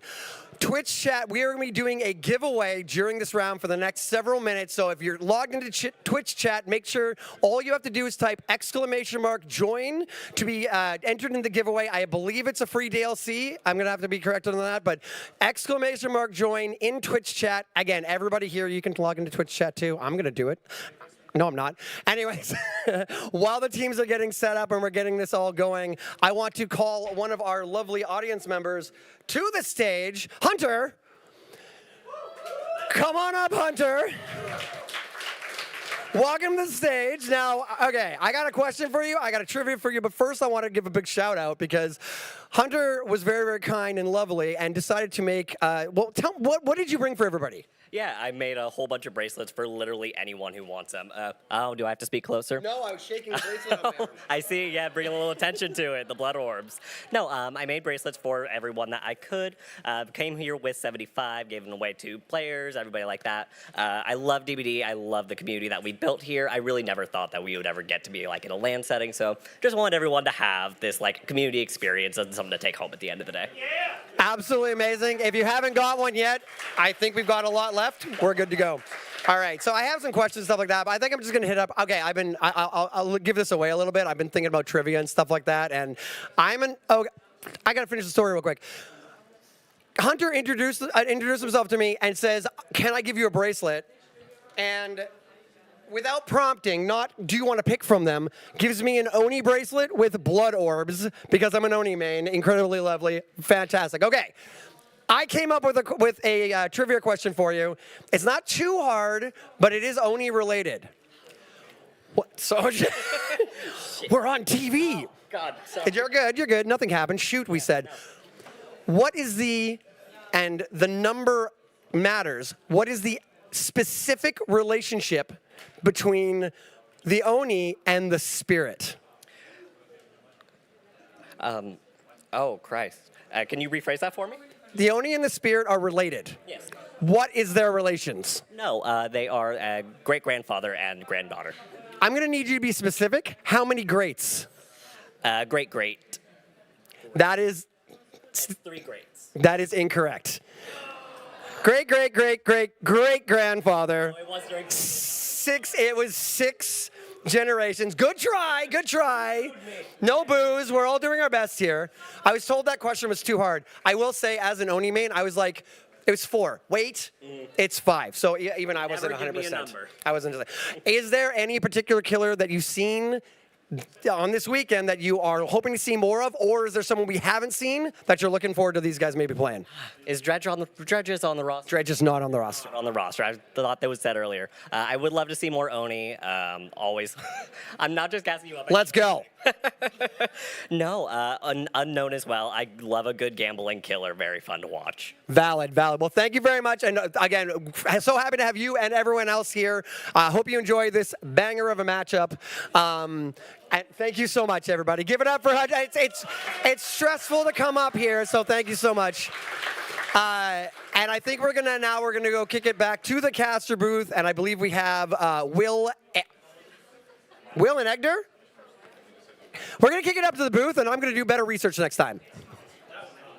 Yes, you are, Andrew. It is Will and Egder. You were right, and the research was pretty good. Research was pretty okay there. But we've got a lovely match of Praxis versus Elysium, and this is going to be a good one. Praxis, obviously, 2 wins under their belt. They've been pretty dominant this entire event. Elysium, we've only seen them once, but it was a dominant 2-0 win over Team USA. So I'm really excited to see what both these teams bring to the table. This isn't just a good matchup. This is arguably the 2 best in the world, right? Or at least the best here. This could be a grand finals in the making. This is going to be a prelude to what we might end up seeing tomorrow. Because remember, it's so fun. We have all of these elimination games, and it feels like, okay, we have our upper brackets, our lower brackets. We're competing for the prize. Every team here wants that trophy. They want to hoist it up at the end and be the victors for the first ever DBD League LAN event, right, Will? So this is going to be an intense game. The winner of this gets a well-earned break. They get spent tomorrow relaxing, studying their opponents, being calm, while the others are going to have a very hard-fought matchup against either Invictus or Elysium in the losers finals tomorrow. It's a brutal matchup, and it's going to be really tricky to try and ascertain a difference between these teams because they are, at least in my mind, so evenly matched. Now, I'm sure that I'm surprised that V1 isn't coming to blows with the members of Elysium on the stage as we speak, right? But hey-ho, that happens. We have some fantastic security at the venue, etc. But I guess to discuss these teams a little bit. Elysium recently took 2nd place in Season 11. Of course, phenomenal talent all around. They don't have a full roster here, but they still have some star players, of course. Zaka was who I spoke to yesterday. Always going to be the main attraction on a team like this. Of course. Pound for pound. Maybe one of the best players in the world. Just 4v1. If you include Killer and Survivor. I don't think that's a ridiculous conversation, say easily top 3.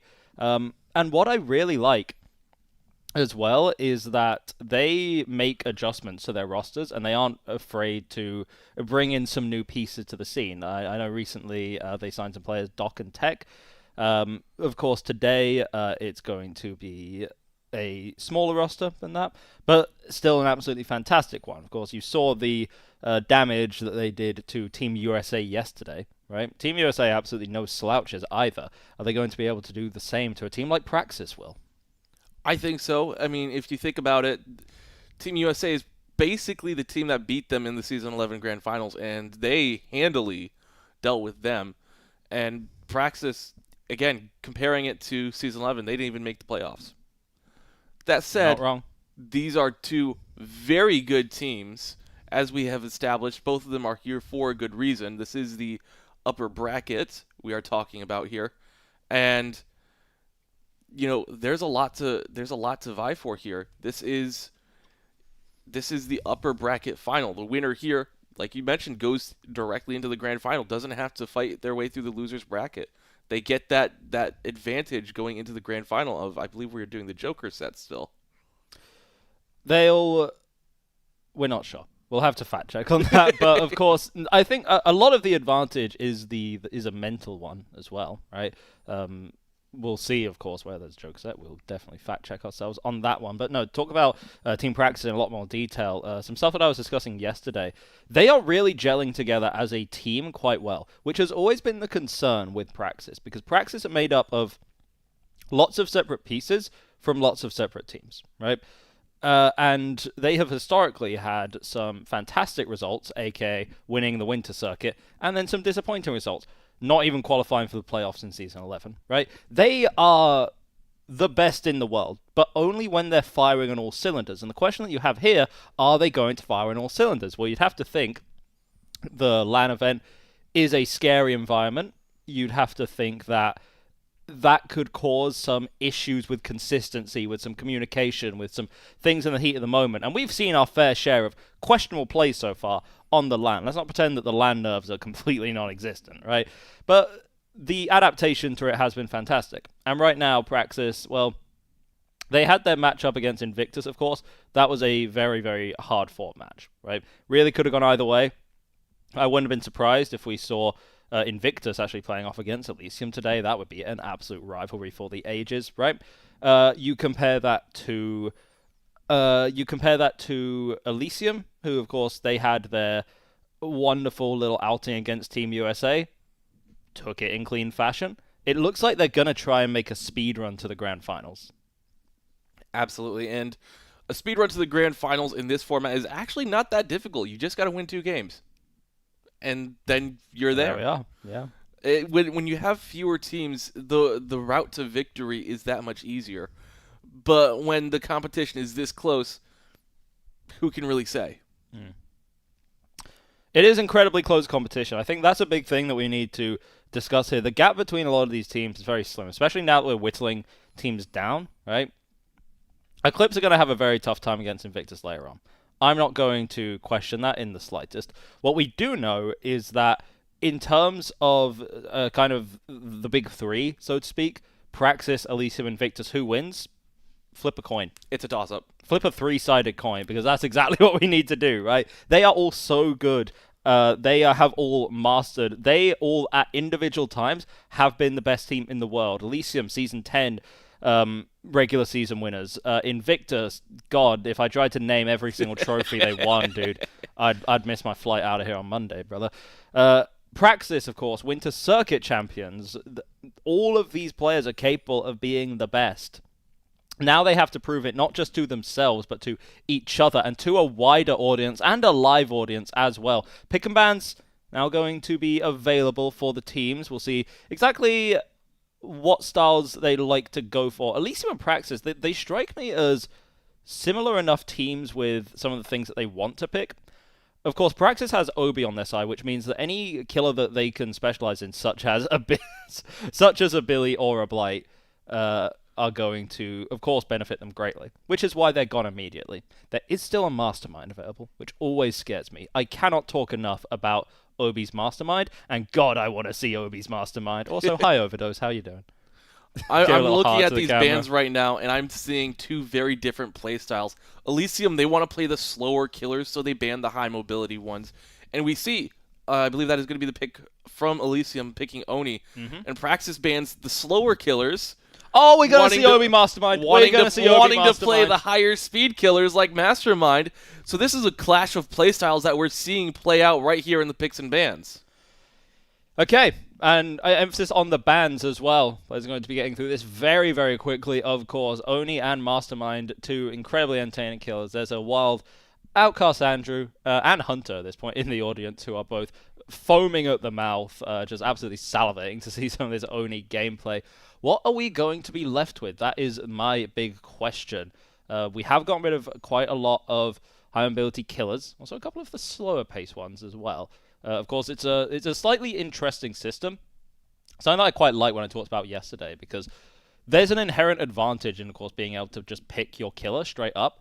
So when it's the ban system, we're essentially left with a killer that no one decided on, in a sense, you know? We still have Twins, Cenobite, Nightmare available. Who do you want to see? Cenobite. Fair enough. I'm kind of hoping we get a Twins set. You're hoping we get a Twins set? Twins is always there are at very least 10 difficult. people sending you some very angry DMs right now. Will. At least minimum. And it looks like we are going to get the Cenobite as our tiebreaker. Unfortunately, no Twins for me. I know. It's a sad day at the office. But yeah, this is an interesting set of killers, right? Mastermind, very specialist. Oni, something of a hybrid. Sino, something of a generalist, right? So I am going to be absolutely in love with these teams, these play styles, and exactly what they can show us. Let's start to break down the first set that we're going to see, right? Which I believe, if memory serves me correctly, was... I believe it was Mastermind. That was... No, because Mastermind was Praxis pick.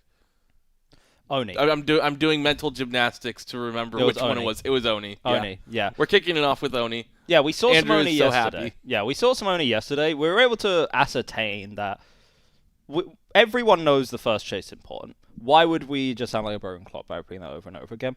How do you actually translate that into your gameplay? Well, stealth is an option.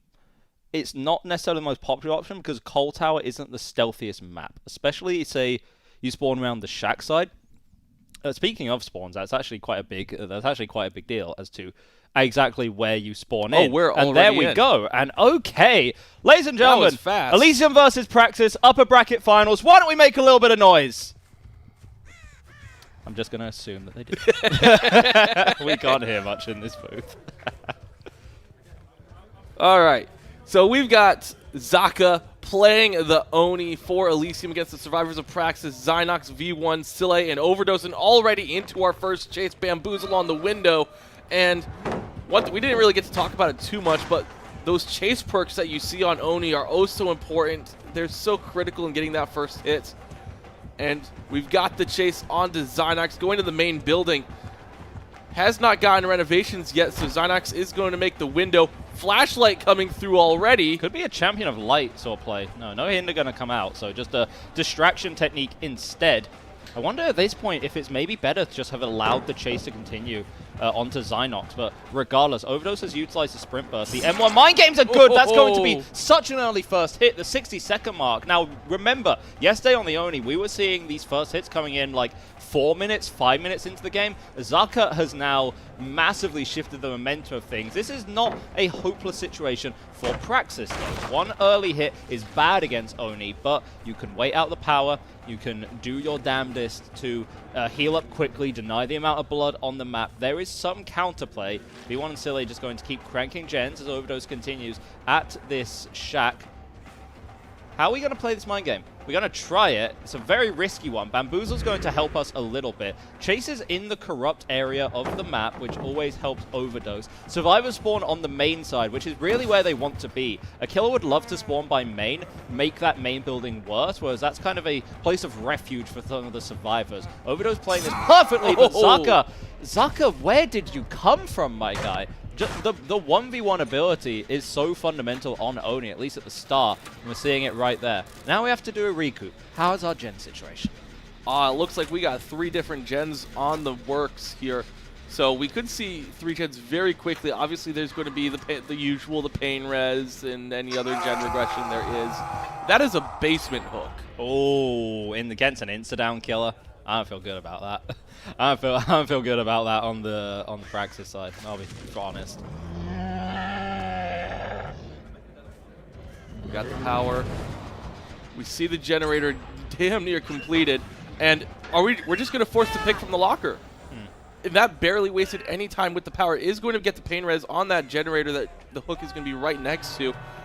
Overdose is going to get pulled off the hook, but Zaka should have his power back relatively quickly. I was going to say, hopping the locker to try and avoid the Oni power, it's something, sure.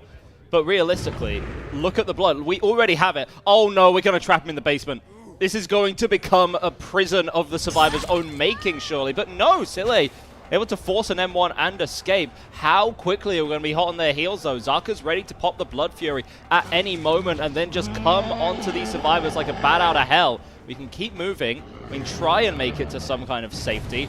Seems like Sile was in the sights, but of course Overdose would be a little bit better of a target, would be closer to death. V1's been healed up in the background. Survivors know exactly that they want to deny the amount of blood orbs. We just about make the pallet. Stun. We get the stun off. We do get a blind as well. Again, distraction technique. Overdose has used that a couple of times to some decent effectiveness. Another generator popping. Still doing an amazing job. Overdose, I mean, we're giving awards out to best survivors, right? Overdose is really putting himself in contention for that. Absolutely. We got the awards. What are you doing there, Sile? That was the last second of power as well. That was, I have to say, it wasn't an insta-down, but still. That was rough. That's not what you wanted to have happen. Especially considering what Overdose just did, right? Overdose being his own anti-tunnel perk there by simply not dying. Sile coming in. Ostensibly, there's a potential chance, you always want to give the benefit of the doubt, there's a potential chance that Sile's job there was actually to tank a hook stage and buy some time for Overdose, right? If not, Zaka's going to just continue trying to take Overdose out of the game, close to the tunnel out. Remember, Sile is a fresh hook, which for scoring helps, but with getting someone out of the game quickly, it's not going to be as efficient for Zaka as you would necessarily like. V1 found around the main building. Now again, I still don't think that we've been able to break many things here. So only break wall still up, which means that this is a reasonably strong area of the map. Pallet here going to be pre-dropped, forcing Zaka to go around it to make even more distance, which gets us closer to the mid-map. I'm thinking about Sile. This chase is happening quite close to that hook. Zaka's not going to be able to interrupt it, though. So honestly, Praxis survivors have made a good recovery. But the bloodlust is building up. You see the body block from Sile trying to make the best out of that endurance. It is able to get something done with it. But we are, I believe we're now in Bloodlust 3, and this is looking like it could be a very easy tunnel outs onto Sile. And yeah, sure, you don't get the tunnel out onto Overdose, but this is looking very dangerous. And now the tables have turned. Overdose is now the one taking the hits for Sile. And now we've got a lot of blood here from all the vaulting back and forth. Power immediately popped. And now we're going for someone else. Remember, there's a little bit of a sunk cost situation going on, right? If it's an injured... Oh, no. Watch out, V1. Watch out. Oh, God. History does repeat itself, doesn't it? That is tragic. But we have another generator about to pop. And it looks like we're looking at a feast or famine situation where Zaka, despite seeming to play so well, isn't doing a whole lot. And these generators are just so progressed. There's been a fantastic job by the Praxis survivors of preventing the tunnel out. Remember earlier when Sile took that down, we were out here questioning, oh, what a Sile kind of play, pun intended. It was actually pretty good because it meant that Overdose wasn't close to hook. Look at the amount of extra stages that Zaka's gotten. 2 more, right? If those 2 were onto Overdose, then... Oh, no. V1, bro, where are your eyes? Oh my God! The head-on! Oh my God! We didn't know! We didn't have the knowledge that they did! These Praxis survivors are practically psychically bonded. V1 puts himself in the position, takes the down, and then the head-on save is there. Zaka is left absolutely dumbfounded. I'm speechless. Oh my God. That was ridiculous. We have the power back because it was so quick. But holy, what a play from the Praxis survivors. And a miss on the Demon Dash, not quite able to get anything there. Holding ourselves on the rock, trying to get something. again. Blind comes through. Overdose is just toying with Zaka at this point. Of course, toying with a big angry man with a Konobo could be a tough time for you. Zaka doesn't exactly have a gen split to go around. There's Again with the head-on! Fool me once, shame on you. Fool me twice, shame on Zaka, it appears. Seems like Praxis are just absolutely laying it on thick. We're going to find V1. It's not even like V1 is guaranteed to be dead here. Beautifully timed Volt. The exact reactions were perfect. And that's the power gone. That's the power gone from Zaka as the final generator pops. This is fantastic work from the Praxis survivors. We're still now just looking for any inklings of blood, right? That is a nice Volt. Silly doesn't have the Shack palette to work with. There's no head-ons in there, bro. You're a head-on survivor. What are we doing? I mean, that's amazing work. Sile likely going to be the final hook. I don't foresee a world in which the survivors are going to do anything but escape right here. And it's a damn well-deserved result as well. Not fantastic that a couple of extra stages have to accrue onto Sile, but when all the math is said and done, 6 stages, 3 fresh is a damn good performance from Team Praxis. Especially with how things were looking earlier on in the trial. Things were looking not great for Zaka, being able to bring it back at 6 stages. It's sort of a consolation prize, but a prize nonetheless. And oh my god, I still can't get over that head-on save. That was incredible. That's one for the highlight reels. The head-on save also followed up by like another head-on. Gonna give Zaka PTSD whenever he looks at a locker. I'm gonna give Zaka a headache at this point. I think more than anything else. Beautiful crowd here in Osnabrück, as we can see. Players are doing their damnedest right now. Praxis, as you can tell, but just by the looks on their faces, they're incredibly happy with that performance. And why wouldn't they be? How do you deal with a weak link when there's no weak link? There's no candy for you to bite onto, you know? It's so difficult for Zaka. In terms of just breaking down a little bit what the survivors did well from Praxis, the Praxis survivors, of course, played fantastically. Individual chases are a component of it, especially Overdose. Overdose has been stalwart throughout this tournament so far, is truly, at least in my mind, contention for winning Survivor of the Tournament award. Special little medal. And the bragging rights that comes with being declared the best that there is, right? And this is also just different because, as you can see, Zaka gets an average of 9 hook stages. And with the 12 hook games, that's about roughly 50%, slightly below the mark on that. So already the Praxis survivors are doing well, even by Zaka standards, even by Elysium standards. Absolutely, and that was such an incredible performance from Praxis. I just got to keep talking about that because they had such great gen pressure right from the get-go. They had 3 generators done, or practically done by the time the first hook happened. And then it was just bam, bam, bam. The generators flew. And somehow, despite all of that, Zaka managing to pick up 6 stages with how fast the game went. I feel like that speaks volumes to how talented both sides are. They are very talented, yeah. Zaka 6 stages in the end. The problem is when you have endgame scenarios against an Oni, it can almost feel like the earlier part of the game mattered a lot less, or quite didn't matter so much. Because by that point it actually happened, I believe we had only gotten or accrued 4 hook stages in total, right? So when it's the end game and when you have a killer just with a threat of the insta down, even if, and I'm not sure how much blood was particularly on the map, the Praxis survivors didn't entirely forgo resetting each other, but it wasn't a priority for them to slam out some gens in the meantime, right? So there was always the potential that you try and go for a risky unhook, Zaka pops power. If someone like Oni gets a hook in the endgame, you just don't save it. Unless like it's necessary for your win condition, you don't save it.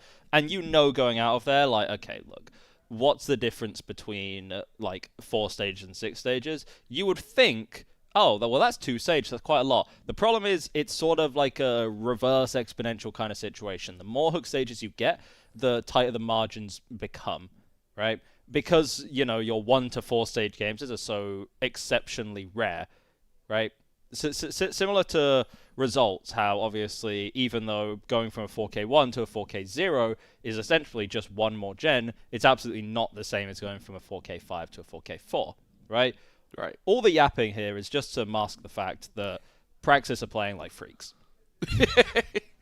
Yeah, pretty much. They had some very good performances across the board. Well, mostly across the board. We don't talk about certain vaults into the killer's face. We also don't talk about that first down onto the second down onto V1 that got the second hook stage, right? That was a very V1 watch out kind of situation. I'm so bamboozled by that that last play, by that head-on save, right? Because like I think everyone got fooled, right? Like I could tell we were definitely both fooled. We were like, oh no, V1's messed up again. V1 is out in the open. Well, not even in the open, but tried to hide, failed, got down. That's a tunnel out. Oh no, but it was a bait. It was a plan all along, Will. It was a set play. There was a set play in Dead by Daylight. Who the hell is doing set plays in Dead by Daylight, bro? Well, Team Praxis, clearly. Let's break that down a little bit, because if we're going to look at it from the perspective of a set play, well, what does it accomplish? You get rid of the Blood Fury at no cost other than a little bit of exhaustion, because you get the save, you get the stun on the killer, and suddenly he doesn't have power.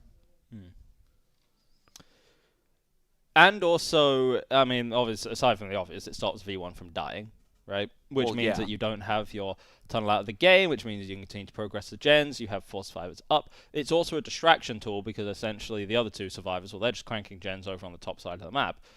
They attacked the potential 3-gen, because Cold Tower it can be conducive for not the worst 3-gens in the game, but some pretty nasty ones. That was attacked early, so Zaka had no split to work with. Textbook survive performance from Praxis. It's really looking like they're going to go the distance. If Praxis keeps it up, it might not even go the distance. It might just be a sweep. And then, like, going the distance in this tournament, getting to our finals, being able to lift that trophy on the stage and absolutely clip farm. Like, oh my god, do you know the amount of clips? Bro, if I won like a DVD if I won like a DVD LAN tournament, right? I don't care. I'm taking like 2 billion pictures. It's all over my Twitch. It's everywhere, right? The bragging rights, the prestige, being able to officially call yourself the best in the world. Who doesn't want that? Why would the players fight for anything less? I don't know, which is why they are fighting for everything. Mm-hmm. I mean, there's not really a prize pool for this event, because, you know, this event was already expensive enough as is. But there are absolutely things on the line, because, yeah, these are some of the best teams in the world. Yeah, we just had Season 11, and, you know, you can argue day in, day out that, oh, the playoffs are the true test, but this is the most recent event, and recency bias absolutely is a thing. So whoever wins this event is the best in the world. And speaking of, we've got Obi on the Oni, and that is always fun to say. True, the Obi Oni. It's a secret little buff, actually, that they don't tell you about when you're learning about this game. Immediately, it seems like we're going to try and draw some attention in the corner. Is that a diversion? Possibly. No, it's a very early pallet drop. I mean, how's that for safety, right? That just tells you how lethal that first hit against his killer is, how you do absolutely everything in your power to avoid it. You're willing to pre-drop, even by pre-dropping standards, if that means avoiding that hit, avoiding some aggro. And it looks like Obi just could be checking out the main building, doing some housekeeping here, making it more playable. Another pre-drop into the blind. This is, I will say, this is a lot of resources being used by Elysium very early on. It does delay the first hit, which is what you need to do. We are already a minute in, so they've managed to delay the first hit long enough. Obi not really committing to any one person, but this spells trouble for later on in the game. Spelling trouble is one way of putting it. Spelling disaster, maybe not. Noah didn't have the bounce landing back, but still positioned themselves up top, so we're really not going to make any distance off of that. We have a not great pallet there, but it has the potential to connect into these other tiles, and so it does get broken anyway. And we're going to try and play this gym as best as humanly possible. Are we able to get a drop on the pallet? From one side, yes we are, but we're forced into a 50 situation. First it comes out. Honestly, relatively similar time frame from what we saw earlier with Zaka's first hit. Actually, no, considerably later. I stand corrected. This was closer to the 2-minute mark, so whole 60 seconds have elapsed where there was Zaka's opportunity to have blood and Obi's opportunity to have less. But remember, even that early hit didn't end up working out for Zaka. So what's to say that a later hit may possibly work out for Obi? And also, Obi doesn't have a chase perk on either. There's no bamboozle to shorten a chase, but that means that you have more regression on your side. You can slow down the gens a lot more than Zaka can. Even if it's just off the back of one perk, if it's just the eruption getting you more value, that's still some valuable slowdown. Okay, I'm intrigued. The gen pops right in our face, and we don't immediately pop the power and try and go for the down. And it wasn't even a jungle gym or anything. I am not the pro player here. I'm not going to question the decision. I'm just a little bamboozled. And bamboozle's not a perk we see. There's a 3-gen that we want to control. It could have been a 4-gen had that first generator not gone, but if you're looking around, you can see that by the main building there is a lethal 3-gen setup. Arguably still a 4-gen setup. This is ridiculous. There's only really... there are 2 gens maybe close to mid-map or on the shack side, and then everything else is positioned near the main building. Obi could be settling in for the long haul, could be digging himself a trench here. Of course, the Elysium survivors are going to know this. They're going to try and attack that as aggressively as they can. All right. I was going to say it's time to pitch a tent, but here we are with the power onto Doc. This pallet has already been used. Oh, it's a new pallet. There's not a whole lot of pallets left in this area. We do have this tile here, the short wall. Pallet going to get thrown immediately, just trying to delay. That is the name of the game here for Doc. And we do lose the chase briefly, but it is going to be the down in the end. Not quite able to make it around the corner, and that is going to be our first hook of the game. 1 generator already completed. 2 more generators about halfway done. Survivors got some really good gen progress on the board for that. They did, though gen progress is one thing, gens popping is another. I'm not going to believe in the gen progress until I see that number tick up more and more. For Obi, well, what's your priority here? Tunnel out? I wouldn't even say so. You can get the 4 stages here onto individual survivors in a 5-gen sort of situation, where in the time to take 5 generators are done, and then when you're in the end game, you can try and hold a hook with your power. What are the survivors going to do? Nothing. Absolutely nothing. So Obi's going to seemingly be willing to play a very patient game. Praxis, of course, they want to go at a very fast pace. Other gen going to be popped on the other side of affairs. Pedro attacking a gen a little closer to home while Zaka utilizes this gym from earlier. Pallet was dropped here. Not sure if it's back. We get the vault through again, so we're going to force at least an M1. Injury is fine for sure. I wonder exactly how much blood has gone. There's been a heal that's come out onto Doc, so it's going to be significantly reduced in supply. Price of it's going to be going up like absolutely crazy. And there's really nothing for Zaka to work with here. We're just going to run straight to the corner, take the down. It's in a good spot. It's a good location to die. We'll put it like that. I'd say it's a great spot because that's the opposite side of the map from the 3-gen we were talking about, the one that Obi wants to defend. And it looks like it's not going to be... it is going to be the hook on the hill. I was going to say not going to be the basement, but we have a hill here. However, Obi can't really defend it. He has to go defend the gens on the opposite side of the map, so that unhook's going to come through for absolutely free. And I imagine a heal with it to try and stop the blood. We do have the Pop Goes the Weasel applied to this generator, but we have another generator. Pedro's working on that. He's going to get a lot of progress. It is going to pop. And we do have the chase onto Noah. The Blood Fury is in effect. We have to play around these TL walls, though, which is more difficult for Oni. You have to play the mind games, get the curves really good. The nice crouch! The crouch from Noah. Obi almost runs right past him, has a moment, and like, wait, what just happened? What was that on my screen? It's the rose on his back. He was trying to blend in as a piece of greenery, you know, a little gardening tool almost. Shout out to the red rose on the back. I believe that's something about the. I think it's something about the England's rugby team, which of course I'm going to be very fond of. Right, Obi still trying to accrue more power. Assert survival, blood bank in the corner near the shack. So now again we have power back up. This is the issue. Even if, say, you're in a world where after your first hit you can heal that, bro. Another one. Everyone's been getting hit with head-on todays, right? We are going to need a whole lot of Nurofen for the players. Obi gets so mad at the head-on that he decides to pop the Demon Fury, see if we can sort of punish this transgression around the main building. But we've been completely bamboozled. I think so. We've completely lost the survivors.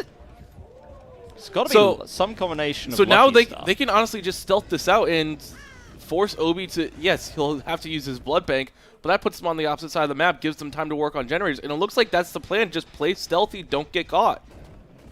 New copy of Metal Gear Solid looks to be pretty good. I can see. Still not much in the way that Obi's been able to find, but again, it's not like the win con is brutal here. All it takes is finding Pedro out of position one time, getting the quick down, bam, that's your final fresh hook, and then you can play for the stage as much as you realistically want to after that. They're just going to stealth until the power's gone, and even more so, I think they're going to stealth not just till the power's gone, but till Obi has maybe gone somewhere else. Fabian tactics absolutely being employed by the survivors. I love the history reference in my DVD League stream. Obi, we're now back at square one. We're looking for that first hit. There's just less resources for the survivors to use. Doesn't matter, though, as Zaka finds a pallet on the eye tile. And Obi is forced to leave. Yeah, that is. Going to be settling in for this. Obi is not being given much incentive to leave, especially when you have things like Eruption on the board. You still have 2 stacks of Pain Resonance as well. You know one of them will be guaranteed onto Pedro, but the problem is the survivors know this as well. It's not a zero-sum game where you realize that Pedro's just going to present himself for a kill. No, he's going to make it trickier. And if the chase can happen onto anyone else, it's going to happen. We take it over to Shaq. The problem that we have with the Zaka will have to commit to someone eventually, right? If you continue to play out this sort of slow move inch by inch situation, then the survivors are just going to complete the gens as incrementally as possible, as safely as they can, until you're gone. We have to make some kind of big play, but the survivors going to give us the opportunity to do that. That's the problem. It's not so simple as just conjuring something out of thin air. Yeah, it is really the war of attrition, and right now it looks like the survivors of Elysium are winning. And one thing we have to start thinking about is the win condition, because the win con is 6 stages, 3 fresh, or sorry, 7 stages or 6 stages, 4 fresh. And it's looking like we might not even be able to get 4 at the current rate. This is okay. I never forget I said anything. Zaka gifts the free hit, gets Obi his power back, and now there's the final gen though. Oh my god. Oh no, he was right there. He was right there. But we're going to find no instead. We are going to get that down off. It's a tricky position to be, especially if Noah dies here, right? That's not a disaster, but that's the problem. You can't give away too many of these stages, and things which looked absolutely fantastic for the Elysium survivors. It seems like their win con's coming back to bite them a little bit. They're the consequence of their own actions. 4th stage, 3rd fresh hook. Of course, 3 already accrued. This now just the 4th stage. What more can we find here? We absolutely cannot get Pedro, our only healthy survivor, who's right here. We cannot let Pedro die. Pedro dying here would be the worst case situation. In fact, Doc is going to instead present himself as a target. We're going to try and body block. We're going to try and hit tank to the gate. The gate is open. Obi's popped the power, but the animation of even popping the power has just taken a little bit too long. And the hatch play, absolutely perfect work there. What more could you ask for from your Survivor side? After such a good Praxis result, after Praxis's Survivor side pulled off some of the most masterful plays that we saw, it wasn't enough. It wasn't enough against the Elysium Survivors. No, it wasn't. Elysium just pulled out another rabbit out of their hat and took set 1 in what was, I'd say, a dominant fashion. Yeah, for sure. That was a great performance from Elysium across the board. And we talk about how Oni is kind of feast or famine. They just forced Obi to famine. Those brothers are starving. Those brothers are starving down there. Yeah, Obi's starving down there. Yeah. No, it's ridiculous when it shows the caliber of play that, like, these teams will keep one-upping each other. They'll keep jumping higher and higher and higher until they just break through the entire ceiling. We see a 6-stage 3 fresh result. We see the stats on the screen. Zaka averaging 9 stages on only 6 stages. Okay, well, that's a pathetic performance. Of course that's going to be exceeded. But it just doesn't. Because the Elysium Survivor side is fantastic. Of course, it's as I say, with their recent signings, Tech isn't here. But Doc and Tech, I can correct me if I'm wrong, but they were sort of specifically brought on because of their Survivor performance. I like it when a team is actively looking at their strengths and weaknesses, thinking, we need some better Survivor gameplay. Sure, we have Zaka, we have Pedro, and now Noah as well, but we can't rely on just getting by with Zaka's killer and losing on Survivor side. So what do? They bring in some better Survivor players, and Doc already proving to be a very valuable asset. Of course, I still give a big shout out to Overdose on the Praxis side from earlier for being a little bit of a hero in that matchup and a little bit of a hero of the tournament so far. But again, there can only really be like one protagonist of the tournament, you know? We're still exactly just trying to figure out who that is, right? Right now, there's a lot of teams still in the mix, and it does make it more difficult to figure out who is that leading character, if you will. And right now, looking at this upper bracket match, this is kind of where that protagonist is going to come from. And right now, it does look like it's going to be Overdose, but there's still some very good contenders in the mix. And like you mentioned, Doc put on an absolute performance. Who on either of these teams do you think would make like the best like anime protagonist? Oh, surely Zaka, right? I know it's a cop-out answer, but like low-key. I feel like Zaka wouldn't be the protagonist. I feel like he'd fill the role of like the mentor archetype because he's been around so long, doing things incredibly well for such a long time. I always, whenever I talk about Zaka, I always bring up Season 6, the Demogorgon game against Oracle, where he absolutely bodied them, and I realized, oh, this guy actually he's really good. But think about it, that's Season 6. Yeah. That's 5 years ago. Yeah. That's obscene stuff. How you can play at such a high level for so long. The longevity of some of these players really needs to be studied, right? The DVD esports scene, of course, it's getting new players at the highest level, especially in, say, the DVD League Gold division that we saw recently. That was a fantastic spot. Even some of the newer teams that were able to get in, such as Team Long from China, they did an absolutely fantastic job. Team Mercy as well, with a lot of new pieces too. But the longevity of the top players is something that genuinely needs to be studied, right? The Invictus core, when they were Eternal, they've now stuck together until very, very recently for God knows how long. Before I even played the game, before I knew what Dead by Daylight was, you know? And you look at on that topic, you look at some of these players like Nightlight, who has been around even longer. He's been around since like, God, it feels like Season 4, Season 5. Xeno, obviously, also been around for a while. He's not here at the LAN, but still also been around for quite a while. And you think about the average career of your average esports player, isn't it like something like 3 years or something? Yeah, it was something like that, right? We can look a little forward to the future now, because here's the problem that we run into. That's Elysium taking a very well-deserved win on Oni. And they do deserve that. I've been talking about it. I feel like I'm almost setting them up for failure. Like I'm always being a bit mean. I am disgusted when I see Obi's mastermind, and not disgusted in a "oh, that's terrible" kind of way. Disgusted No, in like he does some dirty things. Who let He you does do some that on dirty this killer? things And on the Obi's craziest phone. thing as well, and I mean this with respect, Obi doesn't pull off insane like techs, doesn't pull off the crazy flicks and like your like millionth like Euro bend or like whatever at this point, right? It's just core gameplay and just utilizing the power very confidently, very straightforwardly, and it works. Again, it feels like I'm lumping so much onto it right now, but again, Praxis are down. This is still a best of 3. Tomorrow, both of our matches are going to be best of 5, but for now, this is still a do-or-die situation for Praxis, and so they need a hero like Obi to put up such a good result on the Mastermind. Absolutely, and honestly, when you are down, I trust Obi on Mastermind to bring it back. I really do, because if you had to pick like any killer on any player, right? That's probably the one I'd go with. Maybe that'll like Fallen Art Nurse.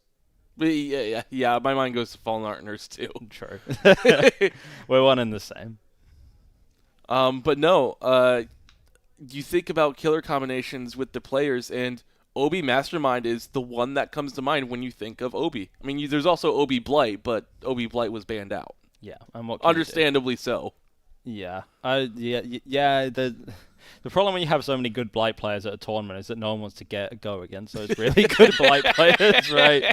It is an issue that we seem to run into on occasion. We are currently setting up the lobbies. Of course, the players have done their builds already.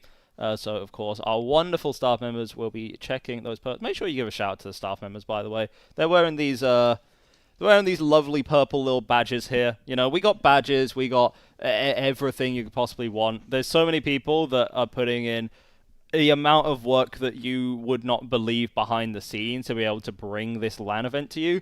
It's a modest event. It's one which has a lot of passion behind it, and so at that point, sky's the limit. Yeah, honestly, and you would know. I mean, we all heard the speech at the start of this week. You were what, like 4 years old when you invented DVD League? You're like a toddler or something.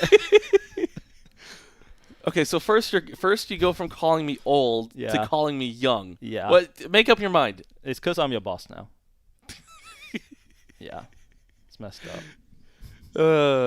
But no, when you have so much passion and you have such a wonderful community, and I've not spoken to anyone at this venue who has not been anything but polite and kind and courteous and wonderful. It's a fantastic community. They should give themselves a pat on the back, and everyone behind the scenes making it work as well. I was gonna say, this sounds cheesy, but those of you downstairs on the watching from the stage, give yourselves a round of applause. You guys have been an amazing crowd, and honestly, Twitch chat deserves to hear it. Maybe Twitch chat giving themselves a round of applause as well. I'm not gonna know. It's not like we can hear. Point is, players should be getting into the game sooner rather than later. Hopefully, obviously, we get communicated to about any possible delay or anything like that, just so that we can explain to you guys, the crowd, and the viewers as well. Just a quick reminder, Andrew did announce the giveaway at the start of this matchup. Note that the winner of that will be announced by the end of this. And yeah, we get to see exactly how things are going. Obi, that's a 50% 4K rate on Wesker, who is a killer who really varies. Is a quite a map-dependent killer, realistically, if we're looking at kill rates. In terms of the hook stage, 9.4 is definitely a cut above the mark. Because what that tells me, if the majority of your games, more than 50% of them, you're 4King, and then your average is 9 stages, well, it means that the games where you didn't get a 4K, you still did pretty bloody well for yourself, right? Absolutely. You were still able to get like 7 minimum, and then just continue to go up and thrive from there, you know? The Elysium Survivor Core, they're a Survivor Core that can deal with the only quite well. The issue that you have is that often you can sort of break killers down into chase sets or teamwork sets, right? Oni's a little bit of both, because there's obviously the important first M1 chase. Oni in power, looping potential is possible, but he does sort of just kill you, right? It's like an insta-down blight with even more control of the turning and the ability to do some crazy flicks, right? You get to Mastermind, that is categorically chase killer, right? Yes, there's some overlap. You're going to against every teamwork kill, you need decent chase. Against every chase kill, you need decent teamwork. But categorically, the 1v1s are going to be so important. So this is just about Obi. This is all about Obi's dashes. This is all about Obi's hits, infections, anything that we can possibly get off. And we are in, and already Obi just trying to go for the cutoff. We have the Corrupt intervention on the Shack side of the map. He's just trying to find survivors crossing over, but this is where the stealth strategy comes in handy. I don't know if Elysium are stealthing this out. It doesn't seem to be the case because Doc does get spotted, and it's very early pallet drop. The pallet does get broken, and it is going to be the double dash trying to make up the distance, and I believe that is Noah with that rose shirt that we are now chasing after, just spreading the pressure around, trying to get anything done. Obi trying to make some magic happen, but Noah gets the vault. Obi follows, and he is out of there. Yeah, we're turning back to the window. Really good heads-up play from Noah. Very risky, especially on... I mean, I think that they have a live thing at the entrance of the venue. I think 9 MS, right? You can't exactly just send it through pallets and imagine that you're not going to get it slammed on your head. The survivors can time that effectively perfectly, and the survivors are good enough to do that. So still looking for that all-important first down and first hit, not necessarily in that order. We get a very quick vault through onto Zaka. Potential here for a follow-up, but we chain this back into another pallet. We even take a little bit of a different direction, stop ourselves from going in such a predictable straight line, but we're not able to connect on the second dash. Zaka being able to extend this chase for longer, so long that a gen has been completed, doubled up by Pedro and Doc. Yeah, this is a very... I want to say it's a very long chase, but it's not exactly one chase either. It is multiple chases strung together, and a beautiful slow vault from Zaka, followed by the sprint burst. Gets a lot of distance. It's almost like he had lies, but it costs 2 perks instead of 1. The wall gets broken. Here's Johnny style, and we get the first dash. Can you dodge the second? Yes, you can. That was such a close shave for Zaka. Took some hairs off his head, maybe in real life as well, right? We have the positioning of Doc here. Of course, we're trying to bait out the balanced landing that we know is here.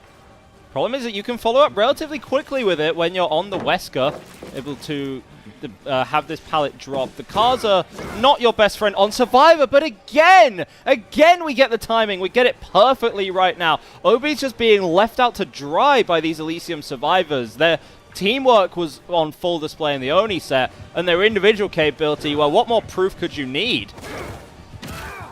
Finally gets a hit with the power. Took quite a while, but that is going to be Zaka making it to the pallet. Pre-drops it, wants to play around the vault rather than trying to go for the stun. And it is just going to be a break followed by the blind as we get over to this tile here. You got the fixated for a little extra haste, but now you have to play sort of this blind corner. Zaka is able to get the vault on the right side. Doesn't throw himself at the kill. Oh my god! Ooh. That was so close. I imagine on a higher ping that hits, but LAN, you have no ping to be spoken of, and this is looking dire for Obi. 2 generators completed and another on the way, and this is looking rough for Praxis.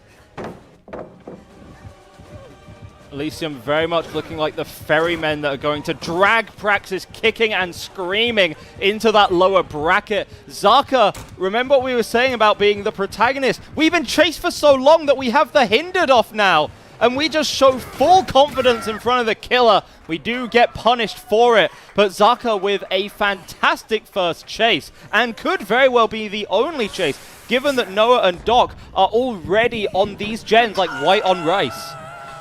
Oh my god. And I think the teabag there was because once the hinder comes into effect, that chase is over. Zaka couldn't possibly do more.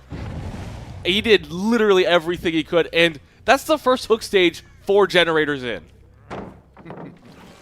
behind pace, for sure. We are able to force the vault. No, the collision! Not quite helping us there. We have to be slightly to the side of that. We should have that muscle memory locked into us, right? Another Braille and Pallet. Look at our pain reses. You see my problem with the pain reses? We've not used any of them. We've had no opportunity for regression. Everything in your killer toolbox comes from your downs and your hits, and that just isn't happening. And again, we try for another double dash to try and drag Noah into the corner of the map for a 2-tap, but Noah was hugging that tile just so damn tightly that it wasn't something that was going to happen. Yeah, beautiful chases across the board for Elysium. I like I was saying earlier, that first chase felt like many different chases strung together. Bounce landing coming out from Doc. Oh my god, what a snipe. That was the very end of that dash onto Doc. A beautiful hit from Obi, and that's the last generator. One stage. One stage, well, that's all that Obi's been able to accrue. The Elysium survivors have been running absolute circles, and they're doing it again. The jukes and the dodges have been nothing but sublime. They came to this LAN event to make a statement, and they do that, sending Obi through the window the same way you send off your son on his first day of school, right? Obi has been defenestrated. And we finally get the down, but someone could be in position. It could be Pedro, who does end up taking a hit for his hubris. This is a risky predicament to be in. Do not give Obi an inch, or he could take a mile. Absolutely, and we do have the pallet save potential here. We do have a survivor nearby. It is Zaka. He does get spotted out and forced away. So that is going to be the spray getting dropped. And it looks like it is going to be the hook onto Doc. Pedro healed up by Noah. And right now, going for the instant save. Oh, that didn't work. And now all we can do is maybe try and run down Doc's timer, get ahead of him, use the dashes to drag him back into the map. We have 2 stages right now. We're going to throw Noah, but we're just going to throw him into the abyss. We're just going to put him closer towards the exit gate. The freedom is so close for the Elysium survivors. And this is surely a win-con set that they can be proud of. They still need to get everyone out the door. It is not over until it's over. We're trying to get our collateral hits, but Zaka ends up taking that one. And we know there's absolutely nothing that we can do. 2-stage performance out of the door. Elysium, what did you guys take before this? What kind of weird German supplements have you lot been on? Apparently the ones that make you play Survivor perfectly, because it felt like there was very little Obi could really do there throughout that trial. Yeah, he had some nice hit bounds at the end, but it was kind of just all for naught. Yeah, Elysium are feeling very happy with themselves. All the pressure in the world is going to be on all the pressure in the world is going to be on the shoulders of the Praxis survivors now, right? And I'm not sure that it's something that they can realistically do. We like to say that it's not over until it's over, but it gets to a point where this is feeling pretty over. It gets to a point where you have to call a spade, right? And say when something so miraculous, when something so out of the ordinary happens, you could for just to get what 3 stages. What do you do? Get someone in basement, camp them to death. Yeah, I mean, that's... Get 3 quick chases, get 3 not-so-quick chases, right? Like, there are about 1 million possible avenues in which Elysium take this 2-0 and send themselves into the grand finals, right? Praxis don't have that luxury. Yeah, this is Praxis on the ropes, and Elysium really sticking it to them, landing blow after blow as they're stuck in the corner of the boxing ring. It's a cage match, and Praxis wants out. Ideally through victory, but... Well, there are 2 ways to get taken out of a boxing ring. Either you leave a champion or they take you out on a stretcher, right? One of these teams are going out on a stretcher. It might be somewhat obvious as to who that is, but of course, this puts a lot of... This does put a decent amount of faith into I anticipate... I'm not entirely sure who would be playing Mastermind for Elysium. I would hazard a guess at Zaka. Yeah, I would Zaka have to assume it, right? I feel like it's Zaka here, because he plays everything. The flexibility of Zaka as well can't be underestimated as well. And just sometimes in some of these matches as well, just to pour even more praise on the guy, which I'm sure we've not done already, right? But to put even more respect on his name, sometimes the endurance that he shows is absolutely ridiculous as well. Because Zaka is playing, of course, every Survivor match and every Killer match for so many teams, the guy never gets a break. The guy could be playing, if we have, say, some of our grand finals, our best of sevens that go the distance, 4 straight hours of gameplay with no time to breathe. At least if you're a dedicated Survivor main, you have the time when your killer's playing to just chill out, right? Try and relax. Even if you are a killer player, well, most of the time you have 2 kills and they can split time a little bit, right? Pedro doesn't always have to be there on Invictus because sometimes Nightlight's going to be there to pick up the slack. That's not really a situation that you're in with the Elysium core that we have here today. It's so much pressure on... It's so much pressure that's on Zaka's shoulders, though maybe slightly less when you realize that you only need to get, 3 stages. Yeah, I mean... It's hard to feel pressure when your Survivor side did such a good job, but at the same time, Zaka was a big part of that too, so maybe he does feel the pressure still. And obviously you're playing in front of an audience, and we talked about the LAN nerves coming into effect. Remember, a lot of these players have been on LAN before, and I think Zaka's one of them as well. So if anything, that even means more. Zaka's already used to the bright lights. Zaka's already used to the big stage. Of course, do you ever get fully accustomed to it? A lot of pro players in a lot of traditional esports are going to say no, not particularly. But there is at least an element of, I've done this before, it's not such a new experience. There's a couple of players like that playing today, of course. I believe Team Spain players and Team Portugal players, right, recently during the World Cup finals, which is an absolutely fantastic event, by the way. I think everyone really loved to see that. Just the fact that we're even doing, Dead by Daylight LAN events, whether that's DBD League bringing them to you, whether that's anyone bringing them to you, go to Little Will about founding this league back in 2018 the league founded? Yeah, 2018. Yeah, back in 2018, right? And then you have to think, well, how did we get here? It's a miraculous thing. Speaking of how did we get here, we are in the match. Well, we know how we got there. That would be our wonderful producers doing that. And long loading screens. That is true. Zaka, right now, must be feeling pretty good, must be feeling pretty confident. Now, the Praxis survivors, they have pulled off some fantastic set plays so far, a couple moments of individual brilliance, but can they stand up to perfection? Has yet to be seen. Yeah, I mean, for those of you familiar with Overwatch esports, we're looking at a fuller hold here that is going to be needed. And so far, the chase is going pretty well onto V1.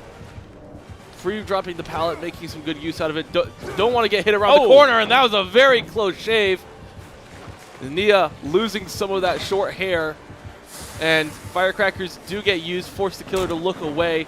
And we get the triple vault through the window.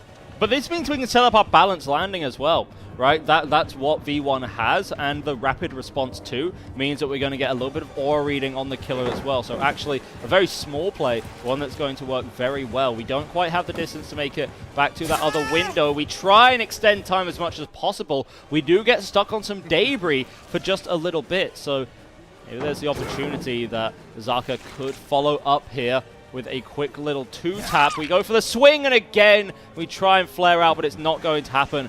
V1 in a tough predicament right now, as are the rest of Praxis. You can't give anything away. Realistically, you don't have a choice but to have someone try and run distraction. Someone try and take the killer's attention away. The problem with attention, sometimes you can have too much of it and get slammed up against a wall and become infected. That's exactly what happened to Marco. Yeah, now... Obviously, we're going to be leaving Marco, so he's going to have to take time, open one of the chests, get this break, because you cannot afford to be hindered here. We do have 2 generators getting completed. The survivors of Praxis working their way towards that objective, but I believe that was all of their gen progress gone with those 2 generators. Yeah, that's about it.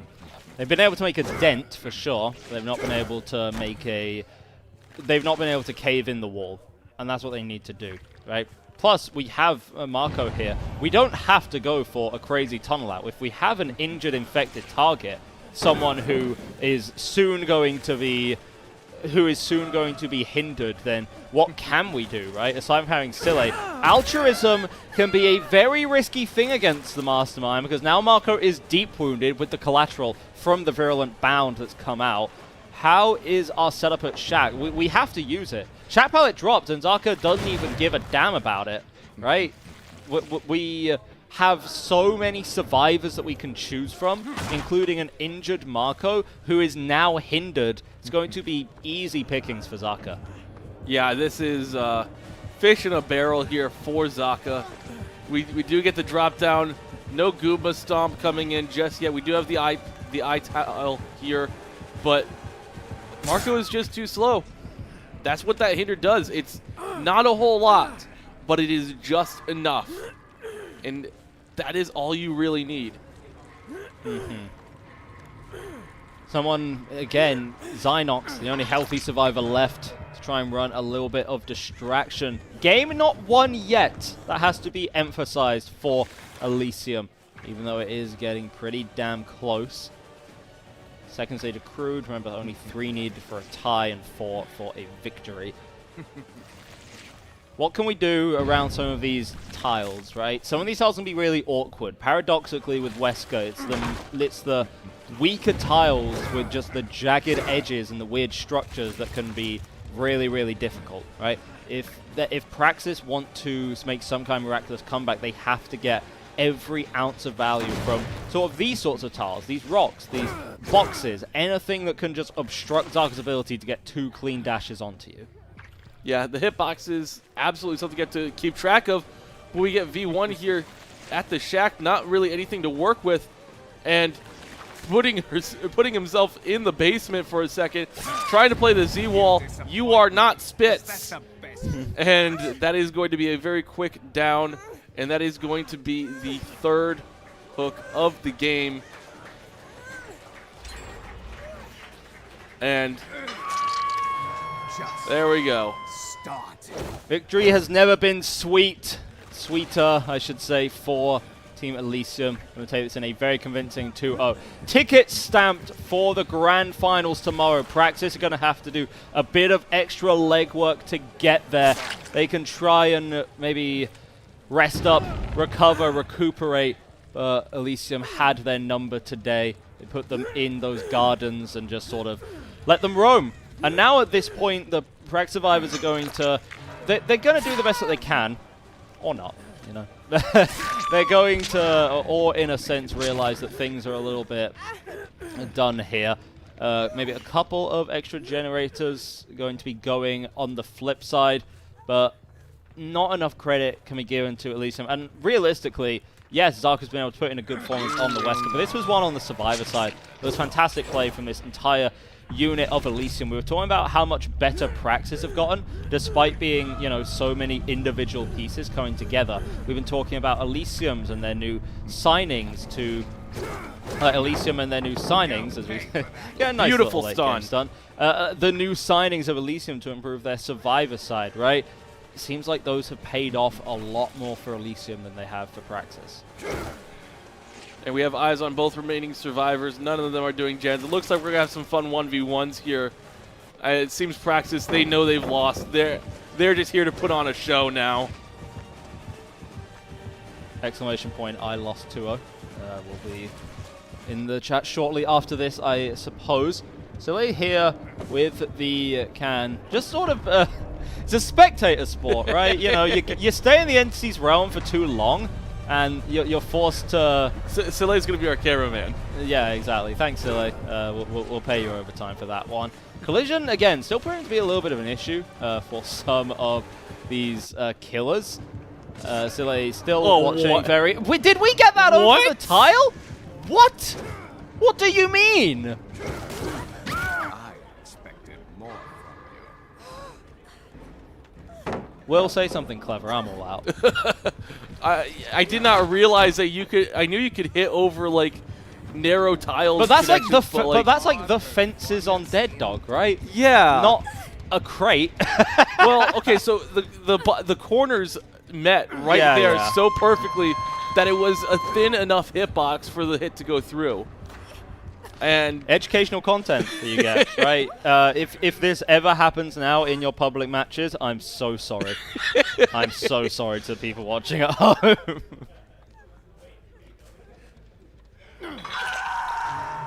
Yeah, so that is going to be the 4K1 for Zaka.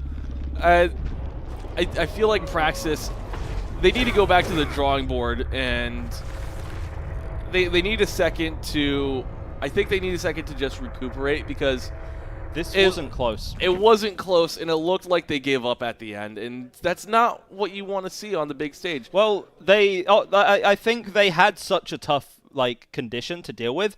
They had such a tough condition to deal with. We have to give them credit for doing their absolute damnedest. Of course, they weren't quite able to live up to that. But remember, they are not out of this tournament yet. They're going to be facing the winners of Invictus versus Eclipse when they come on later. However, for Team Elysium, all the props in the world have to be given to them. Perfect records so far.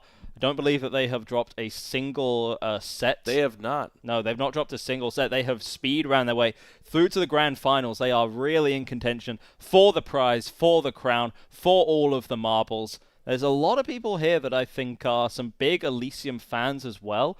So I would be incredibly excited to see exactly how the reaction will be to them in the finals, and then if they win as well. Of course, we still have the question of who's going to join them in the finals. That, again, it's got to be some combination now of our remaining teams. Invictus, Eclipse, and, well, our just losing team now, Praxis. Who's your prediction?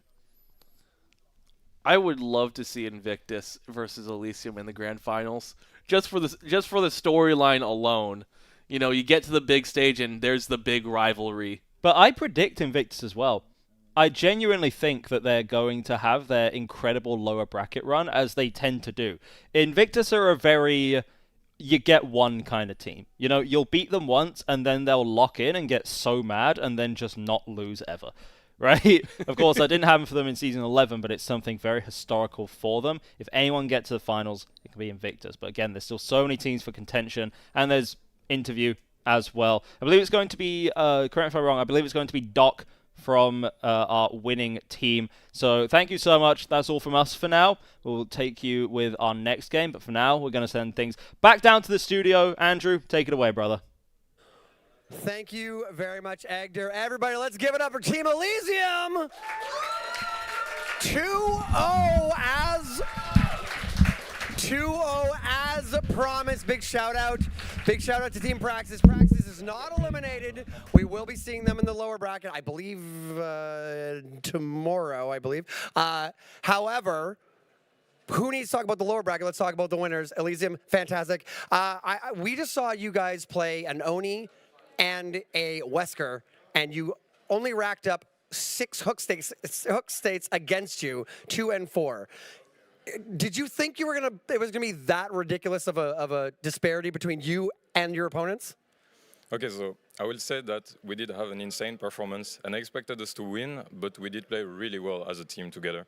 And I didn't expect that good of a result, but it turned out really great. So. Yeah, I mean, Zaka getting 6 stages, 3 fresh, which is one of those I didn't get. I didn't get a snowball win, so it's a pretty standard win. So you guys kind of had to lock in, but locking in incredibly, really good teamwork, like you said, and.